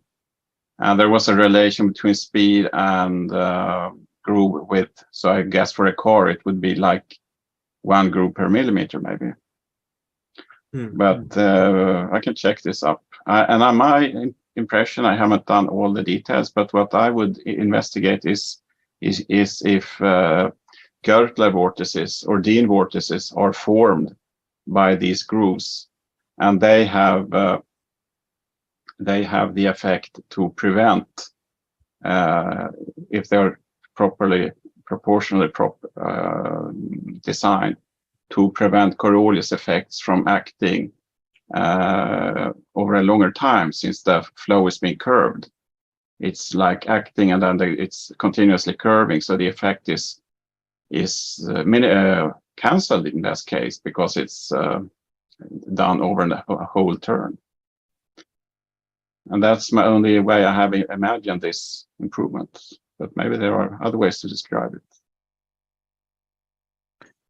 Okay. And I don't know if you're focused on this, or if propulsion is a real target here, then the question is it possible just with heating around an object to make a net force on it? And I'm not sure about this, although it might be possible. But that would be ideal to not have any engines The or Aurora craft that was made by Boeing, it had two engine sets. One would get it up to a very high speed, and then it would start injecting fuel directly into these like cup shapes. It would inject fuel in, and then that fuel would expand and explode, pushing the craft forward. And this was for high speed, at several Mach. It would only work at several Mach, but it had no moving parts other than fuel injectors. It's essentially a ram. It's essentially a ramjet where the external area of the craft is the actual ramjet. Yeah. Justin, have you looked into anything like that? A ramjet similar to the Aurora? I have the technical paper for that. It was written in at Sandia Labs in like 1974. Ada, maybe you could send it in the chat. A little bit, Mark. Not as much. It's a little bit different. So that plane is you're doing like ramjets that are internal. That's how the first cruise missile, the one that was made in Nazi Germany, was made, right? The V2. Is that the pulse detonation engine? Yeah, the pulsed pulse wave detonation engine, and it's called it was built by Lockheed Martin and Martin Marietta. One of my first aerospace mentor worked on it. It was a pumpkin seed shaped craft. It had 4 of the SR-71 engines to get it up to like Mach 3. It used liquid methane as from there.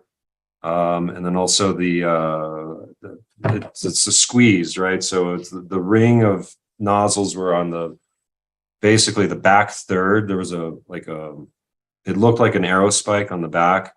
And I recall that they were doping the fuel with boron, which I think would make it glow green. I'm not 100% sure on that one anymore, but yep, green. It would also keep it combusting at higher speeds.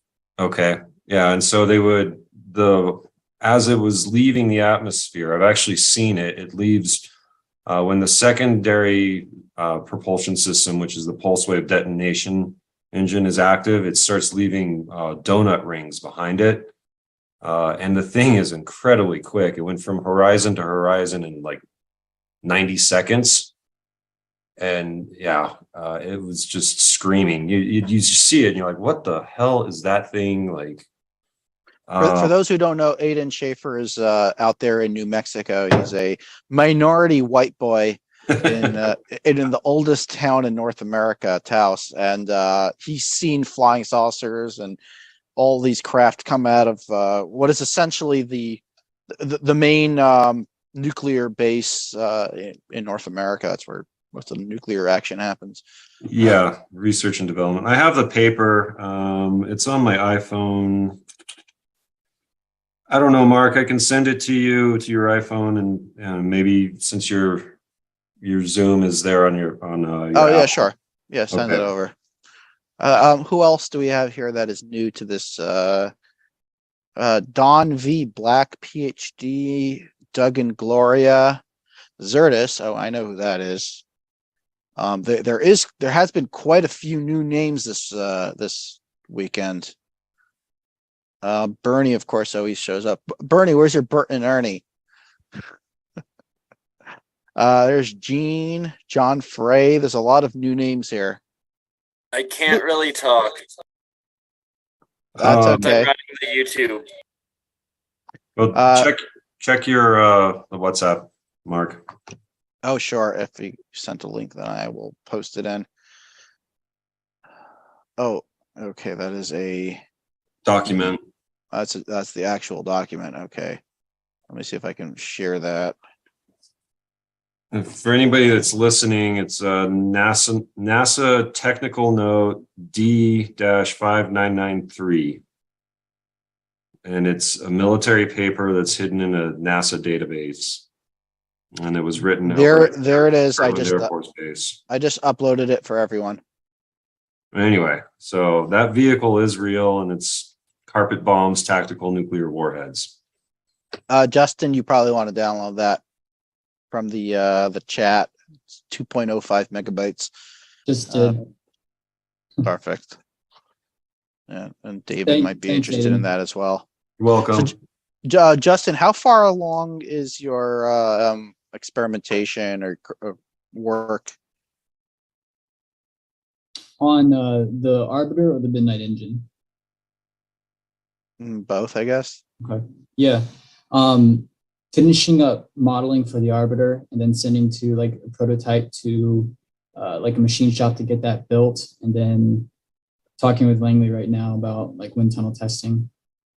And then the Midnight Engine, basically we've got quite a few engineers that were basically have assembled the kind of like a combustion team, and we're working towards in 2023 kind of like laid out a simulation of a Midnight Engine combustion chamber at like at a Mach 6 or 7 cruise speed. So still in design phase, but I think the most important part is kind of the team that we've got that can actually pull something like that off. Yeah, team is very important. And if you listen to Elon Musk, I'll tell you about how design is 1% and manufacturing is the other 99. Where are you located? Where's your base? Where are you based out of? Kansas City, Missouri. Missouri. Okay. Well, we're in Hawthorne, New Jersey. That's And it's funny because SpaceX is in Hawthorne, California. So we're like the SpaceX of the East. Yeah. No, that's the Midwest is like kind of lacking with aerospace. I go to Colorado. There's quite a bit going on in Colorado. There's a lot of machine shops there too that would be interested in a job like that. We have a bit of a machine shop here, a CNC machine and all that. Who else is new? I mean, guys, this is open discussion. Everyone can start asking each other questions. John Frey, who's Gene? Doug and Gloria. Oh, Shrish Hola. Say hi.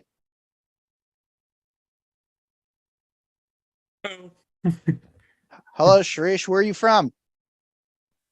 Hey, you remember me? I was here. I did a presentation a few weeks back. Okay. You know, on that, do you remember that superstring propulsion technology I'm working on? Quantum loop? I remember. Bernie Yeah. remembers. Okay. Yeah. So actually, I had a question, you know, maybe you know about this or have some thoughts on this. Again, you know, given this context with superstring propulsion, I have an issue with electromagnetic shielding. So I've been using some copper film for that, but I was just wondering if you or anyone else has any other better ideas on it's both, it's not RF shielding, but it's more electrical and magnetic fields. It's very sensitive to that. So, Are you talking about DC magnetic fields? What frequency? It's basically, I have some linear actuators, you know, which of course has magnetic and electromagnetic fields, right? So, so basically, the environment cannot have any additional electromagnetic field because it increases the electromagnetic charge in the environment. So I need to shield that. Okay. So that's what it is. So I don't think it has anything to do with frequency because it's not RF shielding. It's just purely shielding electrical Magnetic? fields and magnetic. Yeah.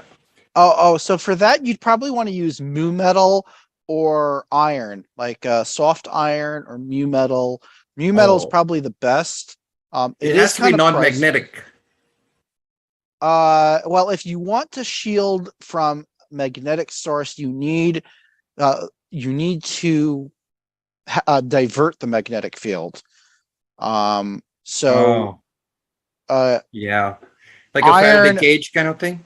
Yeah, but a Faraday cage of that's made out of mu metal. Mu metal won't maintain the magnetic field. It won't become magnetized, but Okay. it will divert the magnetic field. It can also divert an electric field as well.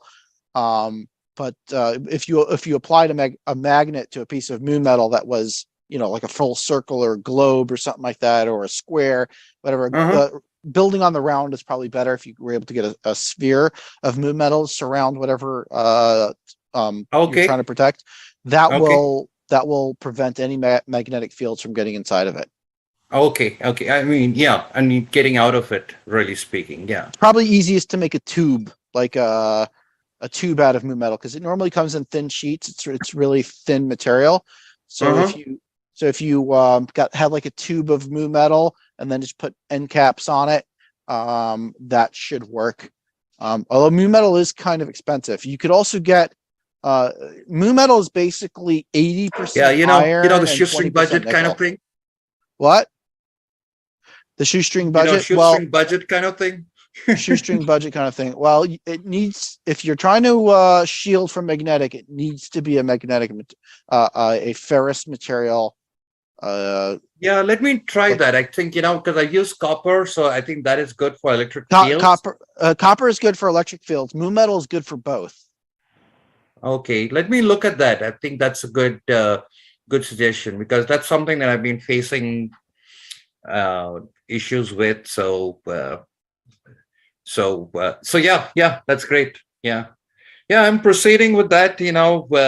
Been running into, I don't know how much you remember, but it's been in research, of course. So getting closer to something that's tangible than my last presentation. So yeah, All right. Well, thanks for sharing. If you have any more questions, then I'll be glad to help you with that. We do have a large section of this lab dedicated to different types of shielding. Oh, really? Okay. Yeah. I mean, we have a large double layered Faraday cage. We've ran a lot of experiments where we needed to shield the test equipment in order to figure out what's to get you don't want any influence of electromagnetic fields on that. And yeah, I think that's one of the biggest challenges with things like EM drive, etc., right? Where we don't know what is really going on there, because there's so much of external influence like electromagnetic, thermal, etc., that we don't know whether there's any real propulsion or it's just some magnetic field effects. Yeah. But for me, the problem is more fundamental, because the electromagnetic field increases the charge of the environment, which reduces the entropy of the system, and so etc. So anyway. Hey, Sharish, check out this paper I just put in there, Pratt, Camps et al. It's on a theoretical way of using metamaterials to create a magnetic diode. Okay. And so you get one-way inductive coupling. But it looks like you have to set up I don't remember the formulation of the metamaterial. It's in that paper, but essentially you can put it in like vertical sheets around whatever your magnetic source is or your field sources. And you potentially have one-way inductive coupling onto like a shell with no back feeding into your power system or whatever is creating the field. Yeah, I mean, so the basic thing is it needs to be restricted to within the system. That is fine, but it cannot leak out into the environment, so to say, because basically what I'm doing is it uses it's basically superstring propulsion, right? I mean, so basically there's a lot of influence of the vacuum on the behavior of the entropy of the system. And the entropy includes the electromagnetic environment outside. So when we have certain things like electromagnetic, actuators, which I need for this system, that leaks out the electromagnetic fields and increases the entropy of the environment, which reduces the overall entropy available for work, so to say. So that's why I'm trying to do the shielding. Interesting. Well, yeah, I guess, talk with Tim and hopefully we'll get an update on your research. Yeah, hopefully in under a month, I should have something better. I mean, yeah, it's the proverbial research within a month, right? Yeah, it's also the holidays here in the north. Oh yeah, so now it's going to be next month. Yeah, yep. These next couple of weeks, everything just kind of slows down. So, except for the accountants, they got to get super busy. Yeah. So that's okay. 2023 then. Does anybody know anything about Don Smith's high power generators?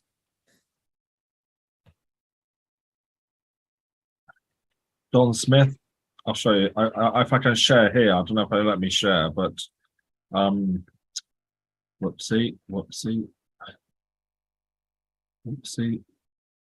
Oh dear, it's not going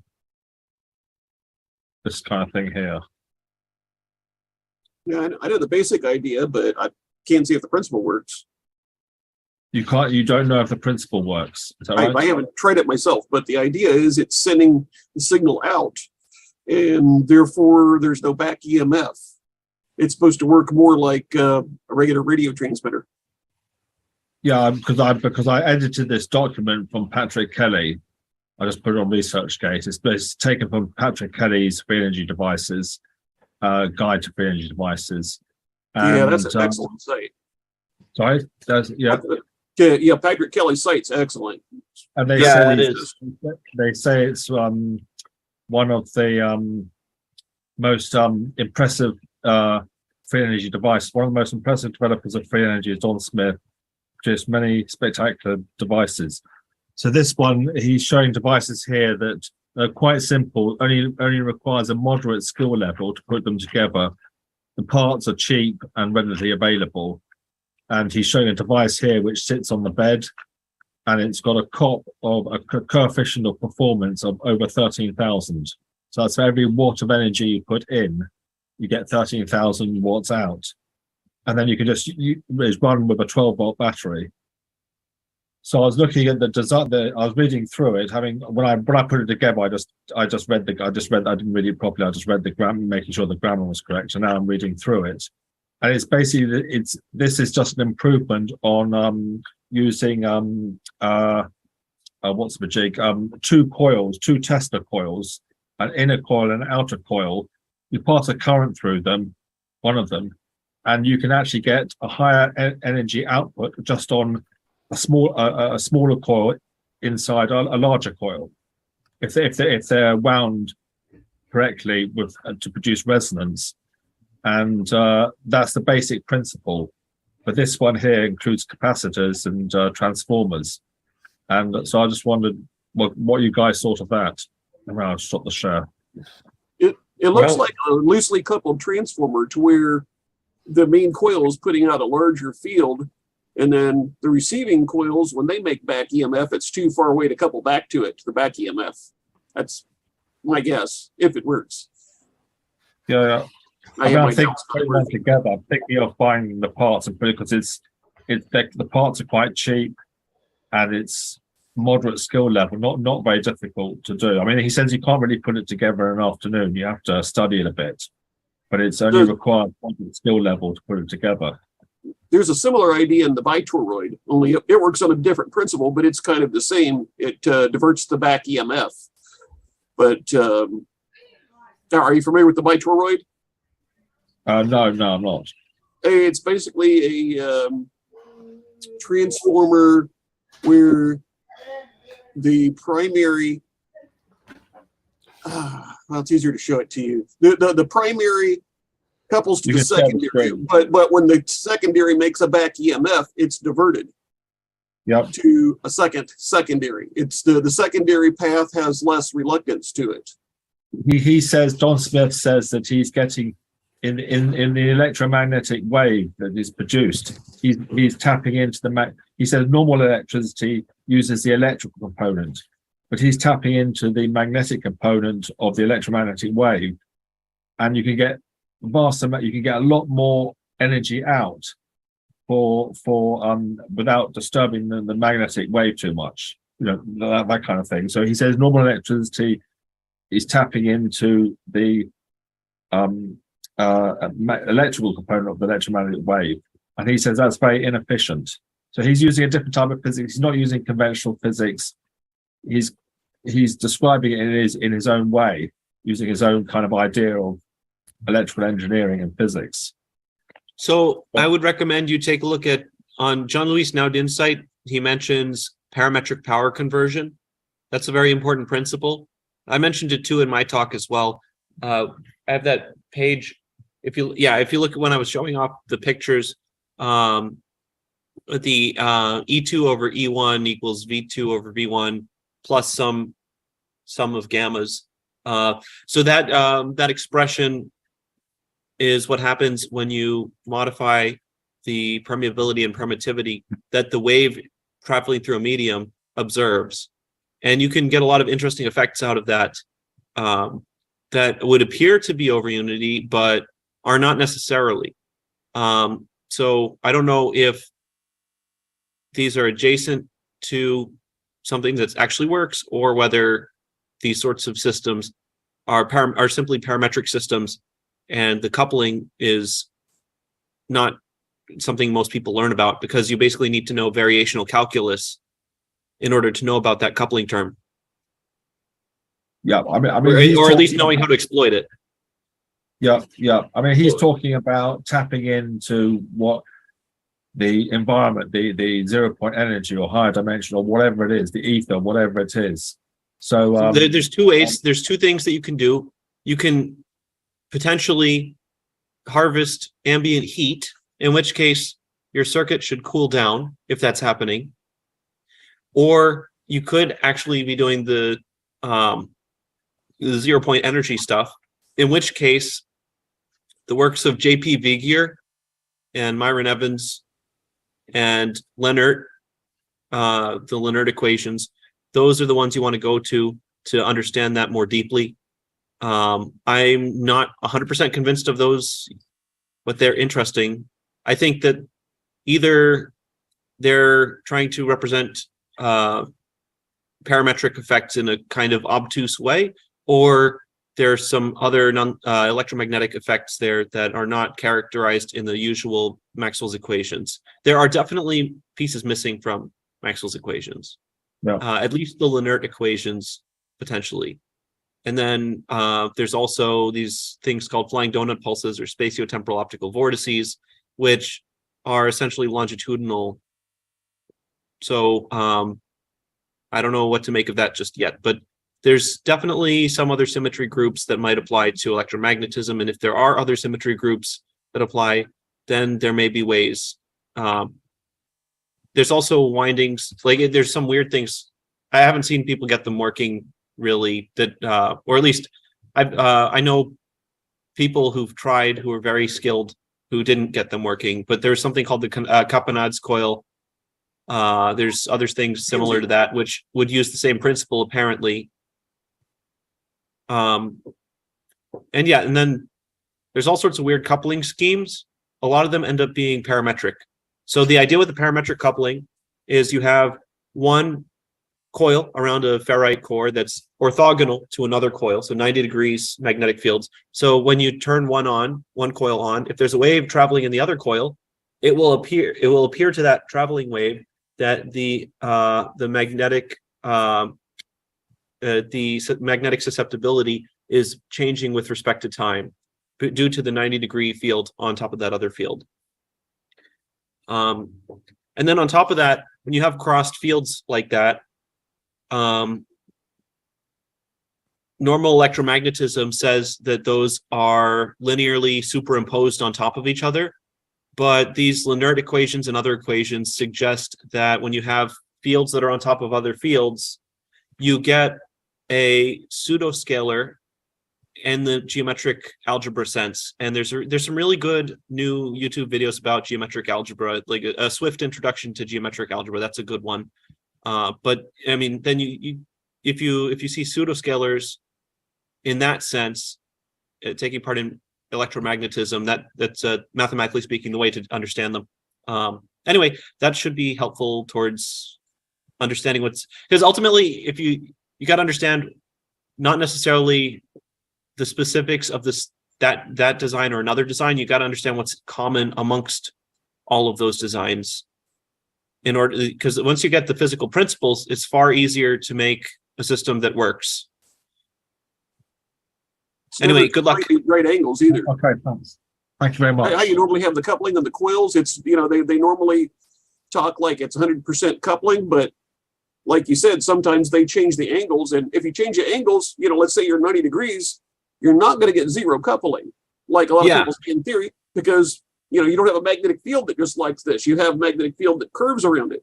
So just because you're at 90 degrees, perpendicular on the coils, doesn't mean all the fields won't couple. It'll couple. Well, there's also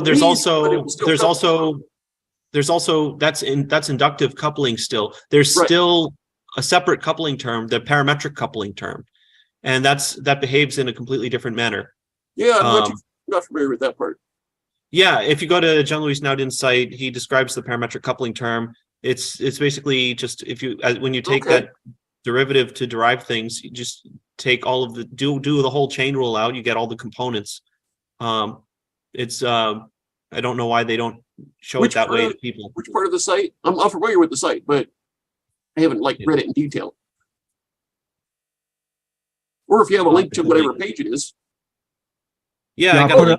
Also, I found another patent that was very similar to Smith's idea. It even shows a diagram that's really close to his, that shows the center coil with several coils around it. And it calls it, I already put a link in the chat, but it calls it self-sustaining electric power generation using electrons of low inertial mass to magnify inductive, and then it's cut off. I think it's inductive coupling. I'm not sure if that, or inductive energy. And then the other one was Friedrich Morgenthaler, 1950 something. Did you get did the link send okay? Oh, okay. Oh, I see the research one. I don't see the JLN one. Yeah, that's the one I put in. I sent it to Tim accidentally. Here, let me get it to everyone. I sent that patent to everyone so they could see it, because it looks nearly identical. If you look at the 1, 2, 3, 4, 5. See, this is the important sixth picture. It's identical to Don Smith's.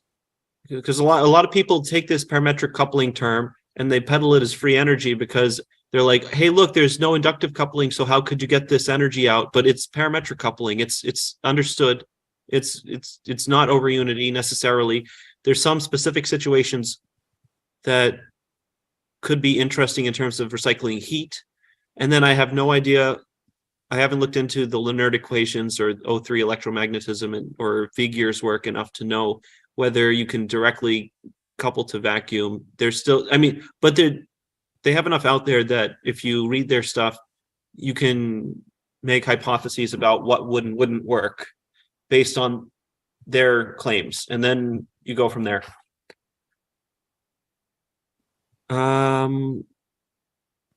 What else was there? That patent part, if you wanted to see that. You're already up, so just pull it up yourself. One moment, I was just going to share another paper. Oh, I'm sorry, go ahead. Oh, by the way, you did really good today, especially for not being prepared. Well, the ideas are in my head. Really good. The ideas are in my head. The process of putting them down onto paper is the hard part. No feeling. Yeah. Yeah, that's always the thing, you know what it is, but to put it down in a linear form, that's the challenge. Yeah. And make it very super understandable. That's okay. Here it is. Yeah. Velocity. Yeah, for sure. So this paper, Velocity Modulation of Electromagnetic Waves by Friedrich Morgenthaler. all you have to do is switch out. I mean, his equation 20, I think, or 15 or something. But anyway, you take his equation and you substitute velocity and impedance for mu and epsilon, do the constitutive equations, and you get that expression that I showed earlier for, actually, I'll just go get the paper real quick. You don't have a link you don't have to be a member of the IEEE, do you? I'll see if I can find one with that title. Oh man, I hate it when they do stuff like that. Let's see. Yeah. Man, I can't even say that guy's name. Yeah, this one. My screen's not on me, so I don't know if this is actually visible to people, but let's see. Let me check. Yeah. So this thing that I showed before, that equation, of course, is you get it directly from Friedrich Morgenthaler's work with the simple substitution of gamma and velocity for mu and epsilon, using the standard electromagnetic form of those things.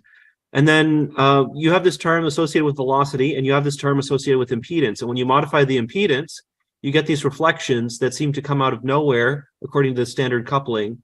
And I don't know, this is still standard electromagnetism. This is not linear equations or any exotic like other symmetry of electromagnetism. This is but the cool thing about these is if you pump the system parametrically, and it just so happens that your magnetic relaxation or paramagnetic relaxation is happening at the same frequency that your circuit resonates at, then the magnetic relaxation is driven by ambient heat. So the disordering of the magnet in your solenoid is driven by the ambient heat in your environment.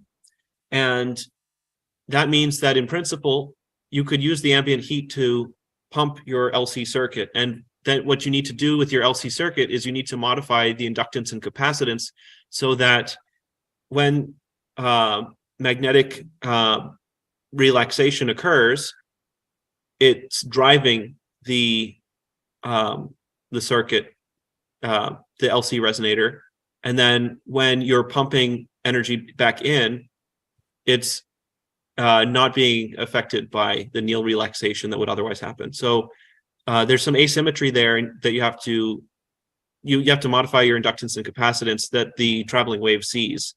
And you can do that with another traveling wave to an extent, but then you're not going to get any, well, so yeah, anyway, there's a lot to explore there, but all of that stuff with parametric excitations is outside of the O3 electromagnetism that would enable CPT symmetry violation that would suggest vacuum energy sources or stuff. So it's either or, like it could be one way or it could be the other. There was another person that said something similar. I can't think of the Bearden guy. There was another guy. Yeah, exactly. Bearden, when I did my research recently, I found that Bearden was talking specifically about O3 electromagnetism and SU2 electromagnetism, you know which are the Leonard equations and Big-Ears equations. You know what I'm talking about? He had another guy he worked with at the lab. And he would talk about phase conjugate mirrors, but then the thing is, phase conjugate mirrors are also parametric. No, he was talking about how the back EMF in the coils is dependent on altitude. He said that the higher you get, the higher the back EMF you get. Well, I've never heard of that before. I have no idea. Well, anyways, there's tons of experiments to determine which is the true thing. And J.P. Vigier's papers are around, and the Leonard equations are around. And these equations are now people have this stuff. So I have an idea. Play around with it. The higher you get, for about every meter you get, it's about 300 volts higher off the ground. Maybe it's coupling to that somehow.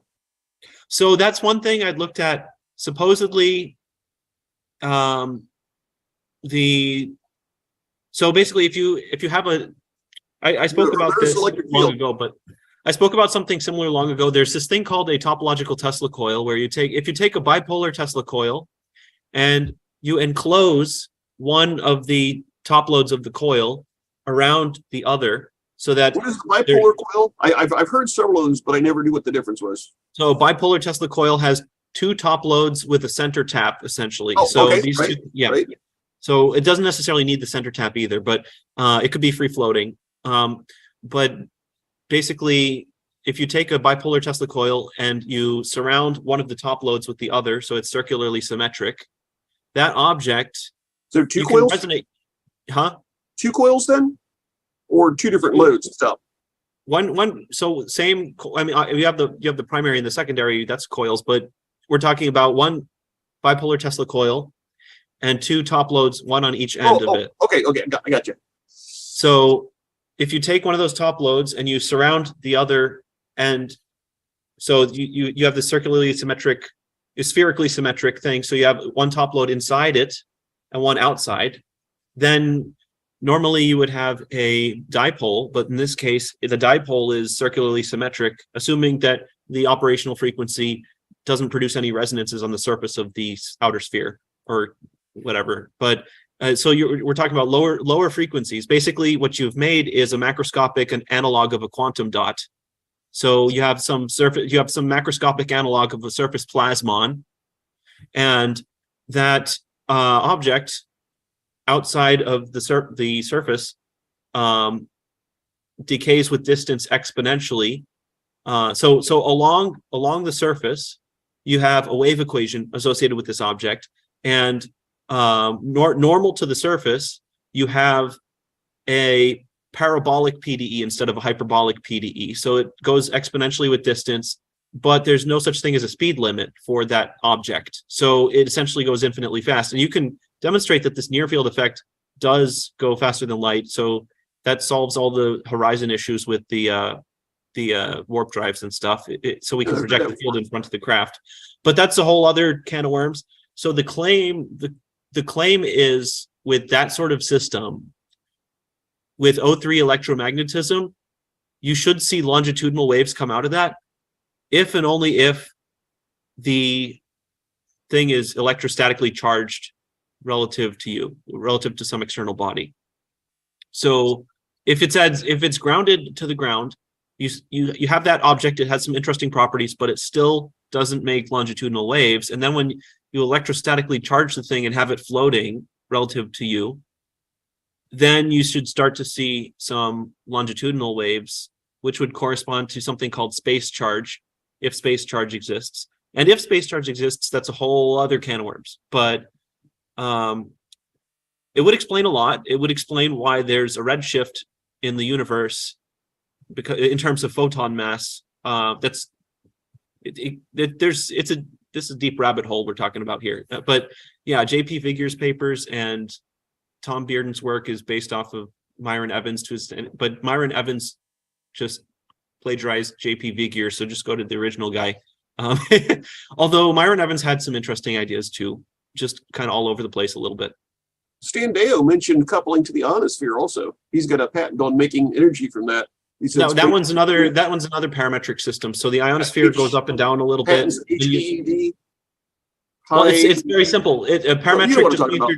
Parametric means you're either changing inductance or your capacitance. So if you have your ionosphere that moves up and down slightly with resonances due to solar wind, you have another capacitor plate on the ground. It's going to be pressed on by the ionosphere, essentially. Right. That's the same exact thing he said.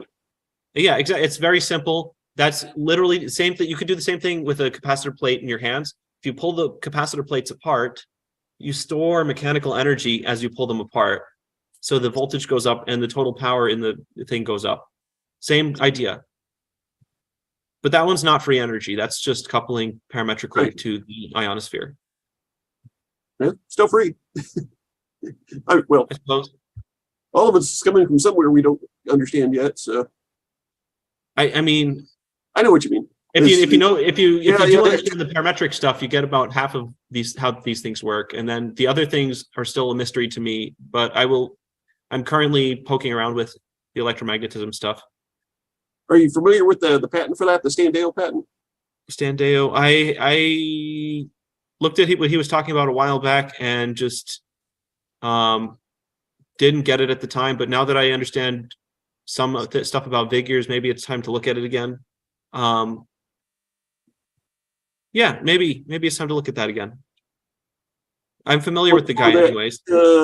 Let's see. Here we go.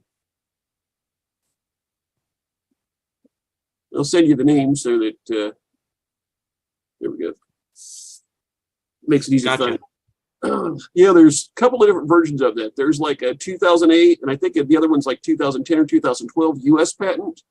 And then there's a world patent that goes into more detail. Oh, okay, there's the world patent. Okay. That one's a newer patent. That's the one I like the best out of all of them, but it's the same basic idea, but the world patent, it's like 8 years newer. So, Well, yeah, I thought it was pretty interesting. I mean, I'm just getting back into all that stuff after having ignored Bearden, assuming it was a parametric effect years ago. And now I see the O3 electromagnetism stuff, and he makes a lot more sense. I'm still not convinced it's not parametric coupling, but O3 is a symmetry group in group theory. It corresponds to rotations in 3 dimensions. So there's some concept. Okay. So basically, there's some particles. So there's like not just the normal photon, but you can rotate this object in some space, and you get different particles besides just the photon. I don't really understand how you get particles out of O3 instead of U group. I don't know.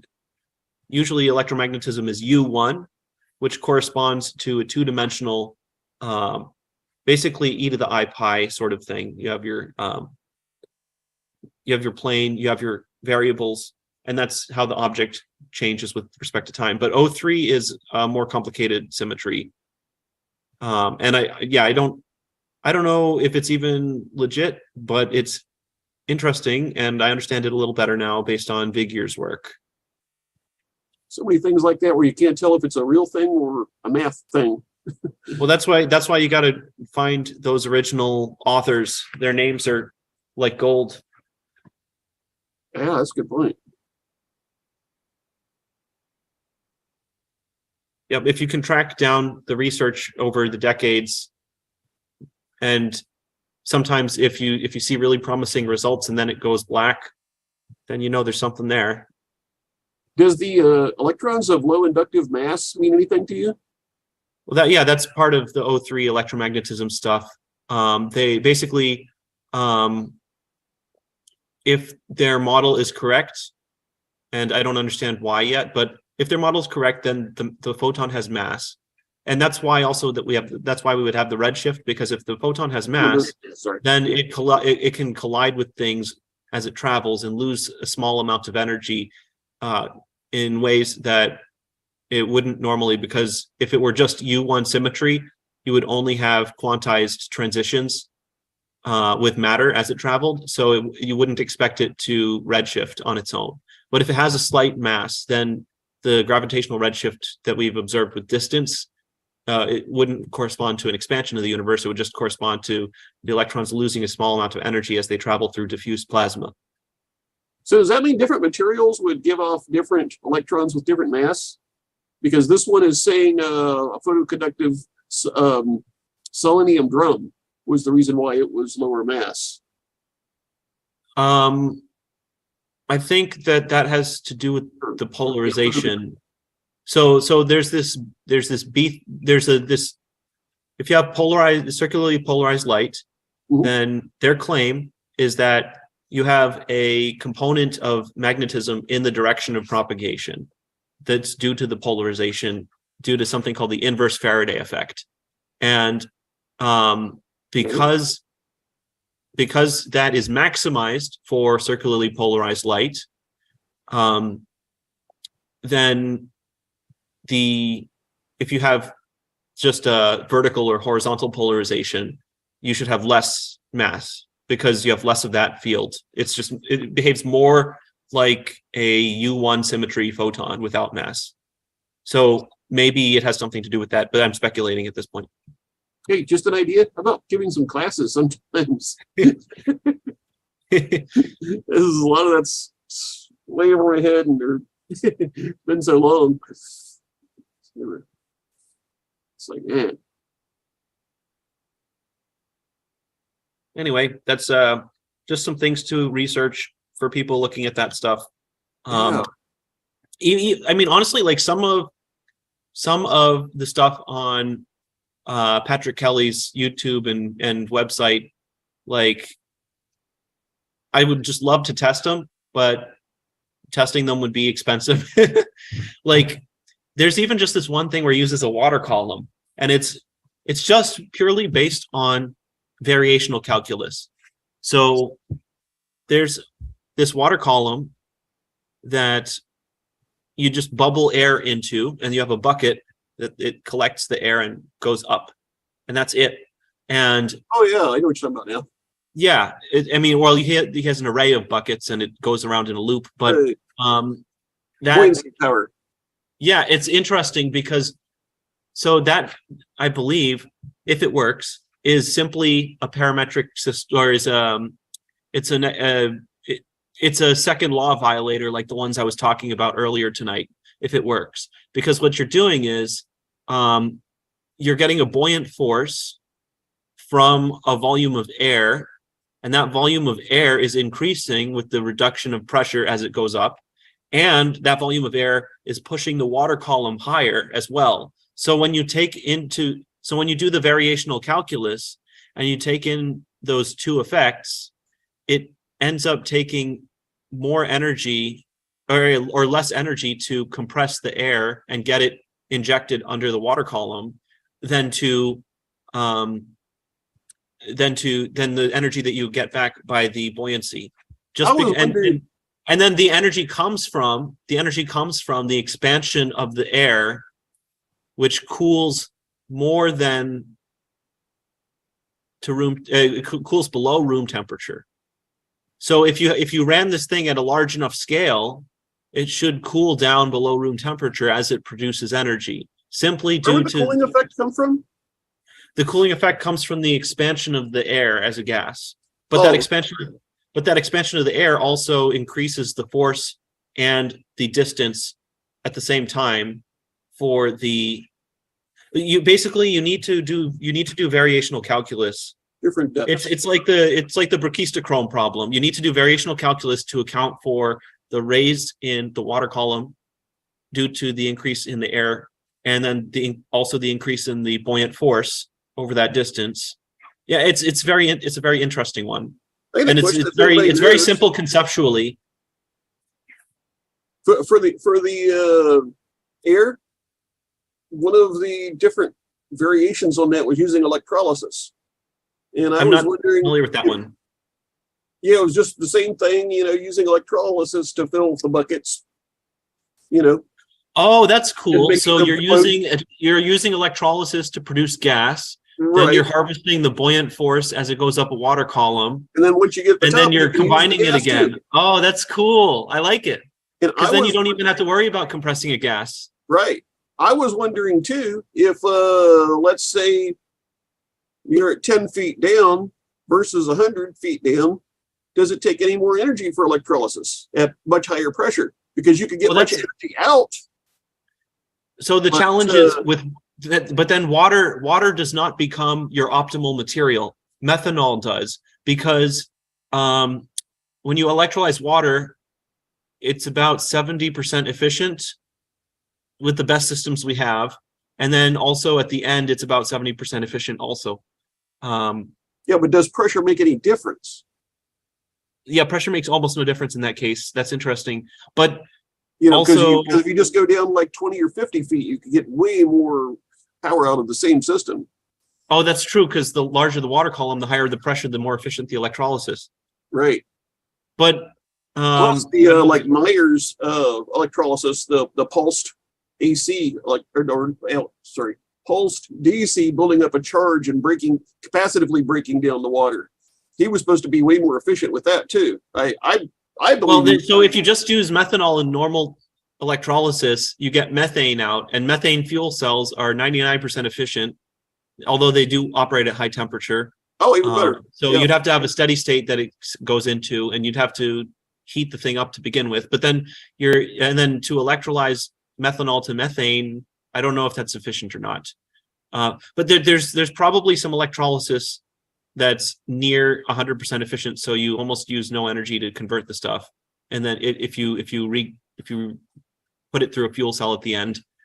But that's very interesting. Cells we can make that are efficient, that aren't ridiculously expensive. Well, I mean, direct methanol fuel cells are direct methane fuel cells.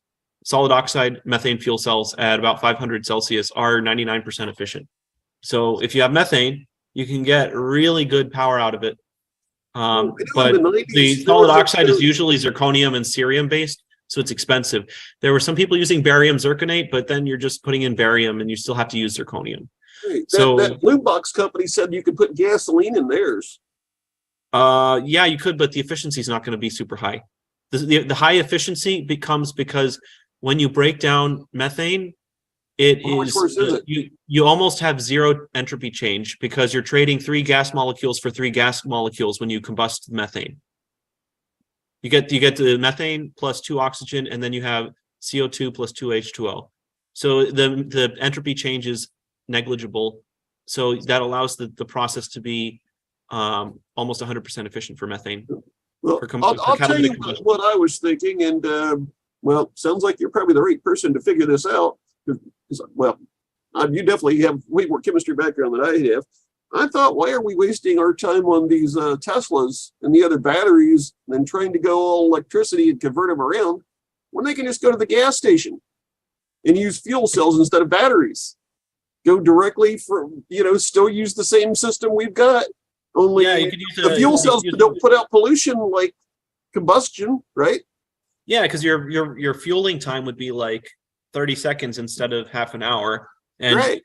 The challenge is if you have or even worse, the trucks they just had, it was 1 hour for every 9.8 minutes. So you can't use miles.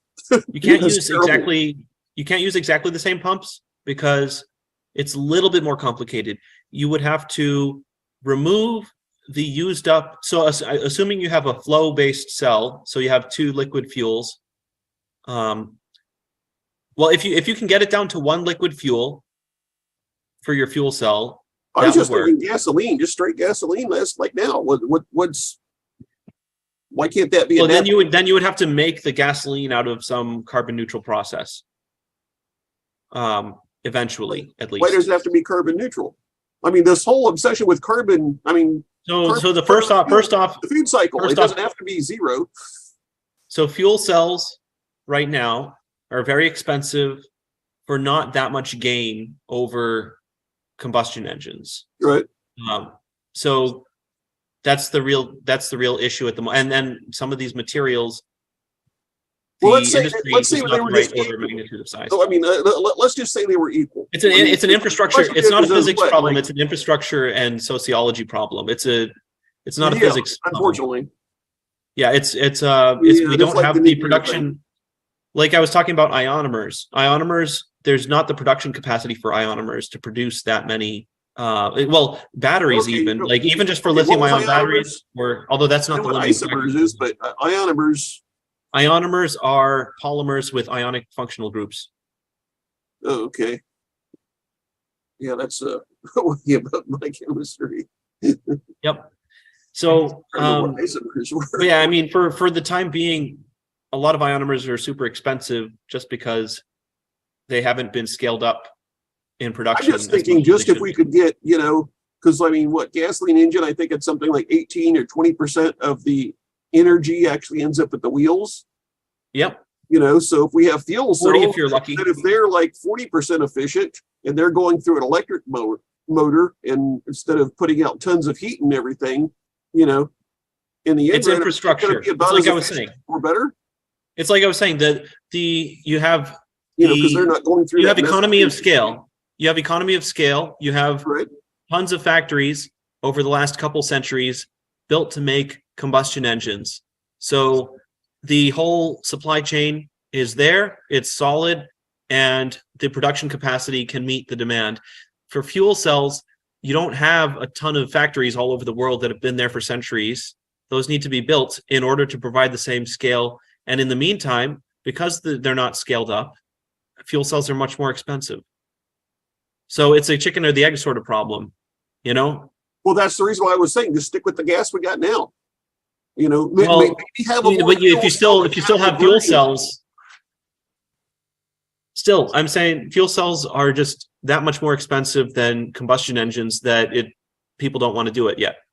I'm sure that at some point they will. I agree completely. But I mean, you know, instead of Teslas, which, you know, they bought a Tesla and then they find out it takes 10 or 12 hours every time you need to charge it. You know, I would think they'd be really happy to yank that battery out and stick a fuel cell in instead. Or even just to put out less pollution, because you don't have the nitrates and all that stuff as a pollution. Even just a flow battery, I would say, if you could have a flow redox battery, you could recharge it at the gas station with a big giant recharger, and then pump it into the cars as they arrive. You know? Yeah. How fast are the flow batteries? I've heard of those, but I mean, the flow batteries, it doesn't matter. So since you're pumping fluid instead of charging the electrolyte, then, right? Instead of exactly, you charge the electrolyte on site at the gas station. So instead of delivering gas to the gas station, you have a power line going to the gas station. That's a way better solution. And then I guess you have one side of the battery be catalytic, and the other side is the flow cell side. So your energy stored in one liquid instead of two. But then the problem still is you would need to modify the pumping system because you have to remove the used up fluid each time. What's the problem with what is the output of one of those fuel cells with like gasoline? What was that, Brendan? I said, what's the issue with Tesla coils, such as Don Smith's device? He got his ideas from Nikola Tesla. There's also water fuel cells, you know, using hydroxy gas. Mostly noise, electronic noise pollution, probably, I would say. Well, the Tesla coils, you mean. Also, high voltage and RF have more effects on the human body than people realize because they induce conformational changes in proteins. So they change enzymatic activity. And that's basically how the... You could also have a Faraday cage around them. Put a Faraday cage around them. But then you're still, I guess, I don't know. But a normal Tesla coil is not over unity, but there's other things. Different types, different purposes. Like here, you've got. If I could just get it a minute, hold on a minute. Here. So you've got all these different.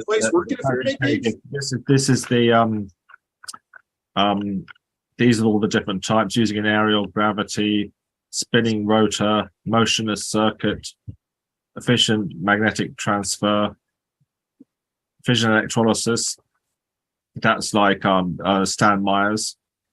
Effective battery charging, permanent magnets only, permanent magnets with electricity, passive devices, inertia, ground energy, radioactive, isotope exchange, splitting the positive, magnetic coupling, inert gas motors, optical amplification, friction, piezoelectricity. Those are the claims, and many of those are parametric or variational calculus sort of systems, and some of them may be using like the high efficiency electrolysis, like if you have those like high voltage pulsed systems or the stuff that uses ultrasound. So the claim with those sorts of systems is that you're changing what molecules are stable by using a pseudoscalar crossed field of some kind, and that allows water to be less stable at as standard temperature and pressure than it otherwise would be in the pseudoscalar field, and that's the claim. I don't know whether that's true or not. I'm excited to test. Oh, my computer's almost out of battery. Can you post a link to that file that you got? Yeah, that one there that I just showed there. That's the one I linked in the chat, which is basically that's in the introduction. So that's basically, the title is High Powered Device of Don Smith. I edited it. I just put it together, copied it, and corrected some spelling mistakes and that kind of thing. Put it in that form, and then in the introduction, I've just said some of what Patrick Kelly said. A research, okay.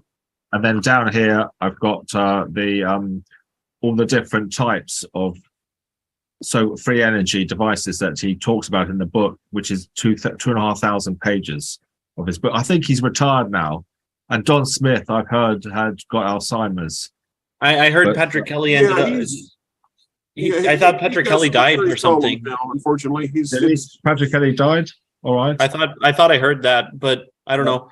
So I mean, he I hasn't don't- uploaded anything to YouTube in years. I went Yeah, to Patrick I mean, Kelly's site, and his version is different than what yours is. It's only 99 Oh. pages.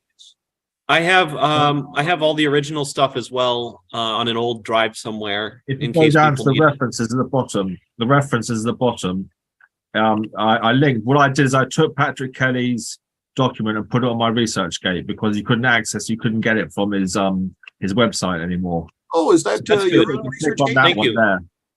If you click on that one, it will take you to my ResearchGate page where I've got where you can download it from my ResearchGate page. Oh, Oh, thank you so that's much. great. Thank Yeah. you. That's good. So that's Yeah. that's in the document that I linked. So that then the one that I linked in the chat. If you go down to the bottom, you've just that you click on that link there, and it will take you to his 2020 version, 2020 version, and you can just download it there because it's not. You can get it on the internet, but you can't get it from his site, his free energy site. Well, thank you. That's good. Uh, That should be put up on the internet all over the place. Yeah. Oh, yeah. The So version just I've like- got says 2002, but the version you have says 2022. 20 no that's the one I look. That's if you go down to bottom there. Oh, that's you edited. Okay. It's 2020. The version is 2020. I just whoopsie, go down to the bottom there. I just last visited. What's that minute? Let's see. Yeah, last visited in 2022. That's my ResearchGate account. So that's from this version 3.4.8 is from 2020. Release date was he released that in January 24th of January 2020. Have you replicated any of what Don did? No, I haven't. I've also got the one I had quite a lot of success with. I've had 33,000 downloads of it since February 2020, and that's the water-fueled cell. This one down here. Oh, cool. What ended up happening with that one? Well, water-fueled cell. This one here has had. I've had nearly 34,000 downloads of it in the last 2 years. You got it working? No, I haven't got that working. I just edited the document. Oh, okay. But I've had a few people emailing me. One wanted me to build it for them, and someone else was trying to make it for their ships, for their yachts in Toronto. Huh. But I tried to make a magnetic motor at one time, but with the magnetic motor, because for my PhD I studied electromagnetic tomography, and I tried to make the magnetic motor one time, and with a ring of magnets, take one out and then have a smaller speaker magnets in between. It didn't quite work. But I was told by a friend of mine, a colleague from the university who was an expert in magnetism, the inner magnet has to be magnetized correctly. If it's not magnetized correctly, it won't work. So when you see these people trying to debunk it on YouTube, their inner magnet isn't magnetized correctly. It has to be magnetized in the domains in the right way for it to work. So my one didn't work. So that's one explanation for it. But I didn't try very hard. So I was with a group who I said I'd make it for. You know, You're replicating an MRI or making something new? Sorry, I was replicating the magnet. The simple demonstration of George Green's. Let me just share here. George Green's magnetic motor. I think I can find it on here. Okay. So magnets are magnetized. Not all magnets are magnetized the same way. They're magnetized. Speaker magnets can be magnetized differently. George Green, magnetic motor. Let's see if I've got, I'm not sure they still got this on the, let me just spell his name correctly. George Green magnetic motors. Not sure if they'll if they've taken it off. Removed so much last year, man. Here it is here. So this is just a simple demonstration of a magnetic motor. But the inner, I couldn't get any replication out of it. I mean, any rotation out of it. yeah. So the speaker, the inner magnet, the inner little ring that you attach to the dynamo, all that little inner ring, that inner magnet has to be magnetized correct. It has to be in the correct magnet, magnetized in the right way, because the magnets are magnetized differently. So you've taken you've got a ring of magnet. It doesn't matter how you place these outer ring. You take one out to cause a disturbance, a vortice, a disturbance in the magnetic field. So the magnetic field is a vortex. And then if you see this here, so put a shaft on it. The plastic, don't put a metal shaft. Like to see you on the CRT, see what the field looks like. I don't know about that one. I've never seen a magnet motor actually work. You just attach it to a small dynamo and you can light up an LED. I don't know. Something's. I don't. At least theoretically speaking, I don't see why it would work. So it makes me skeptical. But I mean, sure. I suppose there. I posted here's a link. Lyapunov fractals and that. So basically, when you have nonlinear systems, they can be chaotic, but under some parameter spaces, they're not chaotic. So Lyapunov fractals are very useful for determining when that's the case.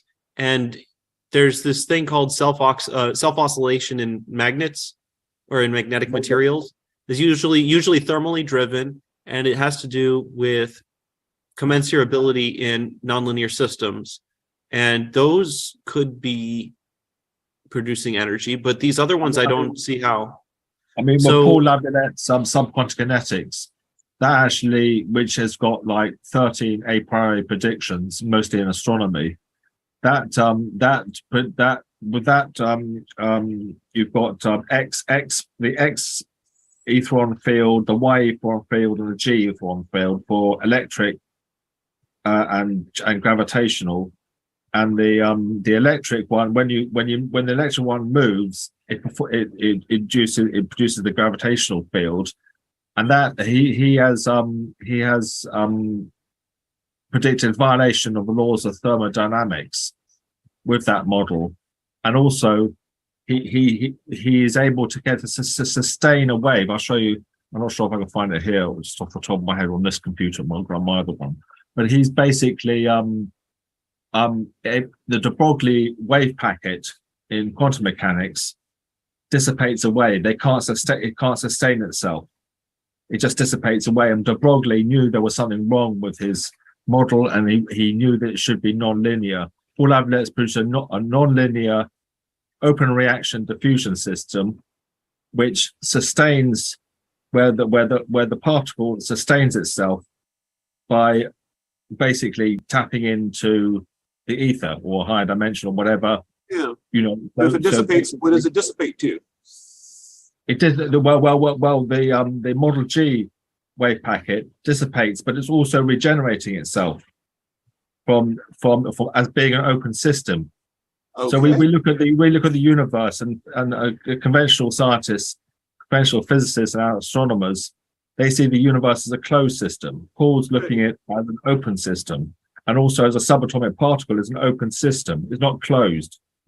I mean, maybe you can apply a closed system to a refrigerator, but then you can't apply a refrigerator to the rest of the universe. So, and he's had quite a lot of success with in astronomy and astrophysics and cosmology, where his model fits the data much better than the conventional astronomers and astrophysicists. So de Broglie knew there was something wrong with his wave packet, his quantum wave packet, because it just dissipates away. It couldn't sustain itself, and they still haven't improved upon that. So Paul has got the ether. Einstein couldn't understand why a photon could propagate through a vacuum. Well, Paul's got the ether. So the particle is both a wave and a particle. It's an subatomic particle, an oscillation in the ether. So that so it's both a wave and a particle. Whereas in quantum mechanics, you've got wave-particle duality. It's like when it's traveling, it's a wave. When you observe it, it's a particle. So he solved a lot of problems, and there are many other ones like the electrostatics that Richard Feynman realized, and the quantum physicists of the early quantum physicists realized that you can't apply, when you apply the laws of electrostatics to the quantum level, it blows up. It produces absurdities, infinities. They have to fudge the equations to actually make them do what they want them to do. So Feynman realized that this wasn't working out. When he was experimenting with nuclear reactors in the 1930s or 1940s, he realized that the fusion of neutrons in a nuclear reactor were behaving in a very similar way to the laws of electrostatics.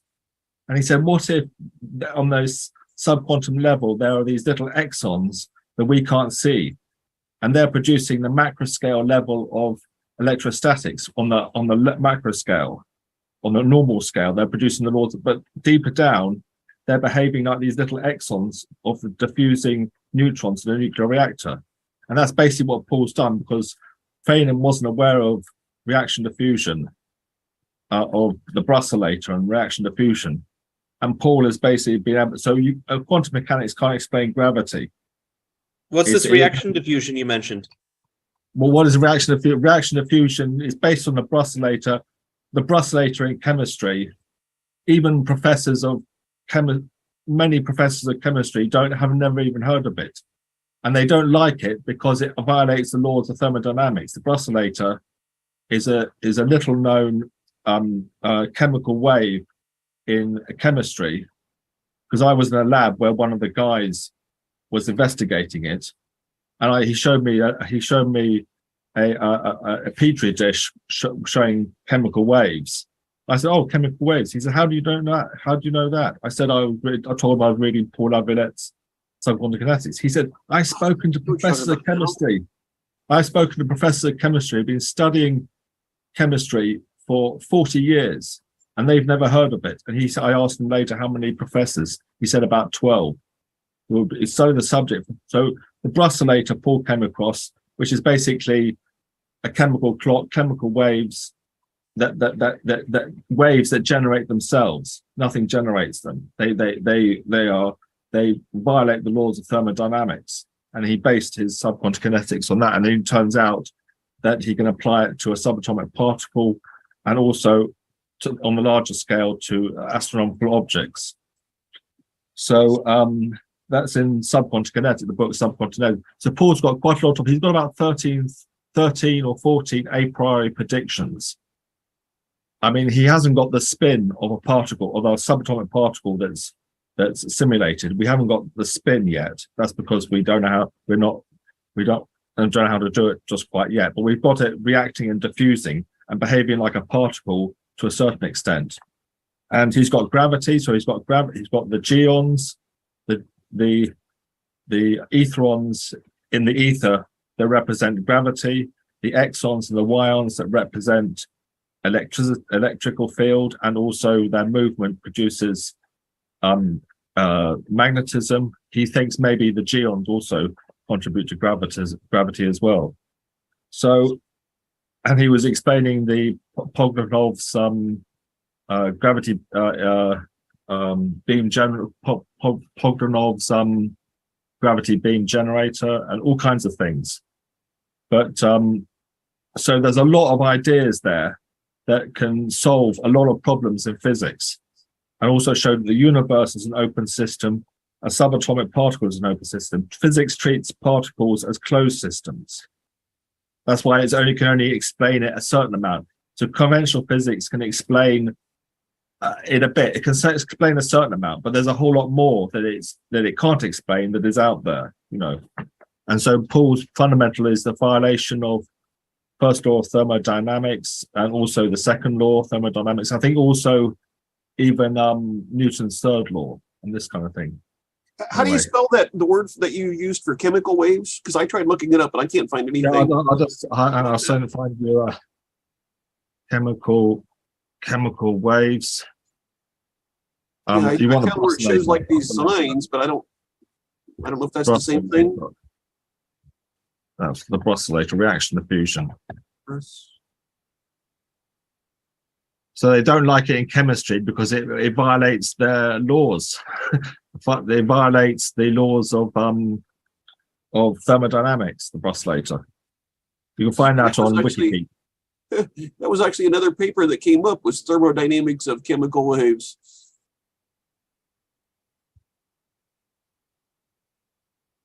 So yeah, if you just go like that into chemical waves, the Brosolator, if I put chemical waves, reaction diffusion. Okay. Is that the same thing that's making these like designs on a petri dish of reactions? Yeah, it's making these designs on a petri dish. I saw this guy who was a bit of a maverick. He had had a physics background, but he was studying rocks, and he thought most rocks, the microscopic crystals in most rocks were caused by chemical waves. And he came across it from a Royal Society lecture a number of years back. Oh, okay. I get you now. I'm reading the Wikipedia page. Yeah, this is I don't see how it necessarily violates the second law, or because I mean eventually it's an open system. Energy is coming from outside, maybe from a higher dimension, or if you don't believe in higher dimensions. With the Brosolator, the energy is coming from the chemicals used. It still runs out of energy eventually, I think. Yeah, I mean, if you look at our paper, the paper I did a sort of a smart summary of Paul's work with Paul from one of his books. So if you go to, I'll just put it up. Let me just see. But in any case, the idea is the right general idea. You have an attractor in attractor space via the nonlinear dynamics, and if you have a flow of energy, then you can get a stable attractor which outputs energy that you can use from that other flow of energy. Here. Explanation of model G. This one here. I'll put that in the link. Explanation of model G in subquantum kinetics. So that's just like 5 or 6 pages long, and I'll put that in the chat. Yeah, that's just a summary, an explanation of model G.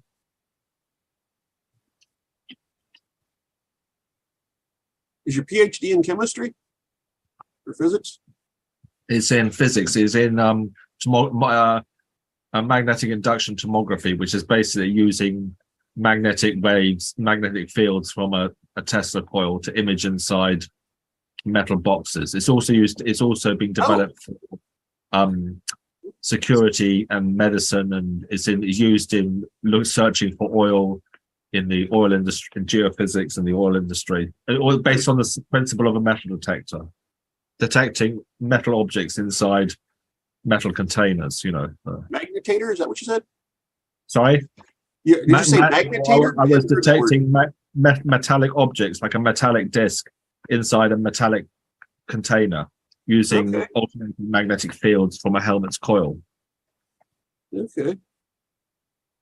That was for security applications, but it's used in medicine and also in the oil industry. They use it for the similar principle. They use different ones. They use acoustics as well, but they use magnetic fields from coils on the bottom of the sea floor to penetrate deep at very low frequencies.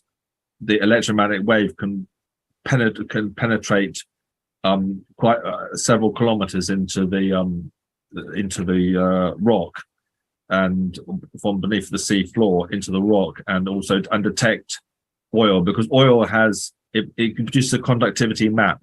So all metals and objects have different conductivity. So if you're detecting one conductivity, you know it's a metal or gold or silver or copper. If you're searching for oil, you know oil has very little conductivity. Everything has conductivity, but non-metals like oil have almost no conductivity. So where you see no conductivity on the map, on the tomographic map, that means you're probably finding oil or something like that. You know what I'm saying?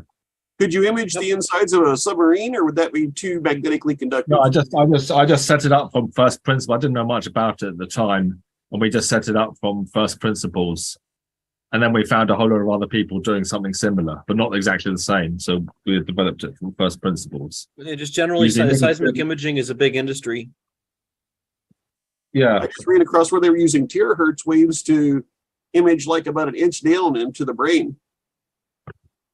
They were also using it as a book, where they could take a book, set it on the counter, and image the whole thing without ever opening it. Oh, cool. That was by MIT Media Labs. So, oh yeah, they do a lot of cool stuff. It wasn't technically optics, but it was at the terahertz range that was just at the end of visible optics.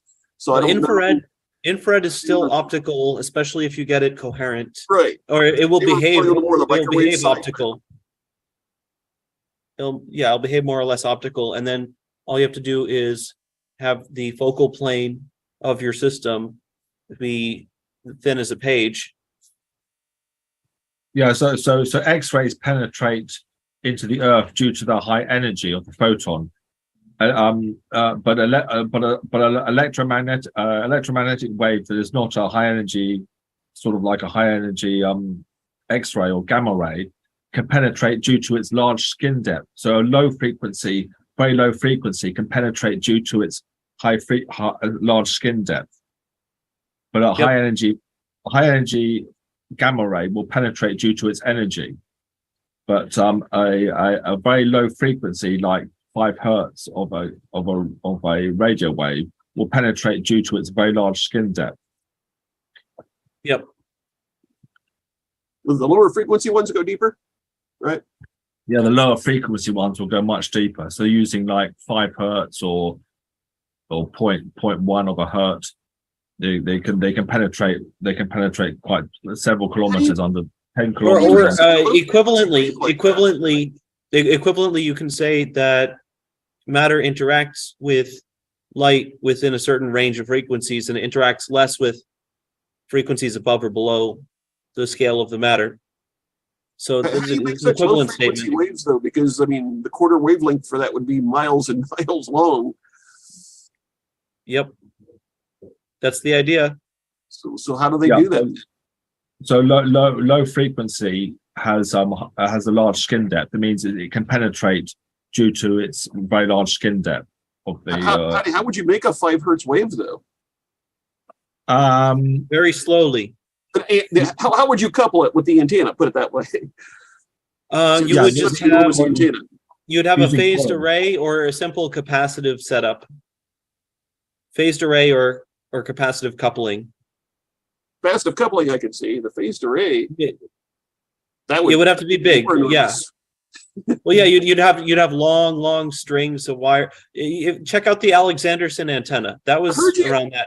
I've heard you can pulse microwaves to get the same effect, like the microwave hearing effect, but I don't know if that's actually.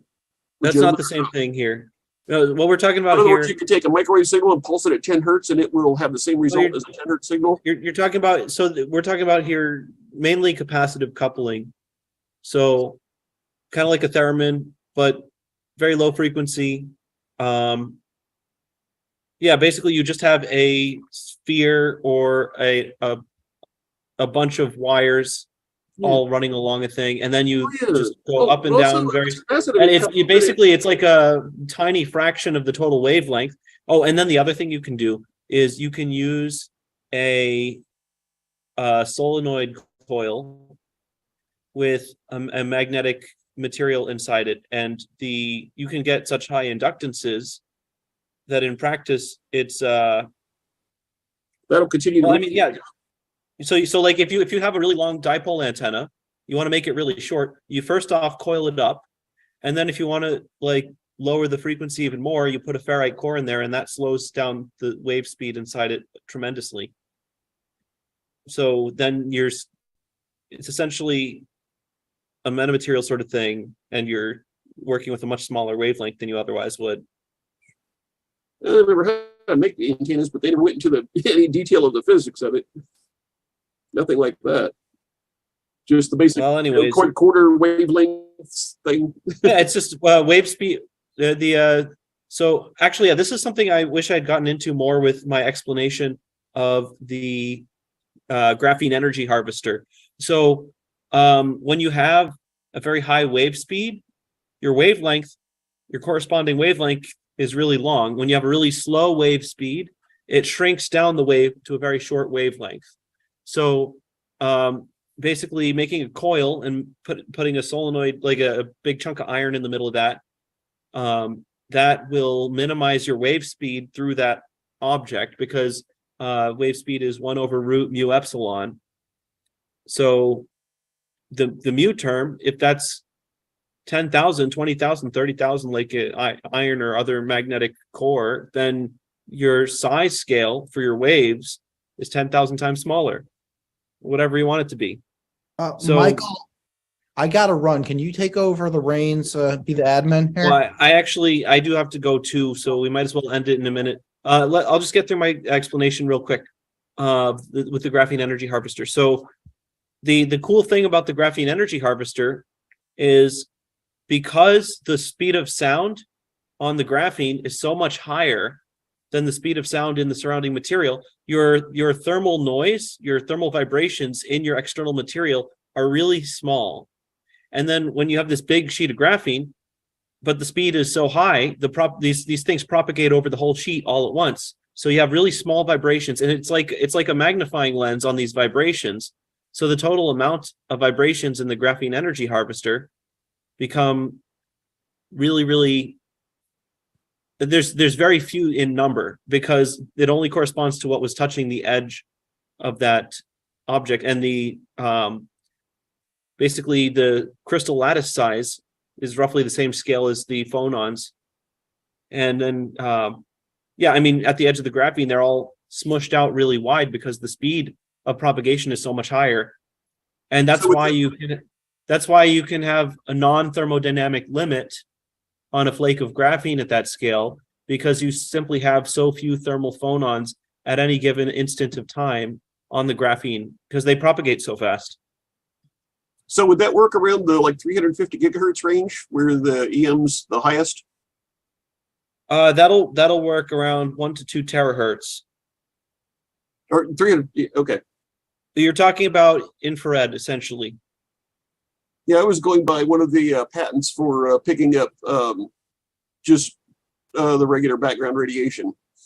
Oh, by the way, Paul Tibato, that's the guy, University of Arkansas. If anyone wants to learn about the graphene energy harvesters. Paul Tibato, University of Arkansas. Cool stuff. How do you spell that guy's name? Thibado.